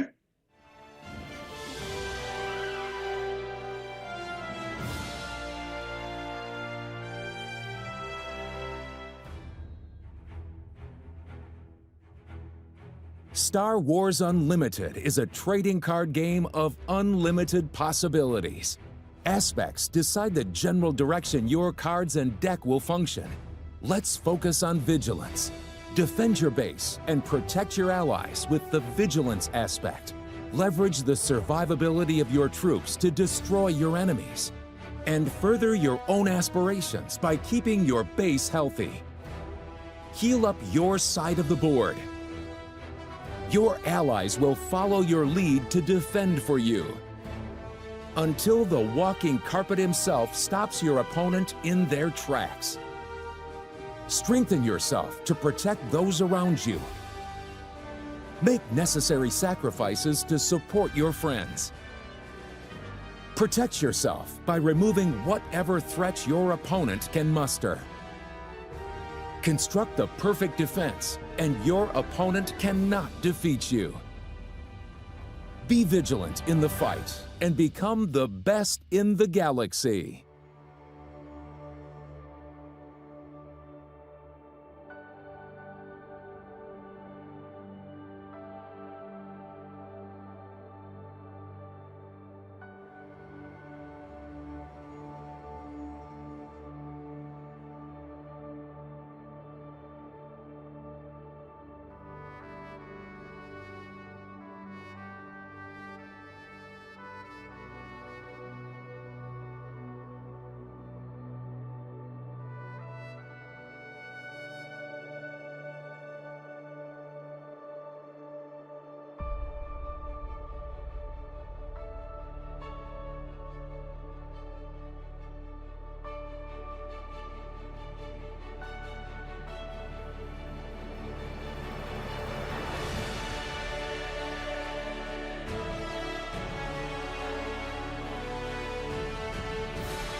Star Wars Unlimited is a trading card game of unlimited possibilities. Aspects decide the general direction your cards and deck will function. Let's focus on command. Marshal powerful units to overwhelm your foes with the command aspect. Strengthen your units with the might of the Imperial War Machine. Or join the fight to show them how it's done. Gather your squadron. Direct your other rebels to fight together. Or be an example to them in leading the charge. Be an asset on or off the field of combat. Stockpile your resources. Leverage your superior numbers and spring a trap on your enemies. Bolster your forces and build an army that your opponents cannot defeat. Take command of the battlefield and become the best in the galaxy.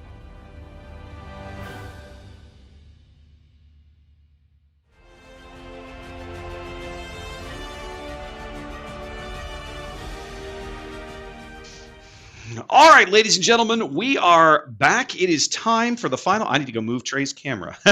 Trey is so stinking tall. I got to go move his camera. Give me 1 second here, and we'll update his name. Yep. All right. We're going to be looking at a final of Palpatine and Krennic deck we just took a look at. So we've seen Trey earlier on stream. Give me a moment. I'm going to go move that camera for him. Just Sure. So Palpatine we've seen, Krennic we've seen, we just saw. The other thing Wes was commenting on is we're seeing 2 25 HP bases go against each other for the first time today. And both of them energy conversion lab. So this is going to be interesting. I don't know that I've watched a single game of this matchup. Because these are kind of two Ooh. Oh, that hurt. Don't do that again. Ow, that hurt. Just ran my knee to the table. Oh, that felt fabulous. These are two kind of underrepresented decks. Krennic got real popular early on because of that big tournament in Poland. Right. But that was a Palpatine harder has control. never remotely been popular. Right. But that version of the Krennic deck was way more hard control It was than the what we're seeing Andrew iterations. play. 100%. 100%. That version was significantly much harder. So to yeah, control. I don't think I've ever watched this matchup. It's going to be entertaining. One of the things that I have enjoyed, I think if you had told me at the beginning of the day that I'd be looking at a double green deck in the final, I think I probably would have called you a liar. Right. Command is arguably the strongest aspect currently in the game, but usually it doesn't have the oomph to push through kind of stuff on its own. Not fast enough, let's say. And we're absolutely not seeing that the way that Trey builds and plays this deck. Right. So I'm really curious to see. But this is going to be the first time today we started with both players on 25 health. It's going to be curious to see how kind of they navigate this mess. It really is. Last match of the day underway in moments here. See, so chat's talking about double green is super strong, and it's interesting. It feels that way, but it also feels like it's taken. It can't if you hit the ramp cards. Well, but there's not that much ramp in his deck. Trace He plays 3 commands, and 3 3 super laser techs, and 1 resupplies in the sideboard. That's okay. it. But what I'm getting at is it feels like it's taken players, myself included, right? I want not some kind of savant or something here at this game, but it feels like it's taken people a while to kind of wrap their brains around that and kind of figure it out. Sure. And so Trey's one of the few people I've seen mess with this locally, and it's been a tremendous amount of fun to kind of watch his evolution with it. Yeah, it definitely has.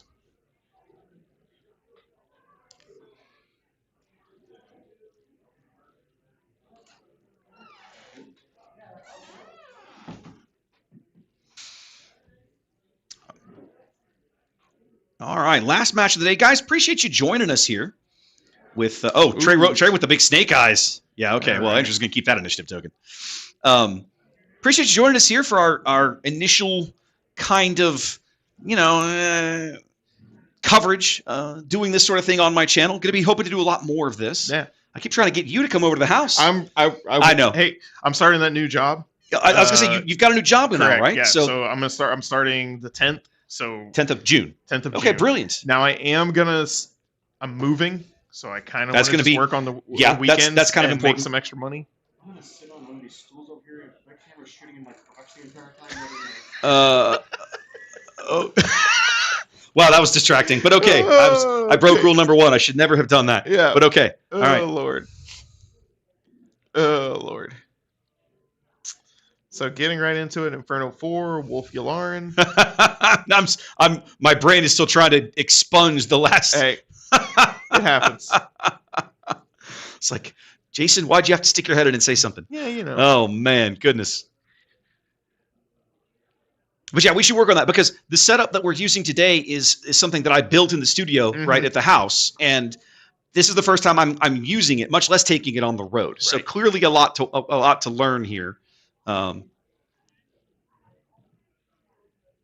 Oop, there we go. Put the damage in the wrong place.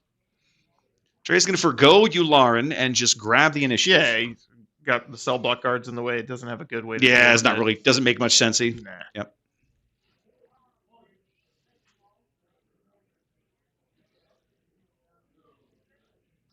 He is going to go ahead, of course, smash the super laser deck into the guard. Get rid of that. Get that problem solved. Get his ramp going there. Now a resource ahead. Yep. Take out Wolf. Andrew, make the trade. No, it's a good call. Over time, Wolf becomes another Inferno 4 steal. Trey loves doing this. He really does. Oh, but then we're just going to see Power of the Dark Side take it out. So he's going to traitorous it and then destroy his own unit, basically. Yes. You know what, though? I think if you trade, you take that trade. No, yeah, you take that. It just clears the unit, clears the board of something else in your way. Right.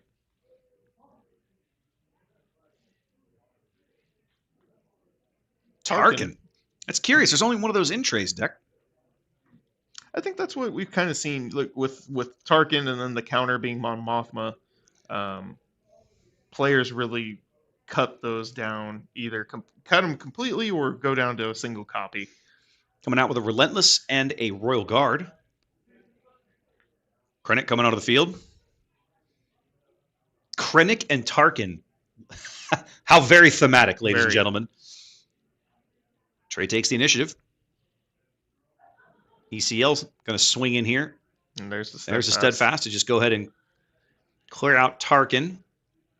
And that should be, what, 4 overflow, I think? Yes.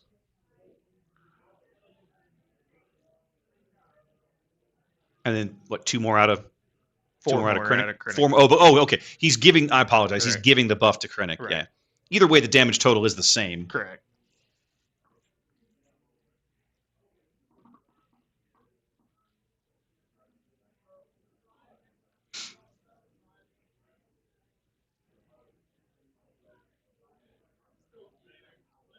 I haven't seen Trey have his board empty this late in any of his starts that I can think of. Usually the trader is able to kind of help keep things that, you know, that -1 for them, +1 for you usually in the helps. matches we saw, that's for sure. Yeah.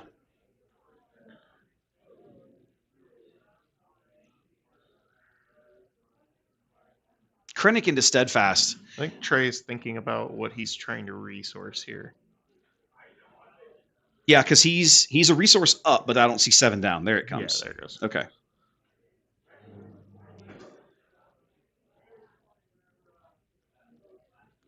He's going to use his own ECL and ECL and a Rook to clear out the Steadfast Battalion. So that'll just pop the shield. That is the wrong button.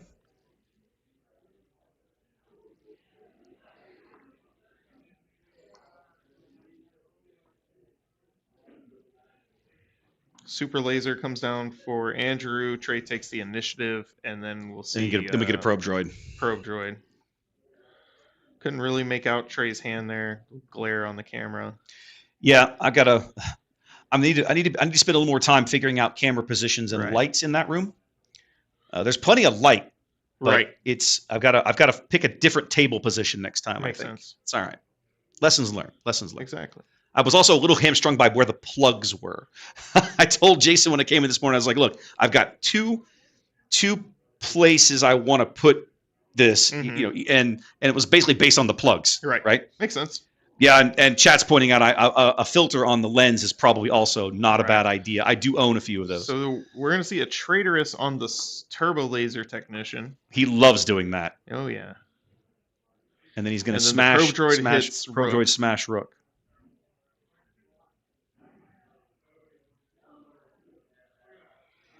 The beauty of doing that with the super laser tech is that when he dies, he becomes Trey's resource, not Andrew's. Which is a fun interaction. The first time he did that to me, I was actually enraged. I was like, what do you mean that's how that works? Yeah. That's garbage. And nope, that's exactly how that works.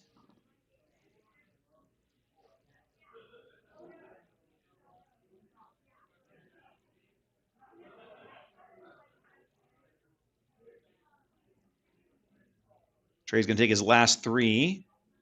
Hey, Give us a cell block guard. Protect his... That's actually... 7, that's got to be a Vader. Yep. Okay, yeah. There it is. Old Dark Lord's going to swing in from the right-hand side of the board and turn that cell block guard into a pile of paste. And then Shirley looking for his own cell block guard, but doesn't seem to find it. No, but he's got a Death Trooper in there, which is not a bad pickup, frankly. Rook has 6 health or 5 health? Rook has 6 health, but he could put the damage on Krennic, buff Krennic up a little bit.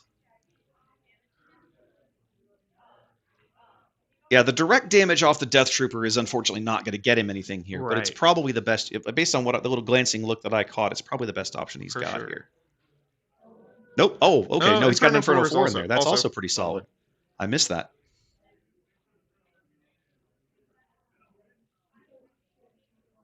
So in Trey's hand, it looks like we're looking at a relentless... I saw an overwhelming barrage as well. And he's got that guard. Yeah, remember he fished the guard and the relentless out earlier with Tarkin.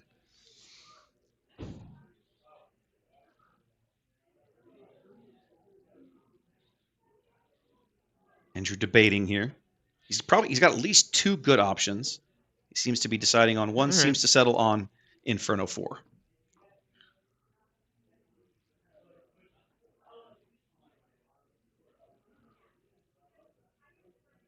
That'll let him take a peek if he wants with Inferno 4's wind plate ability. Right.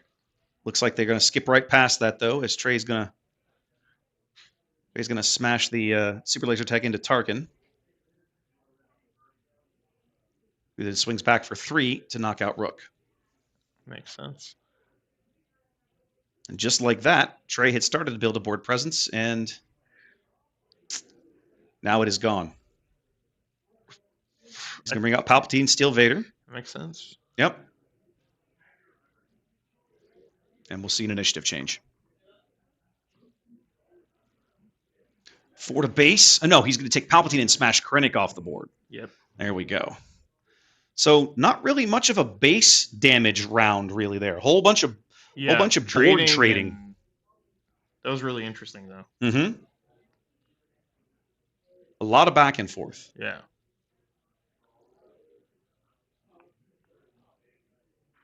Trey going up to 10 now.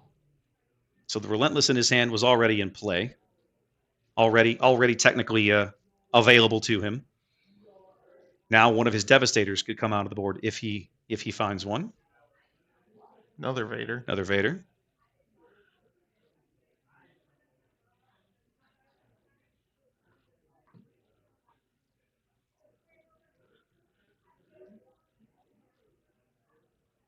Ooh, I think he whiffed.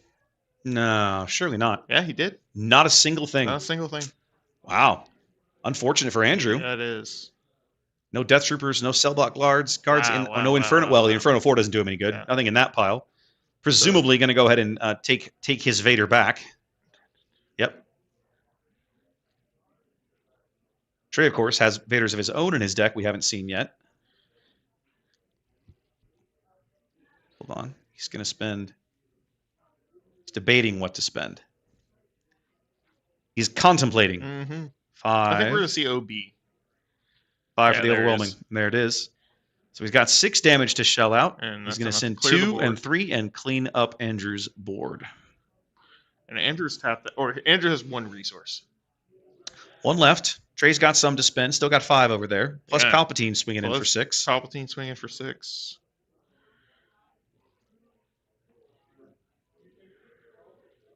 2 for Wolf Hey. for a heal of 1.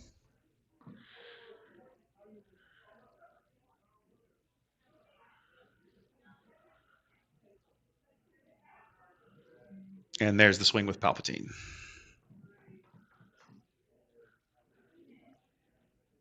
First damage that Trey has landed yet.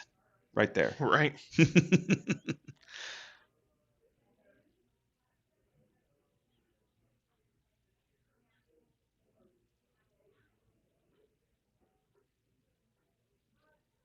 Andrew still on the button. Holding initiative as we head into the next turn. Running the numbers, figuring out if we're going to see the Avenger. No, Reinforcement Walker. Yeah. Going ahead and... I'm going to go ahead and discard whatever that was. Star Viper. I got rid of a Star Viper for a quick heal of 3. Ooh, and Relentless coming down for Trey. Yep. I still love that card. I'm glad people are kind of discovering it finally. Yeah. It feels like it was very overlooked for a while. And getting a heal with Yularen. Speaking of Yularen. Putting a whole pile of damage into the base there. What's that total of 9? So we should be down to... There we go. Andrew sitting on a Relentless of his own. I think I see a cell block guard as well. Yes, I see a cell block guard and a Relentless. So Gonna wipe out Yularen. Yularen. See what he does with his trigger. He's going to draw that card. Okay. I'd like to keep that one. Relentless puts 8 to base. Only 8 health left for Andrew.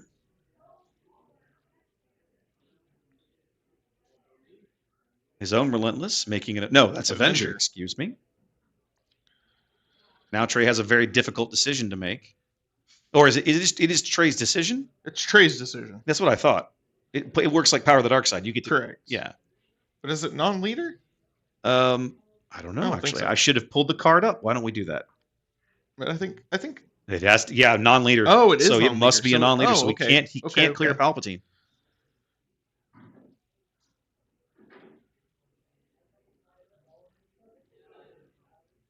At this exact instant, Trey has the possibility to win on just Palpatine alone, but it would take him a couple of rounds. Well, no, because the Reinforcement Walker is going to probably come in with a heal or 2. Command. Okay. So probably we're going buffing for 2 experience tokens on Palpatine. And then what are we doing for the rest? Returning a unit from his discard pile to his hand. I'd imagine it's like the cell block. Nope, he's going to grab Relentless. That makes sense too. I guess maybe he has nothing else big in his hand at the moment. No, I guess the cell block isn't great. Yeah. And he's playing another command? No. He's playing another command to buff up Palpatine. Once he plays the second command, Palpatine's going to swing in for 8, and that is the game. Wow. Wild. There you go. Okay. Trey with game 1. Amazing. That was really, really fascinating to watch. And again, because I don't think I've ever watched this matchup before. It is interesting to see these 2 decks kind of go at each other, right? It's not... I guess one of the things that I like about watching Palpatine play is that it's very... when you watch a Sabine deck, or almost any red kind of aggro deck, it's you go for the jugular. You go for the jugular, always attacking the base. Base. But with these guys, with these decks, they're having to make much more interesting decisions about, do I make this attack against the base or against the unit? Trey did very little damage until the last 5 turns of that game.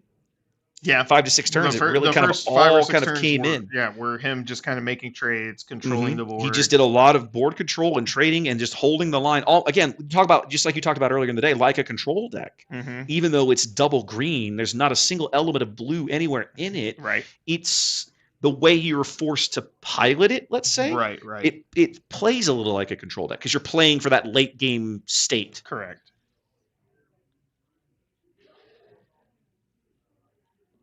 Both players sideboarding here.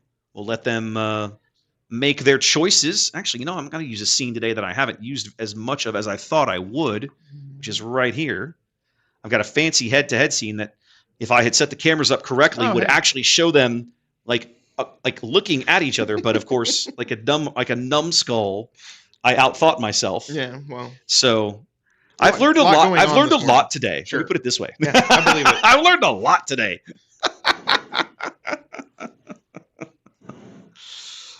Oh my goodness.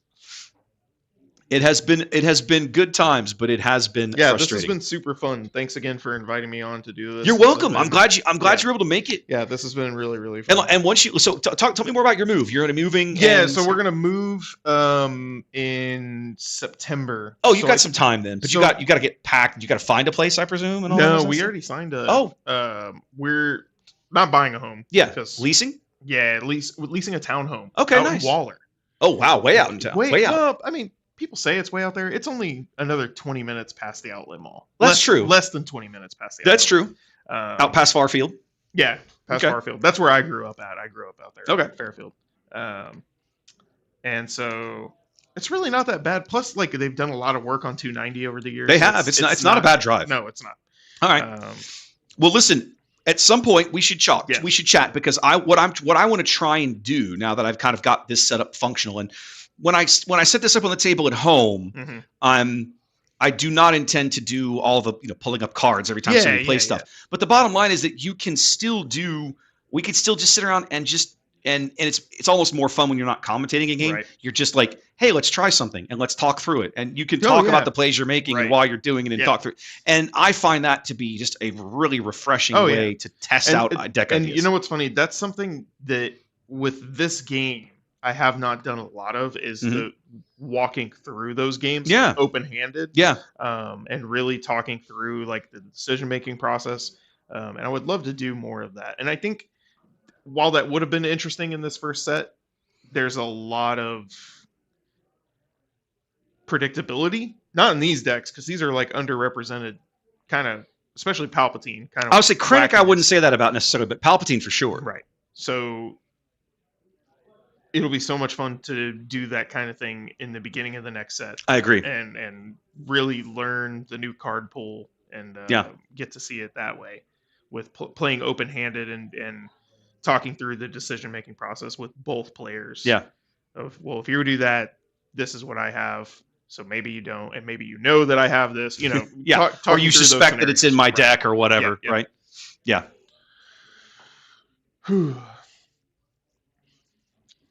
But yeah, that's something. What I'm thinking about trying to do is set up like one night. Like right now, I do boats. I stream World of Warships one night a week. Right. I've been streaming Civilization 6 one night a week. What I'm thinking about is maybe kind of. I'm not sure about Civ, but what I want to be doing is I want to be doing more stuff in that studio. Sure. And even if I did just one night a week or 2 nights a month or something down in there where we did this, let's just come around and BS and play some games. You bring whatever jank pile you want to build, and I'll build whatever jank pile I want to build, and let's go play. Yeah, I'm down. Maybe we're working on something. Maybe we just want to see how something works.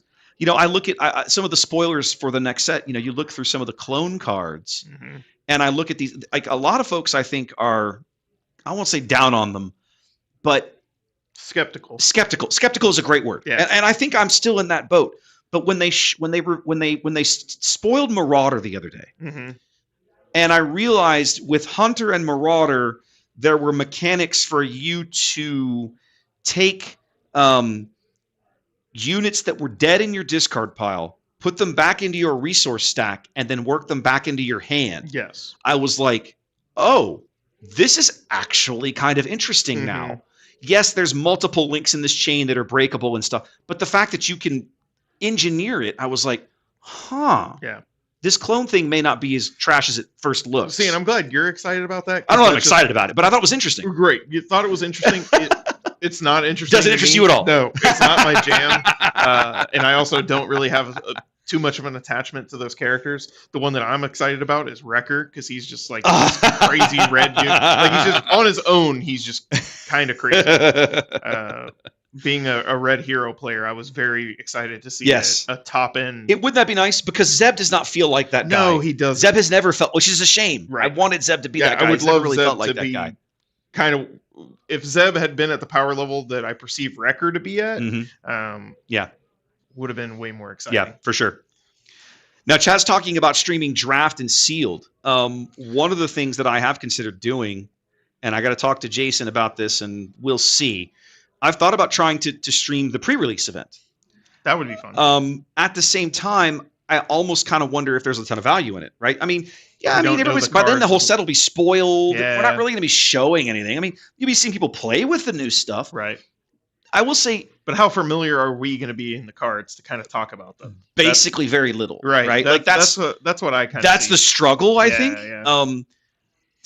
Draft, I think, is a little different. Like, I would love to stream Draft. I think Draft is a ton of fun. Yeah, I think that. Would be I fun. think there are plenty of great cards that are mediocre in Mhm. constructed or average, whatever, that in Draft are just amazing. True. But Sealed, I think, becomes a much more challenging, especially the pre-release stuff. Yeah. So we'll have to 'cause see. it's just not going I'll have to to be think as through that. familiar with all the cards yet. And with a draft, it would just be super exciting because,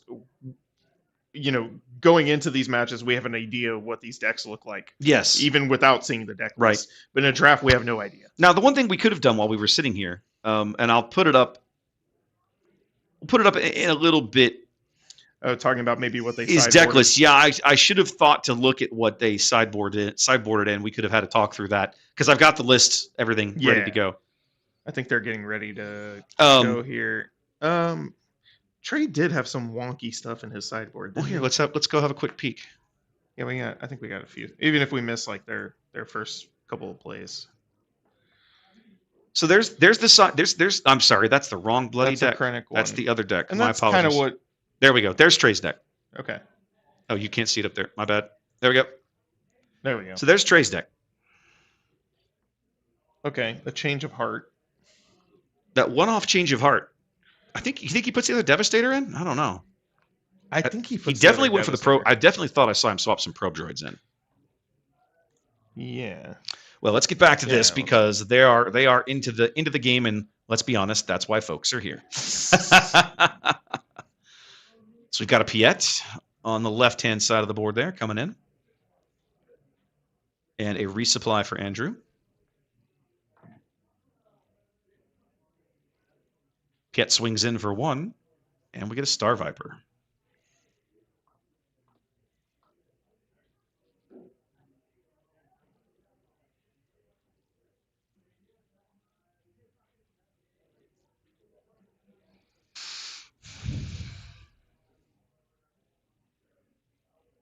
Turn 3, Krennic comes out right away. Piet going to the base doesn't do you anything because Krennic will just heal it right back. Mm-hmm.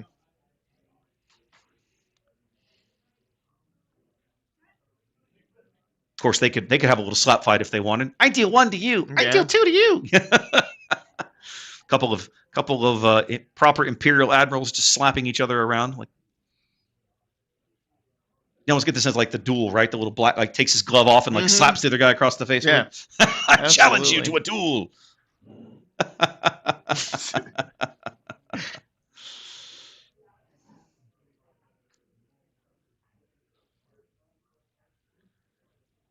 Trey, I guess, really not having any kind of Well, I'm solid seeing play. he's got a super laser I tech see in there. that. And is that a wolf or Yularen rather? I can't tell. I mean, the Vader's pretty obvious. I mean, what I would do here, I would do that, and then I would use Palpatine and murder him. For sure. That's what I would do. Yeah. Okay, we're seeing. Yep, we're going to see the steadfast battalion. This is the consistent play that we And keep what a seeing out of strong- Andrew. He's now done this like 3 times. Yeah. It's just such a strong play. It's so great. And then we're So going he to comes in with 7, so 3 overflow onto Trey's base, Correct. but only 1 back for the battalion, and it even pumps it up a little bigger because of Krennic. So nasty. That is gross. Palpatine. There gonna we kill go. The technician. I love doing that, frankly.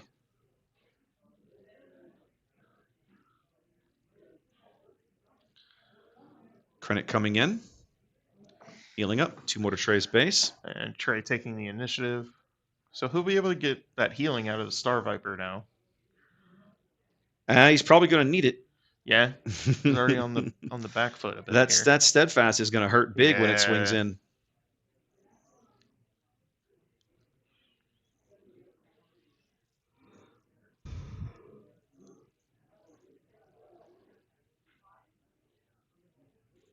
Chad asking if players have to use the same deck throughout the entire tournament. The answer there is yes. So command coming down, and he's able to kill the steadfast battalion with the damage effect off of the Star Of Viper. the Star Viper, and then And then resource the resource it. command. Not bad. Ramp working really well for Trey's up 2 resources Yeah. here as Power of the Dark Side comes in and cleans up the Star Viper before he can get a And then heal off of it. Yularen will come down for Trey. You got a Yularen and then a resupply. I said Trey was up 2 resources. That's a lie. That's the second resupply that Andrew has played. Both of them on 7 resources now. Krennic swinging into the base. Trey keeping initiative going into the next round. I'm seeing Vader and Tarkin in Trey's hand, but I think that's all he's got. Yeah. I'm Tarkin- betting we'll not- see Tarkin here. Yeah, target not bad to have. No, he did draw into a Not sure how I missed that one. choosing to resource the Relentless. Nope, he's going to go straight to Vader. He's going to heal 1 off of Yularen. Mm-hmm. And depending on what he comes out with, he might get another heal off Yularen. True. He There will. it is. Coming in with the Royal Guard. What a board state. Just like that. And then he'll hit Krennic for 5. Vader smacking Krennic. Again, how thematic. Very thematic. I love it. I love it. And he's also now ready. Palpatine can come out at any time. He's got 8. He's got 8 on the board. Yep. The double. Well, he had 1 command and 1 super laser tech, and he's up that quickly. 7 for. Hey, this looks familiar. Yeah. Second verse, same as the So first. Andrew will at least be able to clear the Royal Guard, get it out of his way. And It's gonna take all his power to do it, though. Yeah, and it's not really a great target for Trey to steal. No, Palpatine. no, not particularly, because he can't steal the Vader because he's already got one. Mm-hmm. I mean, he could. His Vader will die. Somebody's Vader will die. One of the he'll, Vaders will he'll die. he'll get to choose which Right, one, right? Correct. Yeah. Andrew grabbing a cell block guard out of his deck. So now Trey having to think through his next move here.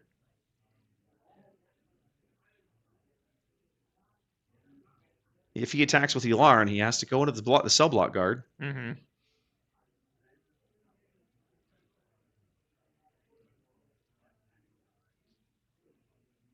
You can't do that. Yeah. He's not seeing it. There you go. Yeah. Okay. Plan B. Yeah. Plan B then. Trey seeing red, wanting to get Krennic off the board. I don't blame him. I mean, I want to get Krennic off the board too. But unfortunately, not a legal play. He's going to use 1. He's going to sacrifice Vader. What? To deal, To 1 deal damage. 1 damage he to wants the to cell clear- block he guard. wants He to then- wants to steal the cell block guard. No, to deal 1 damage to Krennic and to draw a card. And then I guess he's gonna Oh, He's gonna- now he's going to steal Vader. steal Vader. Now he's going to steal Vader. Yeah, I think you're right. Now I see. He's see how gotten this the is going. value out of his own. He's gotten value out of his. This is that instant where I wish I had the mic. I had them mic'd up and I could hear what Yeah. they were talking about. That's the next. Again, that's the next evolution of the setup.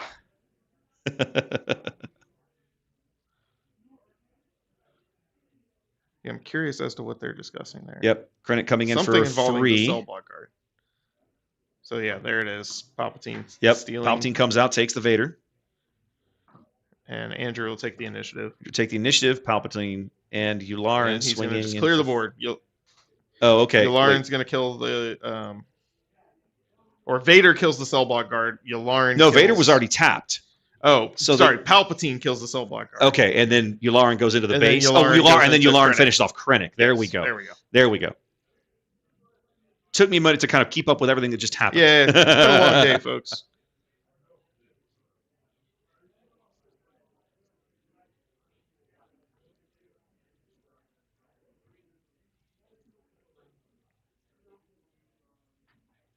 Trey in a decent position, but we've seen how quickly the game state can change. Oh, yeah.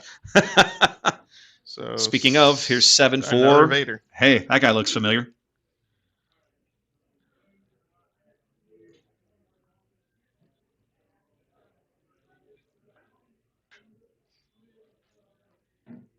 We have seen more Dark Lord of the Sith today than I think I had anticipated. Mhm. I was expecting this to be I thought it was Boba gonna be the Fest. Boba show. Yeah, it was Yeah. going to be the Boba show, and it has not been. It has been the Vader show. The Imperial Mm-hmm. in me is extremely happy with this situation. So we see the Viper Pro droid, and then taking a look at Trey's hand. I think I I caught a glimpse of a Tarkin. saw Tarkin, escort skiff. Okay. I thought I saw a reinforcement walker. Okay. So with Vader's one plate action completed, he's going to ambush the Take other out Vader. There we go. The other Vader. Trey on 9 resources, figuring out what he's going to do. Looks like we're going to ECL something. 4 for a Tarkin. Finish off the Vader. Going to grab 2 units out of the top 5, up to 2 Imperial units out of the top 5 cards. He's got a Devastator in his hand, and I saw a Royal Guard in there. But He's going to go with Vader and Devastator. Hitting that Tarkin in both games now. He's only got the one in there, and Right. it's been money both games. It has been. Tarkin is one of those cards that I love, and I've never understood why he doesn't get more play. There's so many strong Imperial units, especially in some of these builds, right? He's way better his stats are way better than Mon Mothma. Yeah. There's the escort skiff as Trey finally pushes Palpatine through into the base for some damage.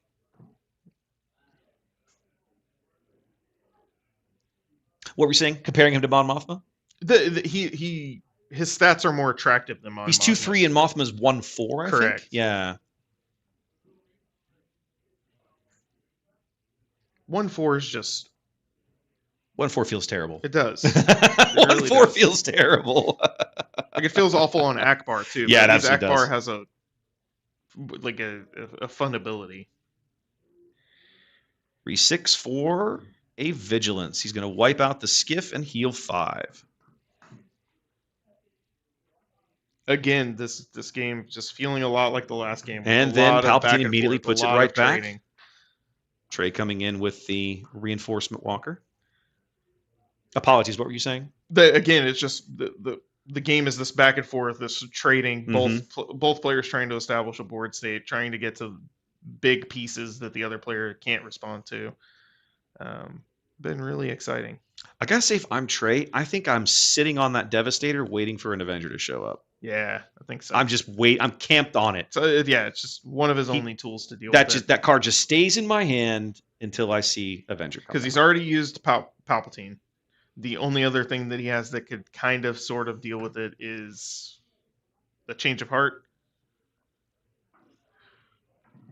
Simple Vanquish gets rid of the walker. Palpatine going through to the base. Death Trooper coming in.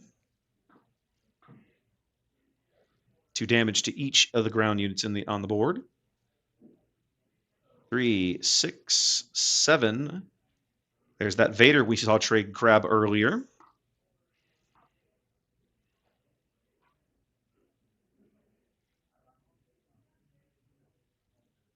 He's got at least one Veer. He's got some good options in there because he's got a Veers and a Consortium Star Viper. Of course, he's not sitting on the initiative. And Yularen. Some good picks in there. I wonder if he takes Veers. Yeah, there it is. Yep, he's going to grab Veers. Time to start pushing some damage. It's not a bad play. It's going to wipe out the Death Trooper and take 4 back. Also just messes with math. What? Oh, The plus- Veers. yeah, Yes. just that +1 health. Yes.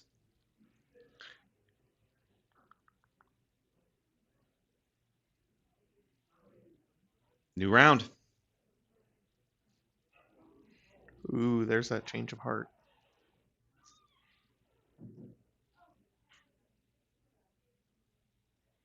Chad asking about the comparison between Veers and Mon Mothma. I mean, Tarkin and Mon Mothma. Tarkin allows you to pull 2 Imperials. Mon Mothma allows you to pull 2 Rebels. So they're textually aren't they? They're basically the same. I Isn't thought Mothma just 1? Is it? I thought Mothma was 2. It's been 2. Okay, I don't have the card in my hand, so. Right. All right, so we Vigilanced to get rid of Vader and to heal 5.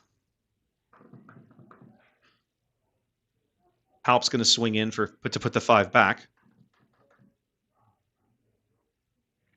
Yeah, Mon Mothma is actually just 1. Oh, and she's actually a 1/3. Ah, okay. But still, that 1 attack. She's also is that cheaper. She Yes, costs yes. 3, whereas She costs Tarkin 3. costs 4. Right. Regular Steadfast Battalion. No fancy leader shenanigans coming in here. Veer's going to swing in for 3 of his own. Trey still hasn't used any of his resources this No. round.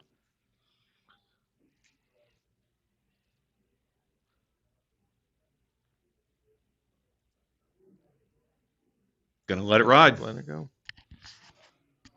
A lot of players, I think, I'm not sure I would have the patience to play this way. Right? Where Trey's just like, no, you know what? I'm not going to play any cards out of my hand. Yeah.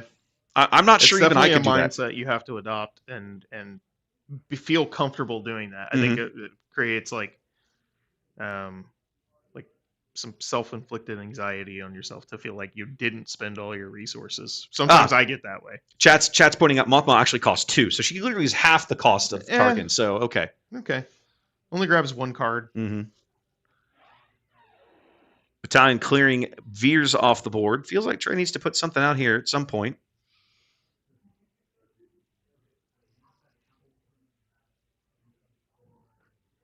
Not sure. Oh, all right. Overwhelm. I knew there was a reason he was putting damage on his base. Hey, Tie advanced. Tie Advance buffing up Palp. Knew he had those in there. First Yeah. time we've seen one today. 2 experience tokens going to Palpatine. Go for Papa Palpatine. Death Trooper put some more damage on him.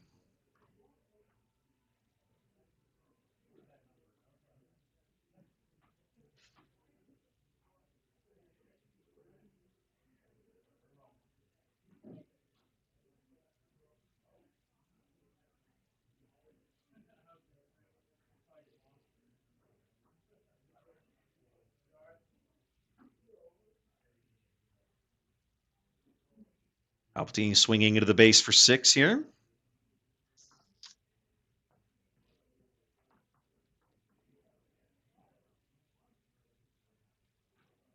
And you're down to single digits. That's 17. I'm off by 1. There we go. And a Relentless. Now, Trey does not play event-heavy decks, so Relentless really... He does have that change of heart though, so he's got to But make if sure he subbed it in, it was in his I know, sideboard. I saw him draw it. Oh, does? Oh, he's got it in his saw him hand? draw it, yeah. Oh, interesting. So he's just got to make sure he maths right. Well, he's got to be able to play another event in front of it, but he only has his deck. The only events he has in that deck is Yeah, that's true. 3 commands and three overrun barrages. He doesn't. He's not playing an event heavy deck. I see it now. You're right. It's on Yeah. top of his hand. So he did sub it in. Just going to grab the initiative.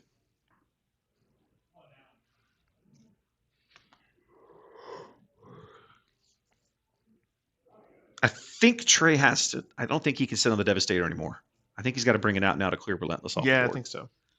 I mean, I still wish he could, I would say wish he could. In his shoes, I would still prefer to wait to hold it for Eight, Avenger, but 10. he's got to bring it out Yeah, now there and it clear is. this out. Yeah. Blast it.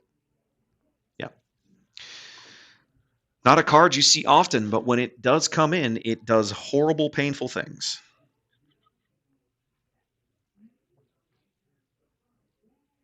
Steadfast Battalion finally going to clean up Papa Palpatine, who's done a lot of work. I guess that's one of the things about Palpatine, right? At 410, Ooh, you Trey get has a another ton of Devastator work in his out of hand. that guy. Yes. Especially if you can buff him up even a little bit. Yeah. Or even just Veers being on the board and like now this dude's at 11 health. Yeah, he's 5'11", like just crazy. You get so much value out of him because he's just so hard to kill. Contend with. Hmm? A lot of stats to contend with. Yeah, there's just a lot of big numbers you got to deal with. Ready for a simple cell block guard? There's the Avenger. There's the Avenger. So I think he kills the cell block guard, honestly.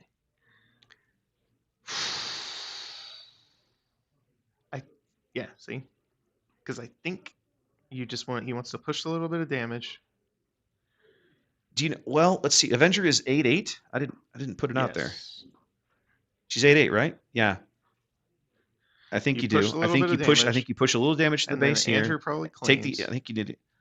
I think he needs to. Oh, that's gonna hurt. And then he's gonna lose the TIE fighter when Avenger swings in. But yeah. Or no, he can't. He's not gonna lose the TIE fighter. Devastator has Sentinel. But Avenger. That's the trick. So that's the pain of Avenger, though. Right. Right. But actually, it's smart because, well, we'll see how he plays it. You're right. He won't lose the TIE fighter because Avenger can only attack the Devastator, which of course. So he defeats that, and then Devastator eats 8, and then swings to the base for 10, and that's it. There it was. Wow. Solid for Palpatine, ladies and gentlemen. Look at that. A 2-0 here. Yeah. Most people with Avenger, they'll just defeat the unit that Devenger declares an attack on. Right. Right? Because that way the ability is wasted with the damage. Right. But of course, Devastator can just soak it up and be like, I don't care. One of the few units in the game that doesn't care. Yep. Wow. Well, there we go, ladies and gentlemen. What a match. That is it. That is it. Trey. Huh? I said congrats to Trey. Absolutely. Well, congrats to both. They both played really well. Yeah, those were both very clean games. Where I mean, we're not privy to hearing them, but howdy. No worries. But yeah, Trey and Andrew. Trey and Andrew both going to the top 2, but Trey and Palpatine walking out of here with a store championship. That's pretty awesome. That is great. I'm excited. Yeah. I want to go build this deck now. Seriously, man. I want to go build Krennic. I have been a Palpatine card in the card game fanboy since Destiny. Right. The old solo Palpatine you played, he was by himself with his two big old dice. I loved that deck. I took it to a couple of store championships and I don't think I won anything, but man, it was fun to play. Yeah. I love that deck. Right. And this is the first time I've seen anybody do this well with pure Palpatine, pure green. It's like, oh crap, no, I gotta build it. Yes. Because it's full of just giant Imperial units, so it's got my attention. Right? I love everything about it. Well, guys, today has been a blast. It really has. I appreciate you joining me, Matt. Absolutely. This has been great. It's been a lot of fun. Guys, I appreciate you guys that tuned in and hung with me all day. I realize on a cast like this, it's going to be a little up and down. We've got some downtime in it because of the nature of the event. Unfortunately, when you're working with a live event, there's only so much we can do. And of course, I'm a one-man production crew. I don't have a trailer outside full of production assistants to put stuff on screen for you and entertain you while I'm not here. So I'm sorry about that, but that's a budget problem. But this has been great. Dragon. First of all, I have to say huge thanks to Dragon's Lair. They've been brilliant. They were wonderful to work with. They basically gave me the room for the day. They let me come in early before the store opened, get all my gear set up. They were fabulous. So huge shout out to them. If you live in Houston, if you happen to be on the northwest side, or if you live north of town and it's very easy to come down towards Tomball, this is a fabulous location. Tons of gaming space, great stock, wonderful people. They'll take great care of you. So yeah, I have to give them a huge shout out.